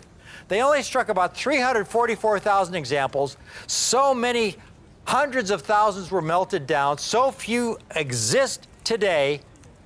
I want everyone out there watching today who desires one of these ultra-rare Liberty Double Eagles from the 1890s, one of the rarest issues, the 1893p. If you would like to acquire one of these, we have a 2-payment option for you. So all you have to do is put down $1,647.50 today. We'll hold one of these, put it aside with your name on it, and pay the balance in 30 days. And that is so very, very important, because when we get a rare date like this, the demand is extraordinary, and we sell out very, very quickly. So often, we have people who will call in a week later or 2 weeks later and ask to buy one of those coins they saw on our show a week or two earlier. And there have been so many times when we have to tell them, we're sorry, but we no longer have those coins. Not that date and not at that price. This is one of those coins, folks. If this were a 1924p St. Nemes 62, that would be one thing. I mean, a 1924p is a very common date. But it's an 1893p, ultra rare. Now, exactly how rare? Well, take a look at this comparison chart of double eagles that we've offered over the years. Again, when it comes to the European Bank Hoard, the most double eagles were the most recently minted when found in the European Bank Hoard. So you saw a lot of St. Gaudens double eagles, especially the 1924p. Over 300,000 have been certified, 44,000 in 6.2 and over 50,000 in 6.5. Because again, the more recent double eagles were generally higher condition. They hadn't been in bags for as long a time as the earlier double eagles. So the St. Gaudens double eagles, you can see the populations there. But then when you get to the Liberty double eagles, the last year of the Liberty double eagle series was 1907. But the European Bank Hoard had an inordinate amount of 1904p bags of Liberty double eagles. So you see 200,000 have been certified by PCGS, of which 64,000 were 6.2s and over 5,600 were 6.5s. Now, the 1904p is by far the easiest date to locate in mint state condition. The Liberty Double Eagle series has about 150 different dates and mint marks. And if you find a Liberty Double Eagle in mint state condition, there's about a 35 to 40% chance that it's going to be a 1904P. The second most common date is a distant second, the 1900P, which we'd offered in the past. Even though it's number 2, it is much, much rarer than the 1904P. But then you get to the bottom of the page and look at the 1893P. Total number certified, only 5,495 coins, only 2,399 in 6.2 condition, none in MS65, 2,399 coins, folks. When you add up the higher grades, it's, especially with the total number certified, it's approximately 40 times rarer than a 1904P. Again, that is the common date, and you will find those available in coin shops at coin shows. And here's what they typically sell for. The 1904P, again, the most common date in the series. Here's an example in MS62 that sold in auction for almost $3,900. 1904P, most common date. Here's one, a dealer with 100% positive rating, $4,200 for an MS62. Here's another dealer with 100% positive rating, $4,200 for an MS62. Here's another dealer with 100% positive feedback, $5,400 for an MS62. Again, this is the 1904P, by far the most common date. Now, I couldn't find any comps of what other people were selling 1893Ps for in 6.2 condition because there weren't any out there. Amazing specimen. Again, none have ever been graded in MS65 condition. This is an MS62. None exist in the Smithsonian. There are no 1893Ps. A very low mintage date and to survive in uncirculated condition. To give you an idea, folks, of what a great opportunity this is, here's a chart that shows some of the rarest Morgan dollars. 1893S, 1889cc, 1879cc, and how many have been certified by PCGS. An 1893S in even AU condition is a $50,000 to $100,000 coin. In extra fine condition, it's a $15,000, $20,000 coin. An 89cc in AU condition is a $25,000, $30,000 coin. A 79cc is a $3,000 to $4,000 coin in AU condition. Folks, it would be much easier for me to fill this stand with 1893S Morgan dollars in various conditions from fine to AU condition and charge anywhere from $10,000 to $100,000 a coin. And I'd be making a lot more money, but it wouldn't be the best coin for you. These are the best coins for you. These rare date 1893Ps that are absolutely irreplaceable, and where I am able to offer them for only $3,295 a coin. You get the ultimate in eye appeal, quality, rarity in Liberty Double Eagles, the largest gold coin ever struck for commerce by the U.S. Mint. From the 1890s, this very rare low mintage date, folks. I hope you get at least one. If you can swing 2 or 3, please, I would encourage you to do so. Again, all you have to do is put half down today of $1,647.50, and we'll hold one of these for you with your name on it, and you pay the balance in 30 days. The reason I love my work is that I get to offer you coins that I really believe are great coins for you to own. And I never, ever try to push a coin on you that you do not want to own. So for me, it's really a dream come true. With using all my experience, my decades of experience in numismatics building the finest collections, to be able to get a great Liberty Double Eagle like this in this extraordinary condition, to be able to offer it at this kind of price, folks, it's a dream come true for me, because 20 years ago, I didn't think something like this would be possible. But that's what we do here on Rare Collectibles TV. These are not the kind of coins you're going to find at your local coin shop or your local coin show or any other coin show on TV.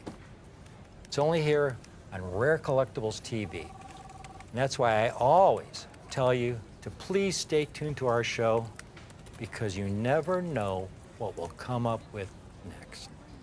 Thank you for watching.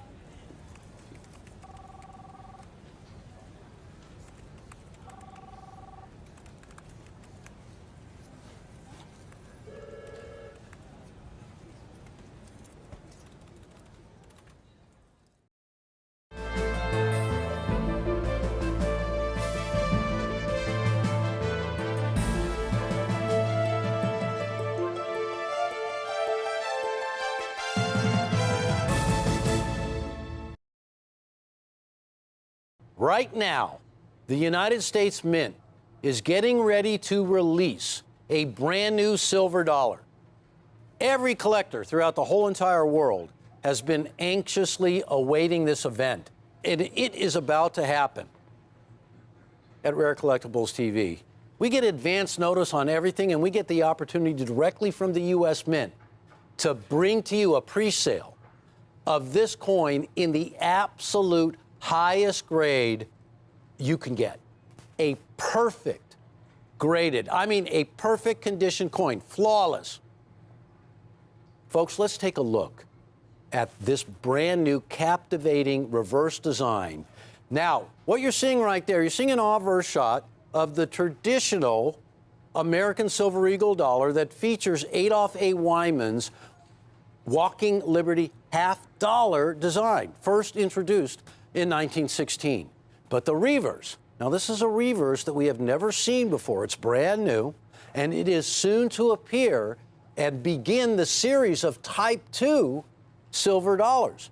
It is true that John Mercanti's Heraldic Eagle reverse is being replaced by Emily Damstra's captivating design of an eagle building its nest, as you see, coming in for a landing with an oak branch, just waiting to build that nest. Now, this design has been eagerly anticipated, and you just got a quick look at it. I got to tell you, it's different than John Mercanti's Heraldic Eagle, and it has a statement of its own, which we're going to get into. I want to lay a little groundwork and give you a little background of how important an issue this is going to be. In 1985, President Reagan signed into law the Liberty Coin Act. And I'm mentioning that because it was such a big part of this program. It launched the American Silver Eagle dollar, and it just made it famous. The beginning of this program was so important because for the first time since 1935, America had come out with a brand new silver dollar. The largest silver dollar ever issued, much larger than a Morgan or a Peace dollar. It captivated coin collectors, and it captivated the world in terms of its design. I think it's because the obverse, which, by the way, for 2021, for this new silver dollar, has been reworked and enhanced. And when you take a look at this original design of Adolph A. Wyman's Walking Liberty half-dollar, you're going to see what I mean. It magically lights up the obverse of the coin, the reverse. So forevermore, this will be known as the beginning of the Type 2 series of this great silver dollar.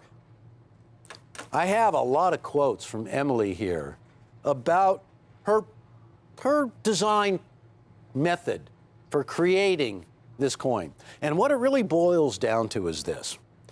For many, many years already, she has been world-renowned as one of the greatest nature artists there is. And she looked at the bald eagle in a way that John Mercanti didn't. John Mercanti borrowed from the original. the heraldic eagle. Emily Damstra has taken a different route. She studied eagles in the wild. She got an appreciation not just for the majestic bird itself, but for the lifestyle, the way pairs mate for life, the way both the male and the female guard the offspring ferociously, the way they work together to build the nest. And you'll see something here. The branch in the talons of Emily's eagle is an oak branch. And the reason why she chose the oak branch was because of all of the trees that she could have chosen, the oak, in its connection to the United States of America, and when allowed to, the way that oak trees grow to these majestic heights and stature, and the way they harbor more wildlife than any other tree does, the way they have contributed so much to the ecology. She saw this by viewing eagles in the wild and constantly evolving her idea of how she could place this eagle, because this is a daunting task, to be commissioned to create a design for a United States silver dollar.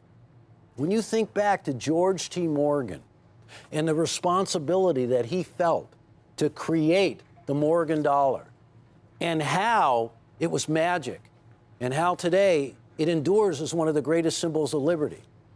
Well, the original Silver Eagle Type 1s were in exactly the same fashion. John Mercanti wanted to keep that feeling going, which is why he selected the heraldic eagle reverse, and why the obverse was selected as such a famous allegorical of liberty and enhanced by John himself, and again this year, enhanced to bring out more detail. And then the reverse had never been done before. So think of the responsibility. Think of the pressure. You have one opportunity to come up with this design that will be immortalized forever. So artists who have the ability to conceive a sketch and a portrait and a sculpture and see it in the mind's eye of how it will translate on the size of a silver dollar. Well, this is something that can't be done by every artist. And the United States Mint, well, they wouldn't know how the design would turn out until the coins begin to come down, well, down the pike, so to speak. So take a look at this design. First of all, I want you to take a look at the coin. It's so important to take in that design, because you may be one of the first people in the whole entire nation to get a look at this coin. In 1985, when the law was signed by President Reagan that began this great series, I don't think anybody ever foresaw that there would be a change in the coin. And collectors all over the world have been buying thousands of Silver Eagle dollars of Type 1s and putting together complete collections. And now a whole new series is born. And it has lit up coin collecting. And I want to show you a couple of reasons why. I want you to take a look at the mintage of previous years, all Type 1s. And this is going to give you a little idea of what you're up against, because collectors who own these coins, who are putting together complete collections, who have completed their Type 1 collections, you know that they're going to start on the brand new Type 2s. And 2021, starting with this coin right here that we are pre-selling, is the beginning of the whole adventure. All right, let me give you the prices, folks. A single quantity, $249. Let me tell you the value here. Let me really give you the whole story. Number one, this coin is amongst the hardest coins to achieve a perfect grade in. It is a mint state 70. The description of this coin can be summed up in one word: perfect. Perfect condition, not a single flaw, even when the coin is viewed under intense magnification. That separates all the almost perfect from the actual perfect coins. Now, here's the thing about these coins, ladies and gentlemen. Production is just starting. This is a pre-sale. This is going to give you the opportunity to jump in and be one of the first people to get a coin. Here's the thing about that. There are no guarantees ever of how many absolute flawless coins will be struck during this year. This is going to be a short year for the Type 2 because this is a transition year. Midway through the year, we're transitioning from Type 1 Silver Eagles with the old Mercanti reverse to the brand new Damstra Type 2 reverse. So when you only have a limited amount of time to strike, not even going to be half the year, we know the mintages are going to be very, very low. Now, if the mint attempts to catch up and strike a lot of coins in a hurry, well, there's where the real trepidation comes in about how many coins will I have to submit to the grading service just to get one perfect grade. I have seen years where you could submit 100 coins and not even get one perfect coin. Now, I can guarantee you this. No matter how many coins it takes for us to get perfect grades, if we have to submit 500 just to get one, your name's going to be on that one coin. That's a rock solid guarantee right now. So for $249, you can lock up one coin. Now, if you see the opportunity like I do to go a little bit bigger on the first ever issue and guarantee yourself 5 of these perfect condition, brand new Type 2 reverse of this silver dollar, then this deal is especially for you because 5 coins right now, ladies and gentlemen, $245 each. $1,225. Now, for some of us, we just got to go even bigger than that. 10 coins. 10 coins, the price drops to $239 a coin. Now remember, each and every one of these coins is a perfect Mint State 70. There is no higher grade. They have special labeling, and they are the first ever Type 2s being issued. Now, I know there are millions of Silver Eagle dollar collectors, and I can guarantee you that right now, they are all in line to get this coin. I can guarantee you 10 of these coins in absolute perfect Mint State 70 condition. And the very first one of these designs, the mintages that I just showed you, were all of the Type 1s, because we do not know yet how many Type 2s are going to be struck, how many Type 2s are going to be issued. All we know is they're going to be starting later than midway through the year. So it's pretty hard to strike a lot of coins, but we do know that demand is going to be unprecedented, that it's already starting. So I want you to take a look at this table that we put together down at the bottom, because it really only has, in the category of Type 2 mintages, well, it's got very little information because we don't know yet. But I do know one thing. There will be a coin. We will have it. We are pre-selling it right now. We have an amazing inside price, and we're featuring it in absolute perfect Mint State 70 condition. Collectors all over the world are lining up for this coin because this is the design, the only design that could follow the masterpiece of John Mercanti. This is the design that has immediately been accepted as the coin that will succeed the great Mercanti design. Now, we will all judge for ourselves, but when you see this eagle, all of that comes to mind. The majesty of the strength of the eagle, all incorporated with the family values. Eagles have the greatest reverence for family, for their offspring, of almost any animal in the animal kingdom. They mate for life. They ferociously guard their offspring. This has taken the final design of John Mercanti's and taken it to a different level. This reverse is the reverse that was judged to replace Mercanti's reverse. And if you never thought in a million years that there could be a silver dollar reverse that could succeed John Mercanti's heraldic eagle, well, I think you're looking at it, ladies and gentlemen. The rarity is going to be built in here, ladies and gentlemen, for the following reasons. I've only got a couple more seconds. You are guaranteed a perfect coin. And what I mean by that, the highest grade, MS70, indicative of perfect condition.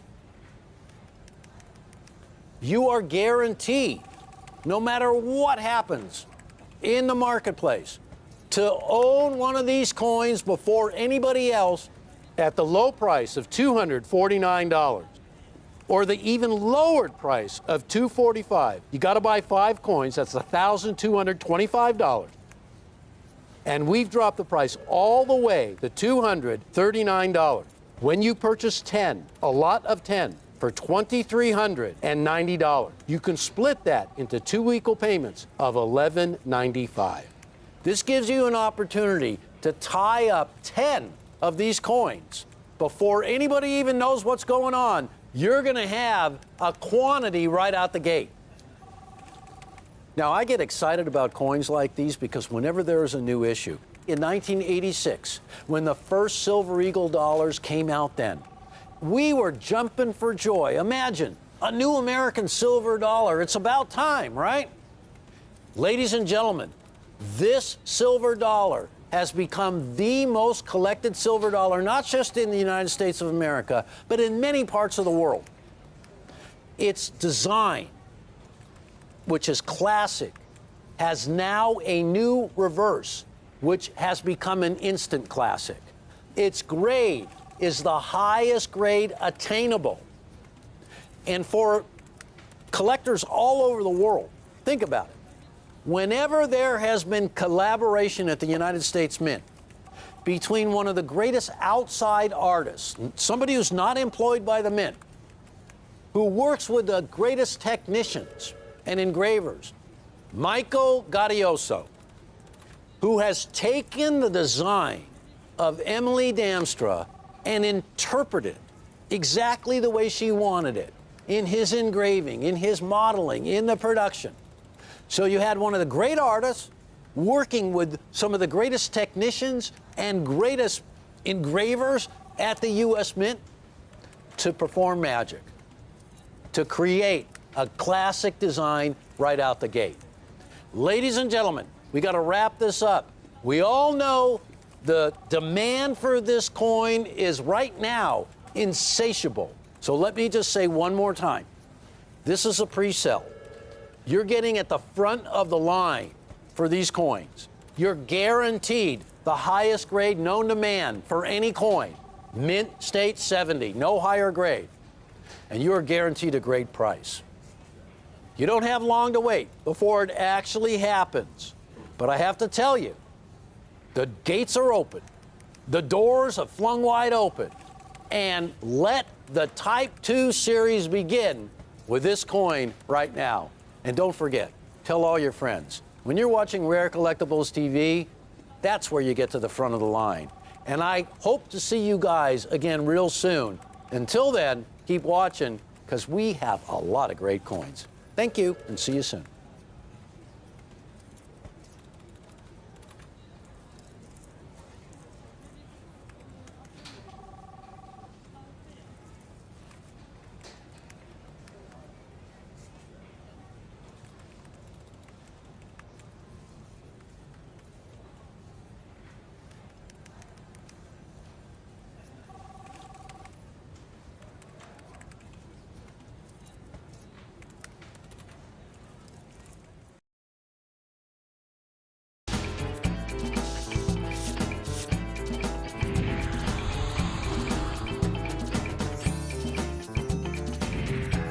Thanks for joining us here on Rare Collectibles TV.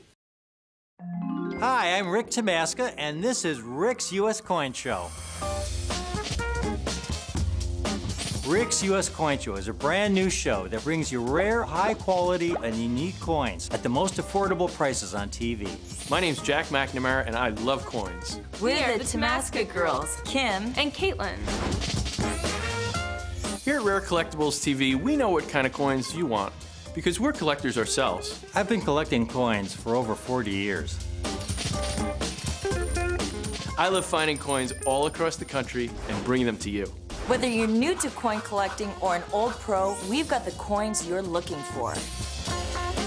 After my first book, dealers began calling me the Cameo King. Coin rarity and quality are what matter most to me. Now that's eye appeal. I do love Franklin's and Kennedy's. Rare unique coins. At the most affordable prices. Coins are in my blood. Now that's a beauty. My goal is to bring you the ultimate in superb rare coins. Do you want the best?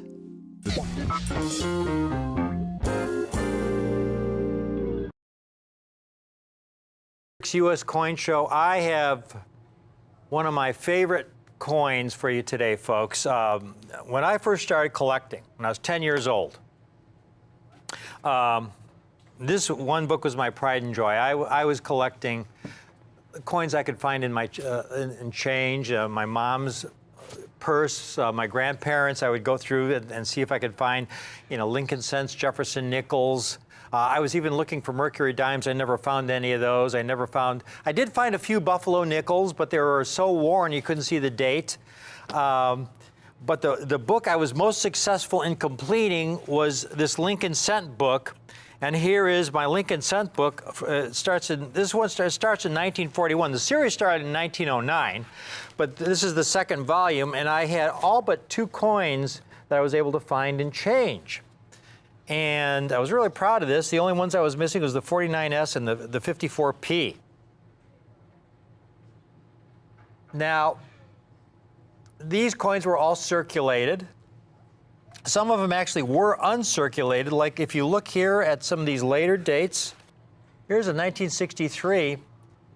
It still has some original mint, what we call mint bloom, that bright copper there, but it has the usual toning that develops on Lincoln cents because they're composed of copper, a very reactive metal. So while it's uncirculated, it doesn't have that original mint color. And that's the key to Lincoln cents, is getting them, when you get them uncirculated, with that original mint color. And the Lincoln cent series has one date in particular that I think is one of the absolute greatest buys of our lifetime. And that is the 1955 San Francisco Mint Lincoln cent. This was the last year the San Francisco Mint struck the Lincoln cent with the wheatback reverse. The wheatback reverse was discontinued after 1958 because in 1959 they introduced the memorial reverse that we are very familiar with on the Lincoln cent. That was introduced in 1959 because it was the 150th anniversary of Abe Lincoln's birthday. But this wheatback reverse was discontinued after 1958. Now, what's really cool about this coin I have for you today, folks, is that when you look at all the Lincoln cents struck from 1940 through 1958, you look at the mintages. Lincoln cents had the highest mintages of all the coins because they're the most commonly used coins in commerce.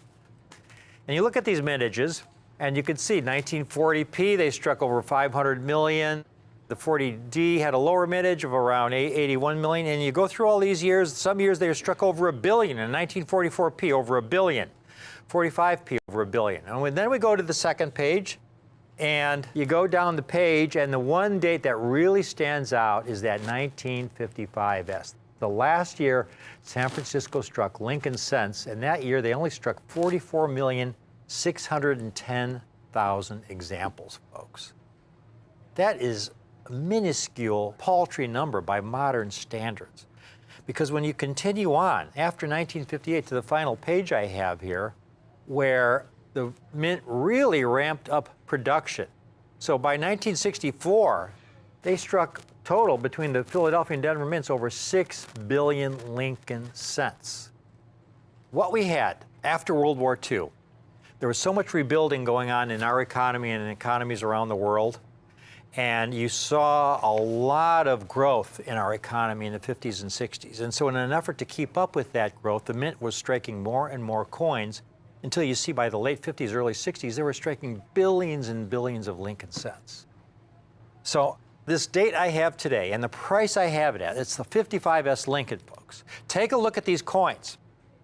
The only reason I have these, in the quantity I have them, I have just over 2,000 examples. They're the finest remaining pieces from a once-in-a-lifetime hoard. He was a good friend of mine. I had known him for years. I nicknamed him Harry the Hoarder on my show, and he loved it. You know, he got a good chuckle out of it. But he was a hoarder, and he passed away several years ago, very sadly, because he was a really great guy. I loved working with him. And Harry was one of those guys, whenever I talked to him on the phone, folks, I could never get a word in. It was like he was a chain smoker on drinking espresso coffees. He was a very intense, fast-talking guy, and he had literally bags of 1955S Lincolns, 5,000 coins in a bag, directly from the Mint. And these are the remaining coins, folks. Look at this 55S Lincoln with this original Mint bloom, like it was struck yesterday. The coin is over 60 years old. I love this date. And the price I have it at, folks, this is the perfect grade for this coin. MS66 Red is an extraordinarily high grade. It represents 1 in every 2,500 coins originally struck that have been certified by NGC in Mint State 66 Red or higher condition. I mean, there have been some graded in 6.7 Red. It's a much more expensive coin. The 168 Red that has been graded is thousands and thousands of dollars. These 6.6 Reds are just absolutely pristine. You're getting among the finest known. Again, you look at the surviving population. How few? It's far, far less than 1%. It's less than 1/10 of 1%, folks, in Mint State 66 Red. These are among the finest examples from Harry's hoard. There are a lot of other 55Ss. Here's a roll I have with me. You know, there were